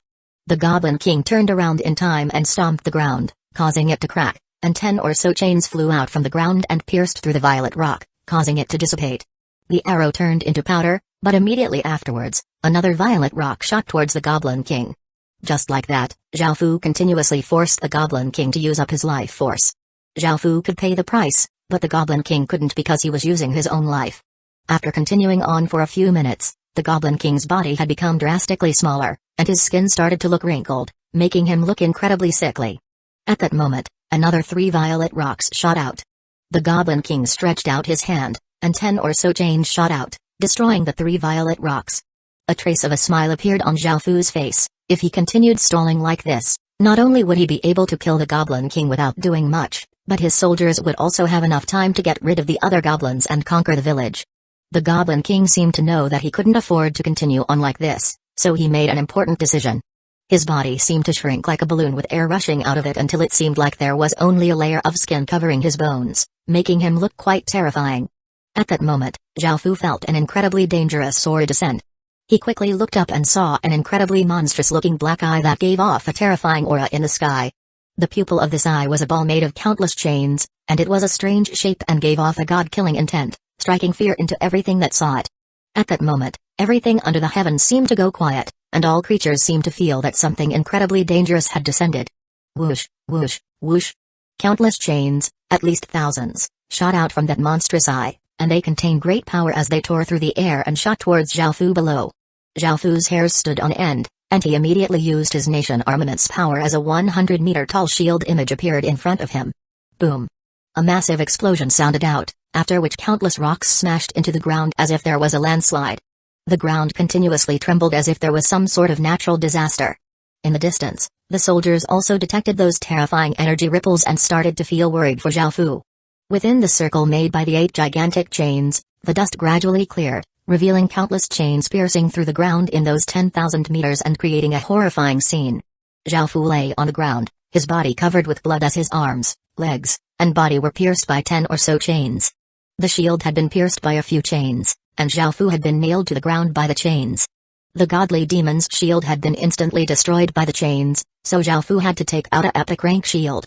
However, it was still unable to block those chains. Luckily, his vitals hadn't been hit, so the Goblin King had been unable to instantly kill Zhao Fu, only seriously injuring him. The chains around him began to disappear as the Goblin King's body became a dry corpse.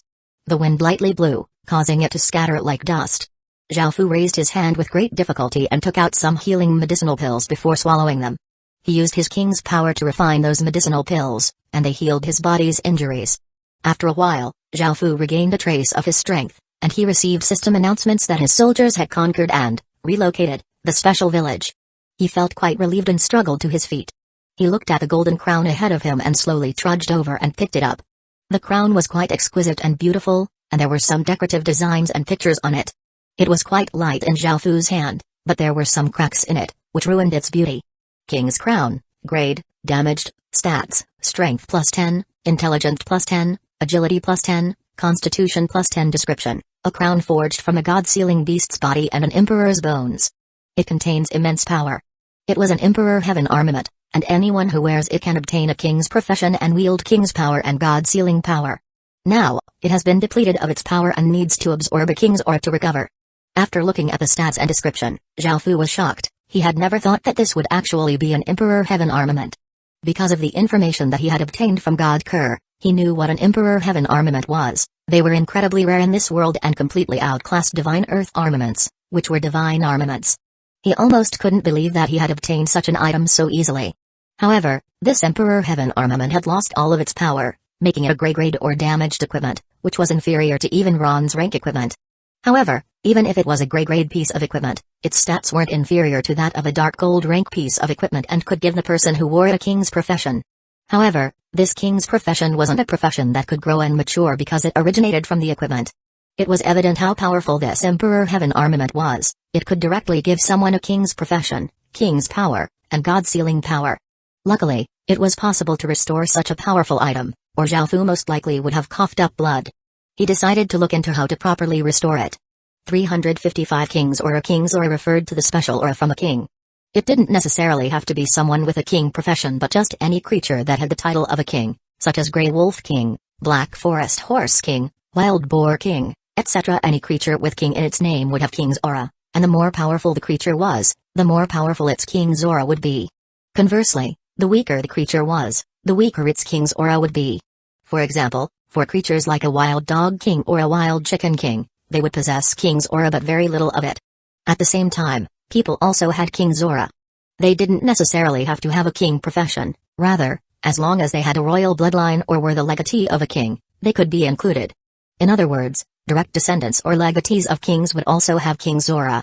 If a person killed or subdued someone else with king's aura, that person would be able to obtain that person's king's aura, though killing the person would result in more being gained. After all, killing meant erasing that person's existence, so all of that person's fate would have nowhere to go, resulting in more king's aura being gained. Zhao Fu felt that king's aura was quite similar to fate. It was probably the purest essence of fate that could make one a king. It was this sort of fate that the king's crown required in order to be restored. In the future, if Zhao Fu killed legatees, creatures with king in their names, or those with royal bloodlines, he would be able to obtain a lot of king's aura.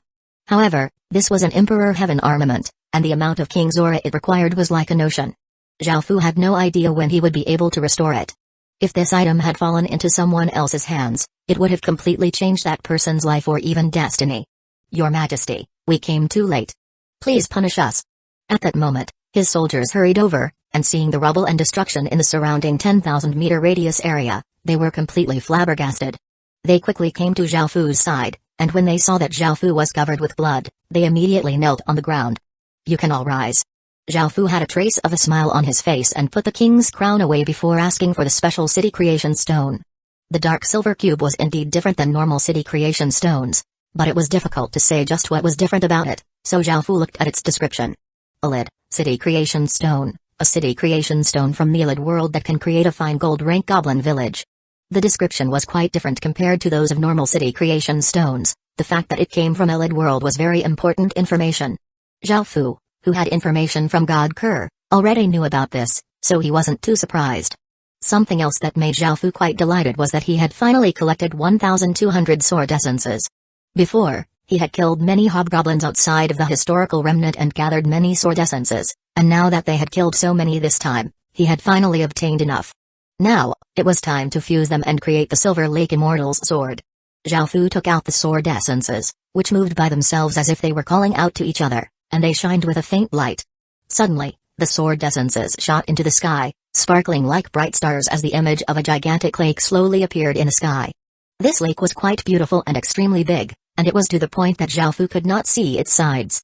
The surface of the lake was extremely still without a single ripple, and there were some orange flowers and grass growing around it, creating a beautiful scene.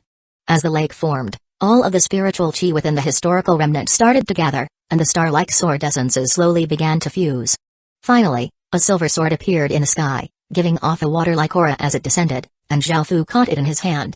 It was a silver sword that was roughly 1 meter long and 10 centimeters wide, and there was an image on the hilt that looked like a water immortal. Overall, it was quite a beautiful sword. Silver Lake Immortal Sword, Grade, Epic Rank, Stats, Strength +20, Intelligence +20, Agility +15, Constitution +19, Description, one of the Silver Lake Immortal's 7 pieces of equipment. It has a legacy and can give the user the Silver Immortal Swordsman profession. Silver Immortal Swordsman, a growth-type profession that wields powerful sword attacks. The user will inherit a type of martial conception, Silver Lake Conception. After looking at these things, Zhao Fu found that this profession was quite powerful. Putting aside the other matters, just the martial conception meant that this profession was quite advanced. This was because only people with high cultivations, usually above stage 7, could comprehend a type of source energy.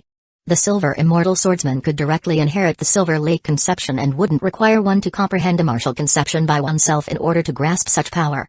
However, this profession and sword didn't suit Zhao Fu. There were 6 other pieces of equipment and professions, and Zhao Fu planned to give them to others. Because he already had his king profession, he wasn't very suited for this profession, so he put the sword away and planned to find it a suitable owner in the future. Zhao Fu decided to stop the exploration of Gloomy Jungle here. Now that Zhao Fu had been seriously injured, he would have to take a few days to recover. After returning to Great Kin, Zhao Fu mustered his remaining strength to go to the Heaven and Earth Refining Formation, and he placed a black goblin's corpse onto the formation. Right now, Zhao Fu was most concerned with whether or not the black goblin's corpses could be refined. If they could, he would be able to develop a large number of Stage 1 soldiers or even Stage 2 soldiers. Zhao Fu started to feel slightly anxious as he activated the Heaven and Earth Refining Formation. A formless energy brought the goblin's corpse into the air, and its fleshly essence continuously melted, revealing an eerie skeleton. 2 orbs of light rose up out of the skeleton. Zhao Fu stretched out his hand, and they floated over. The first was a great orb, while the second was a Stage 1 blood god pill. Zhao Fu was ecstatic, and he placed a Minotaur's body onto the formation next. He obtained a Stage 2 blood god pill from it. He then obtained some raising stones from a cat demon corpse. Now, Zhao Fu was completely reassured and went back to his room to recover from his injuries. He decided that he would form a team specifically to kill creatures within the historical remnant to provide Stage 1 and Stage 2 corpses for Great Kin after recovering. Afterward, Zhao Fu realized that he hadn't returned to the real world for a while, and since he couldn't do much while he was recovering, he decided to return to the real world. 356 Kin will surely be destroyed by none other than Chu. After his consciousness returned to the real world, Zhao Fu felt extraordinarily hungry, which he was familiar with. He drank some water to fend off the hunger temporarily before asking his bodyguard to buy him a meal. Zhao Fu then checked his phone, and he found that he had a text and a few missed calls from Wu Qingniang. Zhao Fu looked at the text and found that it was Wu Qingniang asking him how his meeting with Dong Junhua went. Zhao Fu thought about it, and he found that his impression of Dong Junhua was decent and that he had a good personality. Dong Junhua would most likely be able to rally people to him. As such, Zhao Fu answered truthfully, and Wu Qingniang didn't reply for a while. She was most likely within the Heaven Awakened world.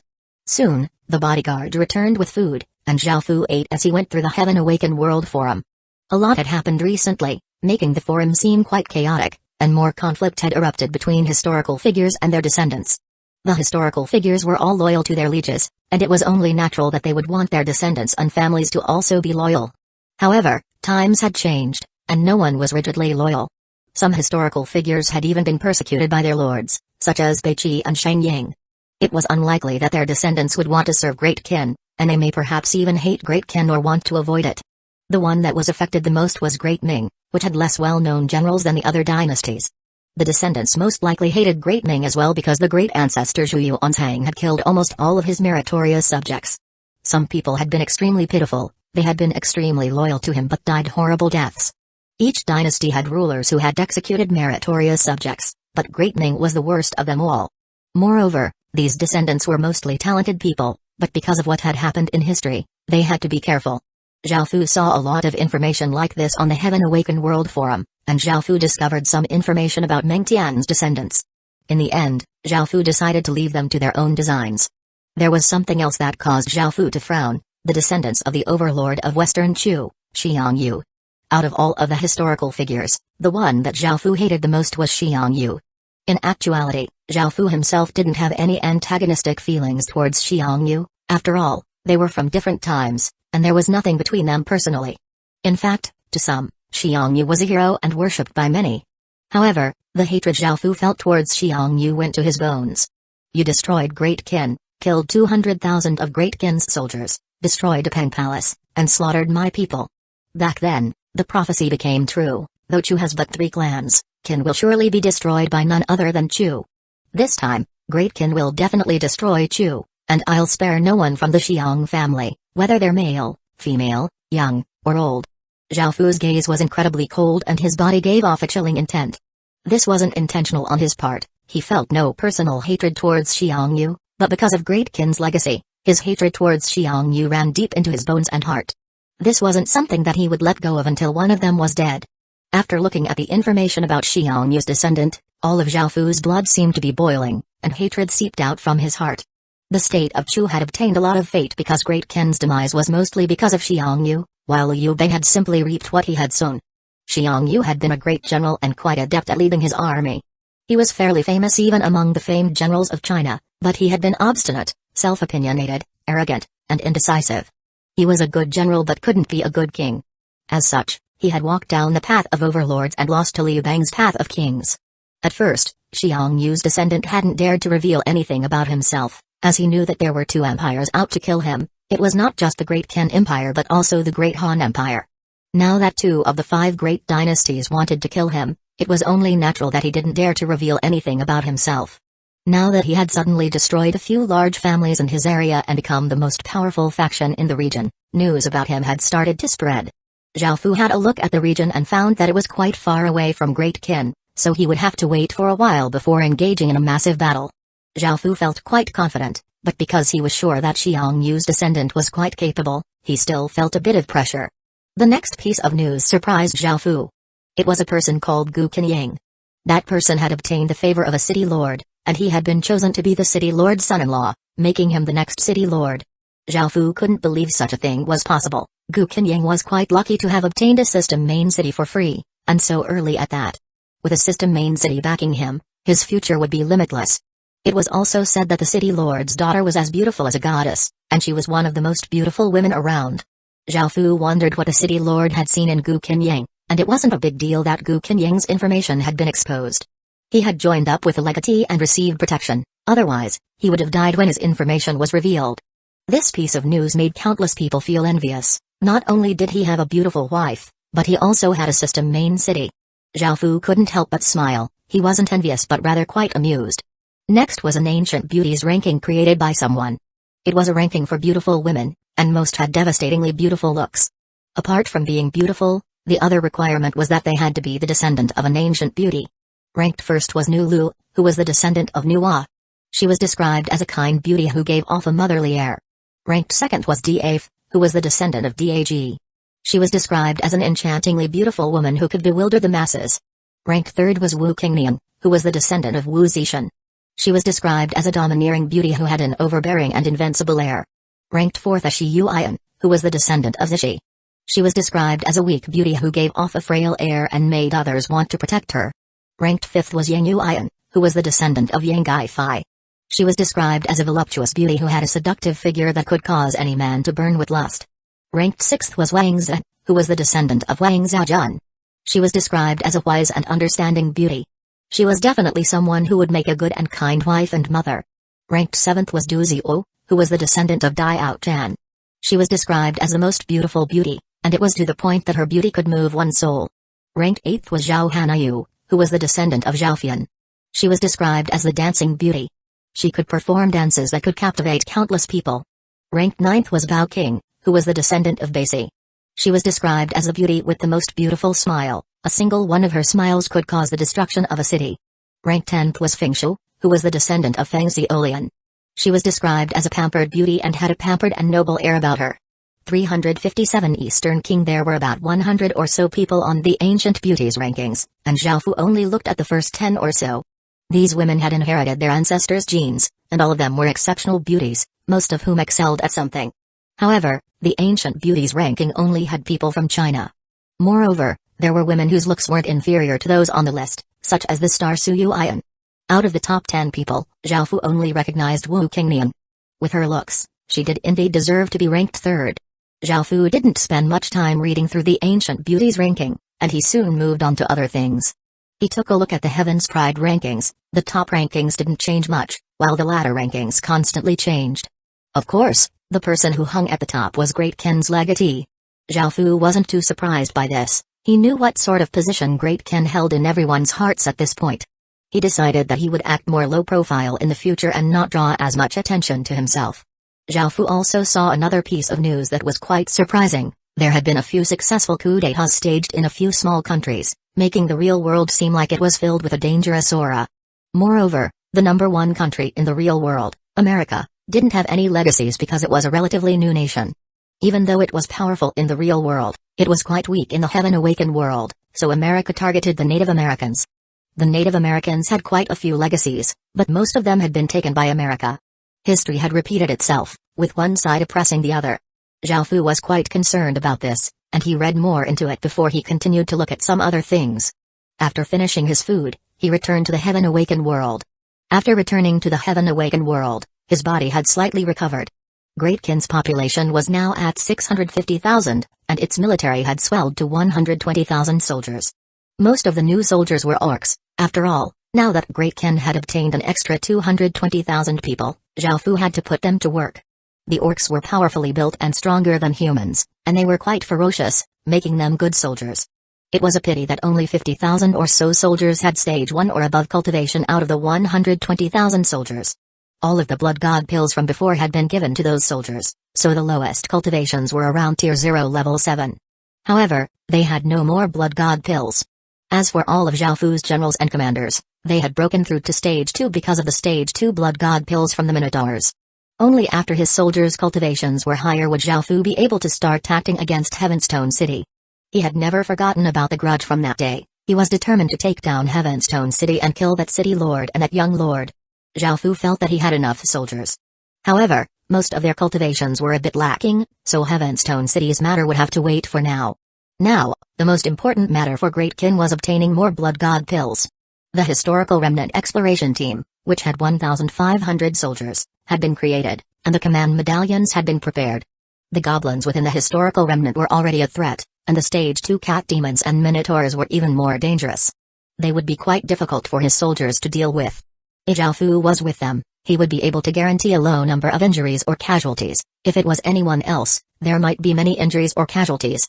However, the Historical Remnant was quite big, and it would require too much time to explore. Zhaofu couldn't put all of his time into this because there were many other things that he needed to take care of from time to time. At that moment, a soldier came to report something good. The gnomes had finished researching Stage 1 ballistae. Because of how big and powerful Stage 1 ballistae were, it was only natural that it would take a long time to research them. Zhaofu had regained a trace of his strength, and even though he was still incredibly weak, walking around was no problem. He went to the gnome's workshop and saw a ferocious-looking ballista at the front. The Stage 1 ballistae was roughly as big as the previous one, but it looked quite different. It was more refined and could shoot 2 bolts at once, which was one less than before, but each bolt was far more destructive. Ordinary ballistae could already cause great damage, and a single bolt was enough to pierce through a goblin and kill the goblin instantly. However, a single bolt was unable to instantly kill minotaurs because their life force and defense were quite powerful. Now, with Stage 1 ballistae, this problem would be resolved.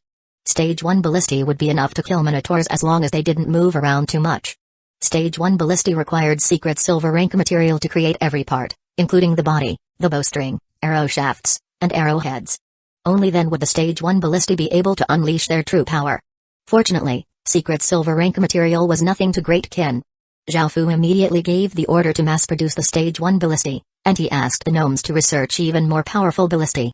Even though the minotaurs weren't as big of a problem anymore, there were still the cat demons. The cat demons were simply too fast, and if there was nothing suppressing them, they could pose a great threat. Zhao Fu ordered his people to look for ways to suppress them or slow them down because he wouldn't be able to lead the teams in the future. After an entire day, Zhao Fu had recovered by half. He had consumed many medicinal pills, and Asani had continuously used her high-grade healing skill on him. At that moment, a soldier came to report that he had found a high-grade magic skill called Gravity Element on the market, which could manipulate the gravity within a certain range.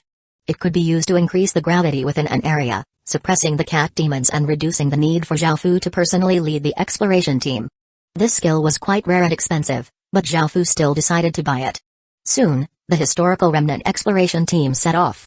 Zhao Fu ordered them to explore the outer regions and not go in too deep because he wasn't sure what was in the depths.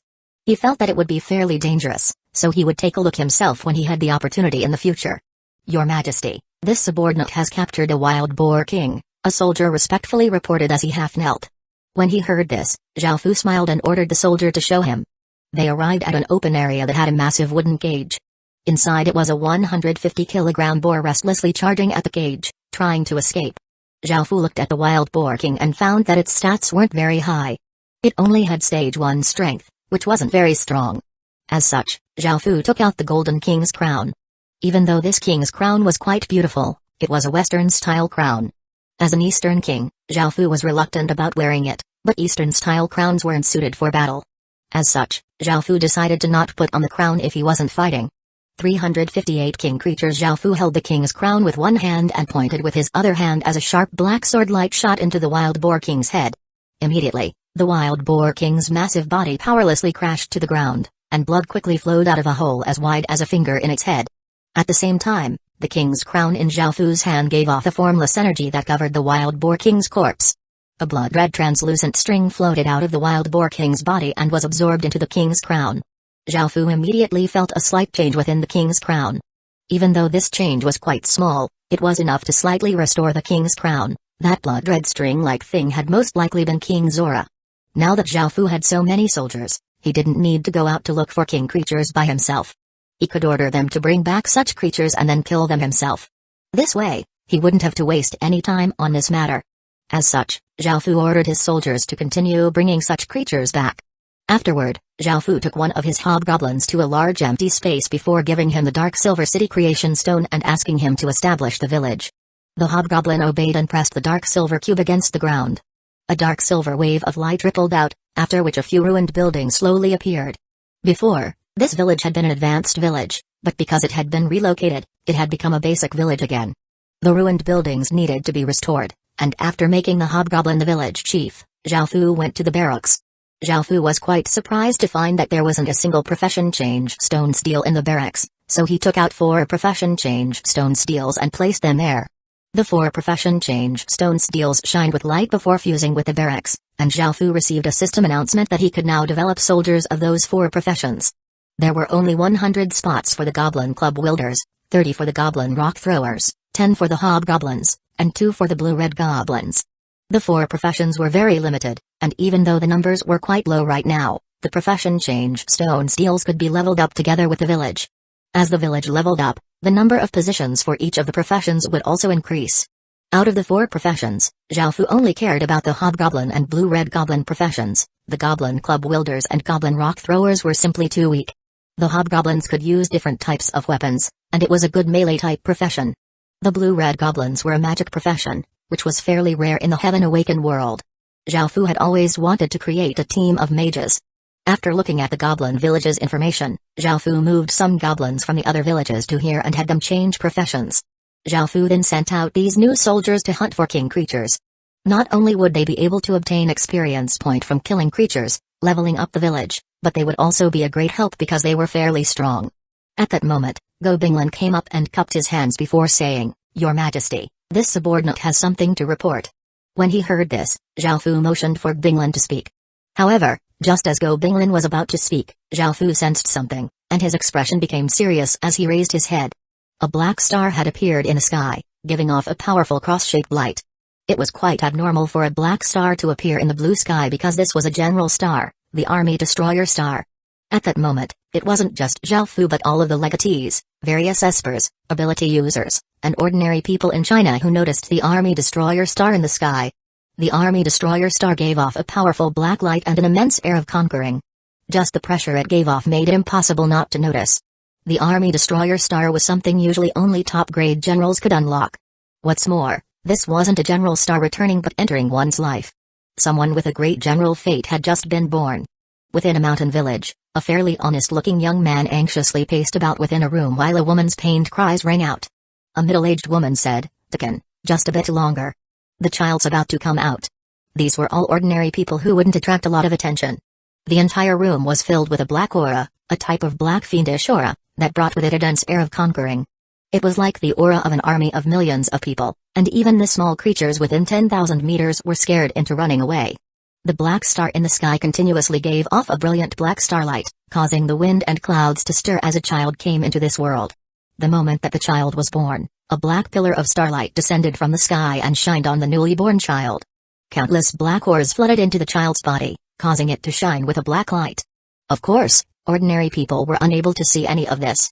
Wah-ah! Hearing the child's cry, a look of delight appeared on the face of the young man outside. Afterward, a middle-aged woman brought the baby out as she smiled. A successful birth. Congratulations, he's a boy. The honest-looking young man had a cheerful smile on his face and vigorously nodded as he carefully took the boy into his arms. Looking at his baby, a loving smile slowly appeared. As the baby boy was born, the black star slowly disappeared, as did all of the abnormal signs. Everyone looked away. This was the first time that a general star had entered someone's life, and the Army Destroyer Star at that. This person would definitely become a general whose name would shake nations in the future, and he would be an immense talent. Is it possible to find his location? Zhao Fu watched as the black star disappeared and asked Xianru, who had come to his side. Anyone, not just Zhao Fu, would want a general like this. He definitely wouldn't be any weaker than the historical generals, and if he could recruit him, it would be like having an extra historical figure. Right now, most of the historical generals' general stars and fate had been temporarily sealed. After the Heaven Awakened world devoured the real world, all of those would be unsealed. As such, having a general star during the early stages was a massive advantage. Xianru had an apologetic smile on her face as she lowered her head and replied, "Your Majesty, I can only divine that the child is slightly southwest of the center of the Midland continent. A person who has a general star has great fate, so I can't find his precise location." When he heard this, Zhao Fu sighed. The center of the Midland continent was quite far away from Great Qin, so even if he knew the precise location, he wouldn't be able to acquire this person. Suddenly, Zhao Fu's gaze fell on Go Binglin, who had been waiting by his side. He remembered that his report had been cut short, so he asked, "Binglin, what did you want to report?" 359 West Pan City. Go Binglin once again cupped his hands and said, "Your Majesty, this subordinate discovered the location of a small city." When Zhao Fu heard this, his frown disappeared, and a trace of a smile appeared on his face as he started to ask about it. In order to upgrade to a great city, Zhao Fu required 3 basic cities and 6 basic towns. These conditions were quite difficult to satisfy. After all, obtaining 3 basic cities was quite difficult. Zhao Fu had long since ordered his people to search for basic cities, which were far more difficult to find than system main cities. Most regions didn't even have many cities apart from the system main cities because even a basic city was already a war machine that had a city lord seal. If a region had 4 main cities, it was almost impossible for there to be any other cities. This was because almost all of the resources and fate would be split by the 4 system main cities. Only when there were 2 or 3 system main cities in a region would there be other cities. Most of these cities were occupied by outlanders because those occupied by humans were mostly system main cities. The ancient fallen clans like the Zungnu started on equal footing with the players, so it was unlikely that they would be able to establish cities yet. After talking with Go Binglin, Zhao Fu found that this city was a kobold city, and it was 2 regions away from the Forest of Horrors. Zhao Fu immediately ordered his people to start making preparations. Of course, Zhao Fu wouldn't immediately go to attack it, and he would instead establish friendly relations. After recovering for a day, Zhao Fu's wounds had essentially all healed. He took a large amount of equipment that they had taken from Orc City, the Shatter Steel Iron equipment, and 100 origin pills with hidden evil, and he then went to that region. Go Binglin had already comprehensively investigated this kobold city and told Zhao Fu all of the information. The kobold city was called West Pan City, and it was a bit weaker than the Orc City. There were 200,000 kobolds in total, with roughly 50,000 soldiers. The city lord's name was West Pan. After using the teleportation channel that had already been created by Go Binglin, Zhao Fu went to the front of West Pan City. West Pan City was mainly made of stone, and its design is also somewhat crude like the Orc City. However, West Pan City was somewhat more refined and had more powerful defenses. There were many sentry towers that provided surveillance. The kobolds weren't as strong as the orcs, nor were they as brutal. Instead, they were more focused on defense. After coming to the city gates, Zhao Fu announced, "I'm a merchant." A kobold soldier took Zhao Fu to a room where there were many other people with black cloaks waiting. Out of these people, a few were sitting down. Seeing Zhao Fu arrive, none of them seemed to care, and Zhao Fu casually found a place to sit and wait. Now, it was no longer as strange to trade with outlanders. After all, everyone prioritized their own profits. As long as both sides benefit, anything could happen. This was especially because West Pan City had developed a very special type of spice that was an exquisite type of spice. It was incredibly expensive, and given that West Pan City accepted all sorts of things to trade for it, many people were attracted by the potential profits. Basically, everyone in the room was looking to trade. However, this was something that would offend the system main cities, so everyone was quite wary and wore cloaks. After a while, a round-faced kobold walked in and smiled as he said, "Everyone, the Ceylon spice and all sorts of other items are ready. The highest bidder will obtain the items." The kobold brought out a 30-centimeter long box and opened it. An enchanting smell wafted out, filling the entire room. Zhao Fu looked over and saw that there was a white powder within the box. This was most likely the Ceylon spice. "Let's go with the same rules as usual." After the box was opened, a crude voice sounded out. It was one of the people sitting down. Those who were sitting down most likely had important statuses. The person who spoke first was most likely from the most powerful faction, otherwise, he wouldn't have spoken so brashly and confidently. Hearing this, the others all nodded, and they agreed to split the Ceylon spice in the usual manner. Every gram of the Ceylon spice was more valuable than gold. Most people couldn't outbid these people from the powerful factions, nor was there anyone who dared to compete with them. As such, they completely ignored everyone else. The others could only enviously watch. If they could bring this spice back and sell it to the system main city's officials, they would be able to obtain massive profits. In fact, they could even sell such a box for 10,000 or so gold coins. They couldn't compete with these people from the big factions, and they had only come for some of West Pan City's other items. The 6 people seated had already agreed on how to split the Ceylon spice. The kobold in charge smiled, and he didn't say anything. Every transaction brought great profits to West Pan City, so he didn't care how everything worked out. As long as the profit was sufficient, that was enough. "Sir Bellin, we've already came to an agreement. Let's go through with the transaction," the crude voice said. Even though he referred to the kobold as sir, there was no respect in his tone. Bellin, the kobold in charge, didn't mind this person's tone, and he prepared to agree and go through with the transaction. "Wait." A voice sounded out from the corner, and everyone turned to look at the person who had come in last. "What's going on?" Everyone felt quite confused. Facing these gazes, Zhao Fu walked up and said, "I'm buying all of this spice." The room burst into an uproar. This person didn't just want a portion of the spice, he wanted all of it. This was simply too domineering. Before, even the large factions had agreed to split it, he simply wasn't putting them in his eyes at all. Immediately, the gazes of the people from the large factions became cold, and the crude voice called out mockingly, "Who's this country bumpkin who dares to compete with the Wu family? Don't you know me, Wu Long?" Someone coldly laughed. "Minor figures like you should be more aware of your small status in front of us. If you're too stupid, you'll end up in a ditch." Someone else coldly harumphed. "He's probably someone new who doesn't even know of our 6 factions. I'm sure he won't have what it takes to trade for this spice. So Sir Bellin, it's best that you just chase him out. If Sir Bellin isn't willing, I'm willing to teach this thing a lesson." 360 domineering because their factions were so powerful and no one dared to resist them, these people had become used to doing whatever they wanted. They acted without restraint, saying whatever they wanted. Kobold Bellin, sitting at the front, continued to smile, and he didn't say anything. He didn't care whether these humans lived or died or who profited more or less. He saw that Zhao Fu seemed quite interesting, so he didn't give the order for Zhao Fu to be chased out. Seeing this, everyone else also felt quite amused, and everyone present hoped that the situation would become as savage as possible. After all, they were quite unhappy with the 6 top factions, and they had many grievances with them. However, they had no intentions of getting caught up in this because Zhao Fu's life or death had nothing to do with them. If he died, he had brought it on himself. When he heard these words, Zhao Fu coldly harumphed and said somewhat condescendingly and murderously, "Do you want to die?" This person clearly wasn't treating them seriously at all, and his tone was like talking to an ant. The 6 people were infuriated, and with their statuses, how could they tolerate such a thing?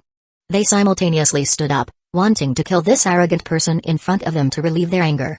"Kneel," a cold voice said as an incredibly powerful aura burst forth, causing the air in the entire room to freeze.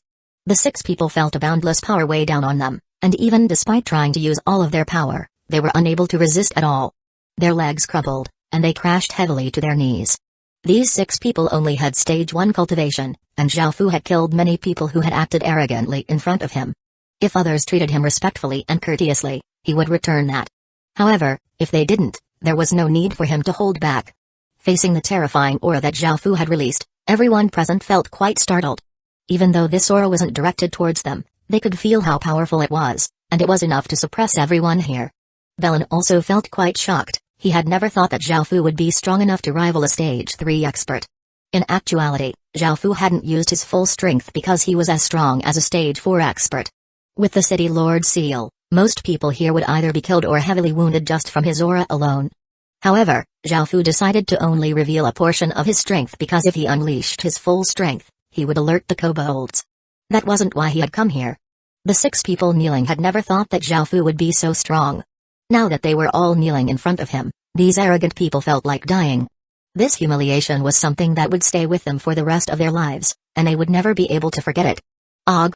The man with the crude voice, Wu Long, roared as he gathered all of his strength, making his face seem incredibly savage and for his veins to bulge as he tried to resist Zhao Fu's suppression.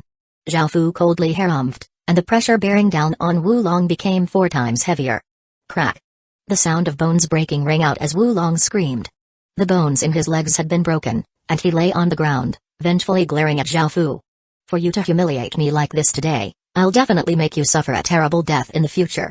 The Wu family won't let you off either, and I'll even kill everyone related to Kai. A black sword light flashed, lopping Wu Long's head off and causing blood to fly everywhere. The other 5 people were quite close by, unstained by blood. Feeling warm blood on their faces, the other 5 realized that Zhao Fu wasn't someone who could be easily angered. Killing them only took a single thought, causing them to all become somewhat fearful. Those around them looked quite shocked. None of them had expected Zhao Fu to kill someone so suddenly. What's more, this was in the presence of Belen. He wasn't putting the kobolds in his eyes at all. It became completely silent, and everyone looked at Zhao Fu, who was standing in the middle. Zhao Fu's body was giving off a dense killing intent as if he would be fine with killing everyone here. His gaze fell on the 5 people kneeling on the ground and asked, I want to buy all of the Ceylon spice. Does anyone have any objections? Feeling that incredible killing intent, the 5 people's bodies trembled in fear as they quickly shook their heads, signaling that they had no objections. They didn't even dare to utter a single word. In that case, I'll be buying everything from West Pan City from now on at 10 times the price. Don't come in the future. After Zhao Fu said these words with such a commanding tone, everyone present felt quite furious. They had came to West Pan City to reap great benefits by trading with the kobolds. Now, not only could they not have any Ceylon spice, but Zhao Fu was also not allowing them to trade anything else. Even the 6 biggest factions hadn't dared to do this because countless factions would retaliate against them. And yet, Zhao Fu had dared to do this. What? Do you have any objections? After that cold and dignified voice spoke out, a massive aura covered everyone present. Zhao Fu could detect the dissatisfaction from these people and turned to look at them, and the threat couldn't be clearer. If they dared to say anything, he would immediately kill them. After having this aura turn to them, the rest of the people realized how terrifying it truly was. The icy killing intent was enough to make them break out in a cold sweat, and even though they had objections, none of them dared to voice them. Right now, Zhao Fu wanted to use a large amount of equipment and medicinal pills to trade with West Pan City. If they used these equipment and medicinal pills, West Pan City wouldn't be able to resist at all, and Zhao Fu would be able to obtain West Pan City like he had been able to with the Orc City. Even though he could sell equipment and medicinal pills to West Pan City in exchange for the Ceylon spice, there were many other items that could be traded, which would allow him to give them a massive amount of equipment and medicinal pills. As such, Zhao Fu didn't want to let go of this opportunity, and he didn't give anyone present any face. What's more, he excused this behavior by offering 10 times the price from before in order to not arouse any suspicion. Belen smiled. He didn't plan on condemning Zhao Fu's actions because West Pan City would now receive 10 times more profit than before. This was a massive gain. This sort of profit was enough for Belen to disregard anything that Zhao Fu did. Now that he had a super tycoon like Zhao Fu, there was no need for anyone else. Seeing how domineering Zhao Fu was, nobody dared to say anything or even reveal looks of discontent. After all, if they angered Zhao Fu, he would slaughter them all. Seeing how happy Belen seemed, it didn't seem like he would condemn Zhao Fu's actions, so everyone ended up leaving in low spirits. In the end, only Belen and Zhao Fu remained in the room. 361 You want me to kneel? Guest, apart from Ceylon spice, West Pan City has many other good items, such as ores and furs. I'm sure you'll be pleased with them. After everyone had left, Belen smiled and started to introduce the items that they had. On the surface, Zhao Fu pretended to attentively listen, but in actuality, he didn't care about these things. The only thing that he wanted was to inundate West Pan City with equipment and medicinal pills. After Belen finished his introductions, Zhao Fu took out the equipment and medicinal pills that he wanted to trade. This surprised Belen. He picked up the equipment and looked at it, and he sniffed at the medicinal pills. A look of delight appeared on his face. Since Zhao Fu was willing to use so much good equipment and medicinal pills to trade, West Pan City would become much more powerful as a result. If the trades were all conducted with equipment and medicinal pills like these, it would be an incredible trade for West Pan City, and this could even continue into a long-term relationship. However, Belen wasn't sure if Zhao Fu had more equipment and medicinal pills like these. It would be a pity for this to be a one-time deal. Guest, will you be using equipment and medicinal pills to trade in the future as well? Belen asked. Because of the profits Zhao Fu brought, he spoke with great courtesy. Zhao Fu could tell what Belen was thinking, and he retracted his aura before calmly replying that he would continue trading with equipment and medicinal pills in the future as well. When he heard Zhao Fu confirm this, Belen felt quite delighted. If they could continue obtaining equipment and medicinal pills like this, West Pan City's status would continuously grow, and West Pan City would become more powerful. Right now, he was only West Pan City's Minister of Internal Affairs, but if the city lord was pleased with him because of the equipment and medicinal pills, he would most likely be promoted.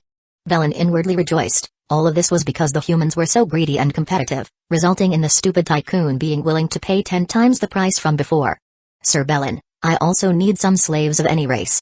Are you able to facilitate this? I'm willing to pay a high price for them. On one hand, Zhao Fu wanted to flood West Pan City with equipment and medicinal pills, and on the other, he wanted to obtain more people like he had from the Orc City. If he didn't take advantage of all opportunities, that would be a waste. Slaves? When he heard this, Belen slightly frowned. To any city, population was incredibly important, and kobolds didn't normally enslave other races. They weren't as vicious as the orcs and didn't normally attack other villages. Even when they did attack and conquer other villages, they would kill everyone in order to prevent any future troubles from springing up. Belen felt quite troubled by Zhao Fu's request. After all, he was only the Minister of Internal Affairs and had only been ordered to facilitate trades with the humans. He had no jurisdiction over military affairs like this. However, because Zhao Fu said that he was willing to pay a high price, Belen felt quite tempted and thought about it. In the end, he sent a soldier to the higher-ups to report this, and after hearing their reply, he smiled as he said, "Guest, we can't trade slaves with you, but the price will be quite high." Zhao Fu didn't care at all. The greedier these kobolds were the better. Even though it seemed like Zhao Fu was being taken advantage of, West Pan City was actually slowly coming into Zhao Fu's hands. That's no problem. If West Pan City can provide high-grade slaves, I'll be willing to pay even more. Zhao Fu said, seeming as if he had extraordinary wealth. Belen was feeling ecstatic, and he now felt quite curious as to Zhao Fu's identity. First, he was quite powerful and had so much equipment and medicinal pills, he definitely wasn't an ordinary person. However, seeing that there was nothing wrong with the equipment and medicinal pills, Belen decided not to probe into Zhao Fu's identity. As long as he could provide benefits to West Pan City, it didn't matter who he was. Afterward, Belen carried out the transaction with Zhao Fu. Both sides received what they wanted, and they happily concluded this trade.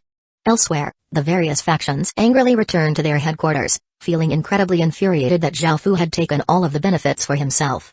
The 6 biggest factions were clearly the angriest, especially since they had suffered such humiliation. How could they swallow their pride and accept this? After all, they were the 6 biggest factions. Since everyone else was also angry towards Zhao Fu, they gathered some other factions and decided to kill Zhao Fu.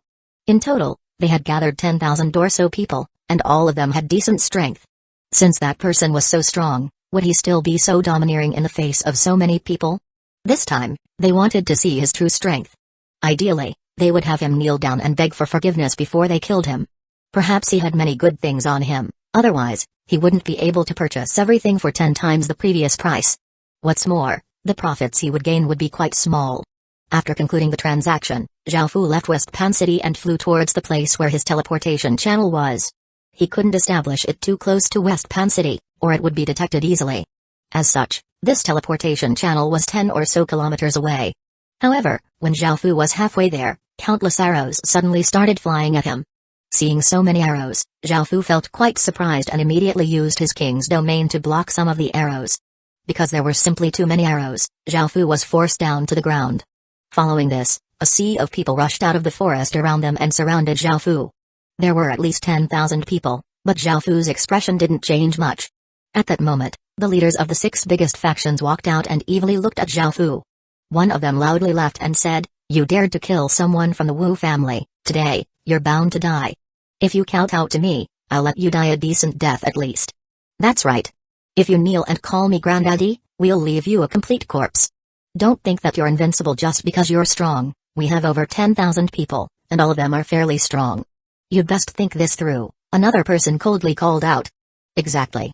Kowtow to all of us and call us Granddaddy.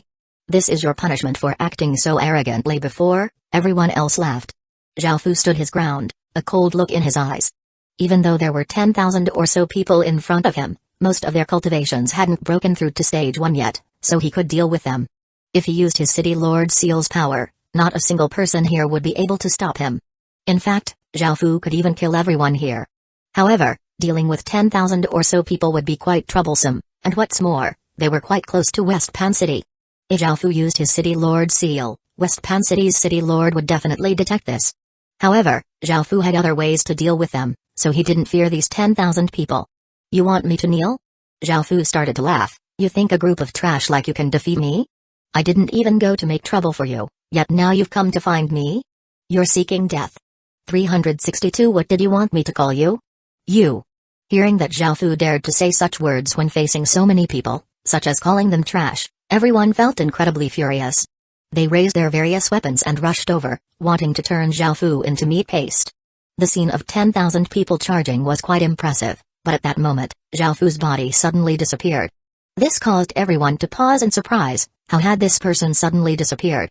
At that moment, a 10 or so meter long black arc suddenly flashed out, causing blood and limbs to fly.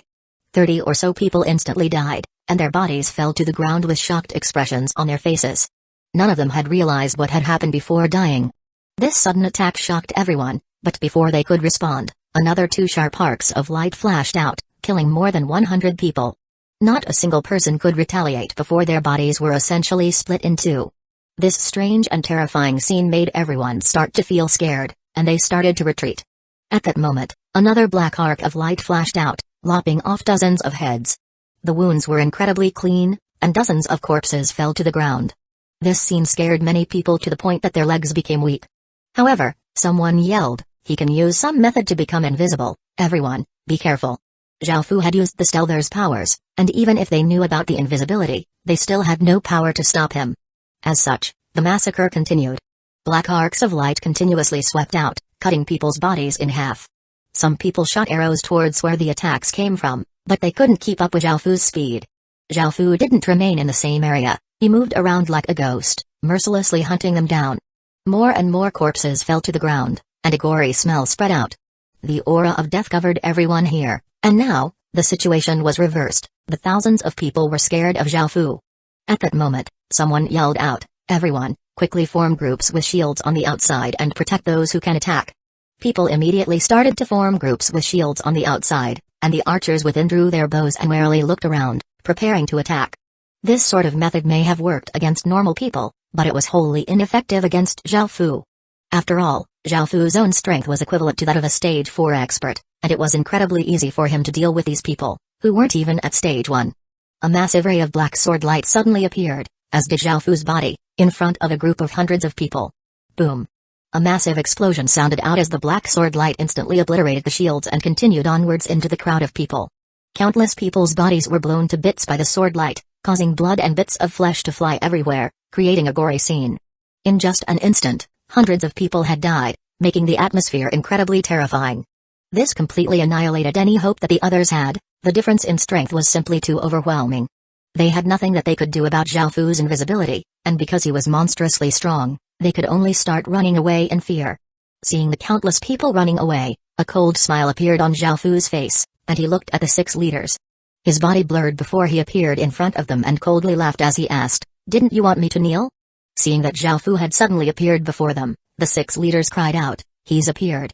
Everyone, kill him." However, by now, everyone was completely terrified of Zhao Fu and madly ran everywhere. The scene had descended into chaos, and because no one listened to the 6 leaders' orders, only 10 or so people, including the family leaders themselves, ran up. Seeing the 10 or so people rush at him, Zhao Fu stayed where he stood and waved the sky demon sword, sending out an arc of light that seemed to tear through the air. Og! Pained cries sounded out as the 10 or so people's legs were cut off, and they fell to the ground. Hearing these screams, everyone else started to run even faster. Zhao Fu casually walked forwards. The Wu family's leader had a savage expression on his face. Even though his legs had been slashed, he grabbed his saber and swung at Zhao Fu's legs. Crack! A scream of pain and a sound of bones breaking sounded out as the Wu family leader's arm was broken by Zhao Fu, who stomped on it. Zhao Fu coldly looked down as he stomped down on the Wu family leader's head, asking him, "What did you want me to call you?" "Screw you. I'll definitely kill your entire family." Having his head pressed down against the ground by Zhao Fu's foot, not only did the Wu family's leader feel immense pain, but he also felt incredible humiliation as well. Zhao Fu's gaze became colder, and a dark aura spread out from his foot, quickly covering the Wu family leader's body. Og! The Wu family's leader once again cried out, feeling as if there were countless blades cutting him all over his body. Such pain was simply unbearable. "Kill me if you dare!" The Wu family's leader howled. He simply couldn't endure this pain. Even though he would lose everything if he died, it wouldn't be a true death, and it would at least be better than taking this pain. "What did you want me to call you?" Zhao Fu's voice once again coldly sounded out. The Wu family's leader didn't reply, doing his best to endure the pain. He deeply regretted coming to make trouble for Zhao Fu. Wu Long was his little brother, and after hearing how his brother had been humiliated and killed, he had gathered the other factions and been certain that 10,000 people would be enough to kill Zhao Fu. However, who could have thought that Zhao Fu would be so powerful? He was able to easily deal with 10,000 people. Regardless, the Wu family's leader was unwilling to say those humiliating words. Immediately, the black aura covering the Wu family's leader's body suddenly entered his body. He felt his entire body, inside and out, being torn apart, and even his soul felt like it was being ripped to shreds. The Wu family's leader's face twisted, and the Wu family leader continuously shrieked. These shrieks caused the other 10 or so people on the ground to sweat cold sweat. They could tell that this pain was dozens of times worse than what they were suffering. "What did you want me to call you?" Zhao Fu's cold voice once again sounded out. The Wu family's leader couldn't endure such pain, and he just wanted to die. He threw away all of his dignity and continuously sobbed as he screamed, "Granddaddy! Granddaddy! Just hurry up and kill me." Only then did Zhao Fu take his foot off the Wu family's leader's head and retracted the black aura. The Wu family's leader was feebly lying on the ground, and he was on his last breath. "What did you want me to call you?" Zhao Fu then turned to the others. Feeling Zhao Fu's cold gaze, the 10 or so people felt terror within their hearts, but they were unwilling to say something so humiliating.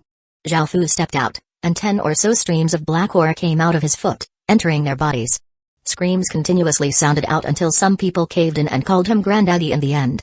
Just as Zhao Fu raised his sword and prepared to finish these people off, he suddenly thought of something and changed his mind. 363 peerless experts. These 10 or so people were the leaders of the largest factions in this region, so if he could control them, they would be of great help if he wanted to attack cities in the future. If Zhao Fu wanted to upgrade the Great Ken City into a royal city, he would have to take down many system main cities. Since players wouldn't die true deaths and there were many of them, it would be a waste not to use this power. Zhao Fu glanced at the crippled people on the ground and took out the royal wood sword as he said, "I'll give you all a chance to submit to me. If you're willing to submit, you'll receive unimaginable benefits." The 10 or so people on the ground hated Zhao Fu with every fiber of their being. After all, he had just made them go through immense suffering and humiliated them by forcing them to call him Granddaddy. However, now, Zhao Fu wanted them to submit to him. How could they be willing? However, just as they hated Zhao Fu with every fiber of their being, they also feared him to the same degree. They didn't dare to say anything and could only silently lay on the ground. "Just kill us," the Wu family's leader powerlessly said. Right now, he just wanted to die and be free from this suffering. "You really want to die? Everyone else would beg to submit to me but don't have the opportunity." Zhao Fu's voice started to sound regal and dignified. Hearing Zhao Fu's words, the 10 or so people on the ground started to realize why even though Zhao Fu was also a player, he had such immense power. They were curious as to Zhao Fu's identity but still unwilling to submit. "Are you sure you don't want to submit to Great Kin?" Zhao Fu's voice became even colder. The 10 or so people on the ground all looked up and said, "Wait, Great Kin?" Hearing these two forbidden words, the 10 or so people on the ground couldn't help but react in shock. In front of factions like theirs, Great Kin was an almighty existence. Could it be that he's really Great Kin's epic rank legatee? That makes sense. No wonder he's so powerful and vicious. Are you really Great Kin's legatee? The Wu family's leader asked with a trace of fear and awe as he looked up. To people like them, Great Kin's legatee was someone who was completely sovereign and supreme over them. What do you think? In this world, who would dare to impersonate me? Zhao Fu knew that unless he let them know of his identity, it would be impossible for them to submit. When they heard Zhao Fu confirm this, the attitudes of the 10 or so people completely changed, making them seem incredibly humble. I'm willing to submit. The Wu family's leader was the first to speak, completely disregarding what had just happened. Who cared about that pain and humiliation? Calling others granddaddy was indeed humiliation, but calling Great Kin's legatee granddaddy was a sort of honor. If they could rely on Great Kin, their families would have an incredibly solid backer. Yes, yes. We're also willing to submit. The others hurriedly expressed this as well. This would bring them immeasurable benefits, and they were excited to the point that they had forgotten their pain. Seeing this, Zhao Fu felt quite satisfied and sent his king's power into the royal wood sword. Countless translucent green threads came out of the sword, stretching towards the legs of the 10 or so people. The green threads connected their bodies and legs, healing them completely. After Zhao Fu healed their legs, he threw 10 or so bottles of medicinal pills to them. These weren't filled with medicinal pills but hidden evil. Zhao Fu couldn't fully trust them, he was only using them to attack cities, so he had to leave something as a backup.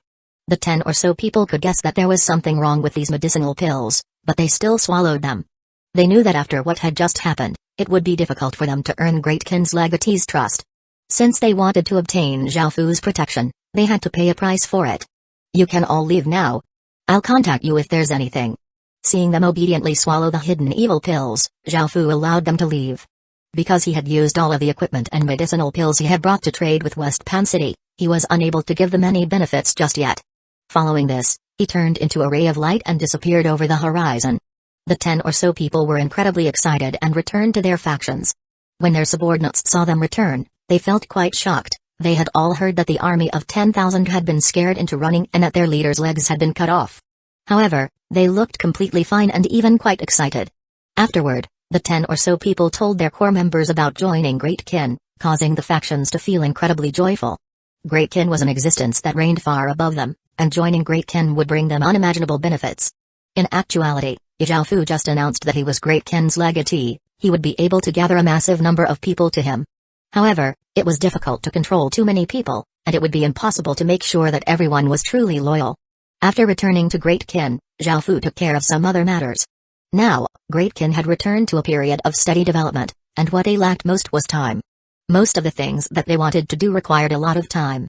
For example, the wyvern egg would take another 2 months to hatch, raising the soldier's cultivation took time, and allowing his weapons and medicinal pills to circulate through West Pan City also required time. Zhao Fu didn't have too much to do personally. Internal affairs had been handed to Li Si and Shang Yang. With Shang Yang, the burden on Li Si was much lighter, and Zhao Fu had more free time. Zhao Fu went to a small creek and sat under a willow tree as he fished with the one-world rod and cultivated. There were a few beautiful female attendants by his side, waiting for any orders. Suddenly, Zhao Fu frowned and immediately closed his eyes, immersing himself in his cultivation. A muffled explosion sounded out as if something had been destroyed, and Zhao Fu's body trembled as a powerful energy swept out of him. Zhao Fu had finally broken through from stage 1 to stage 2.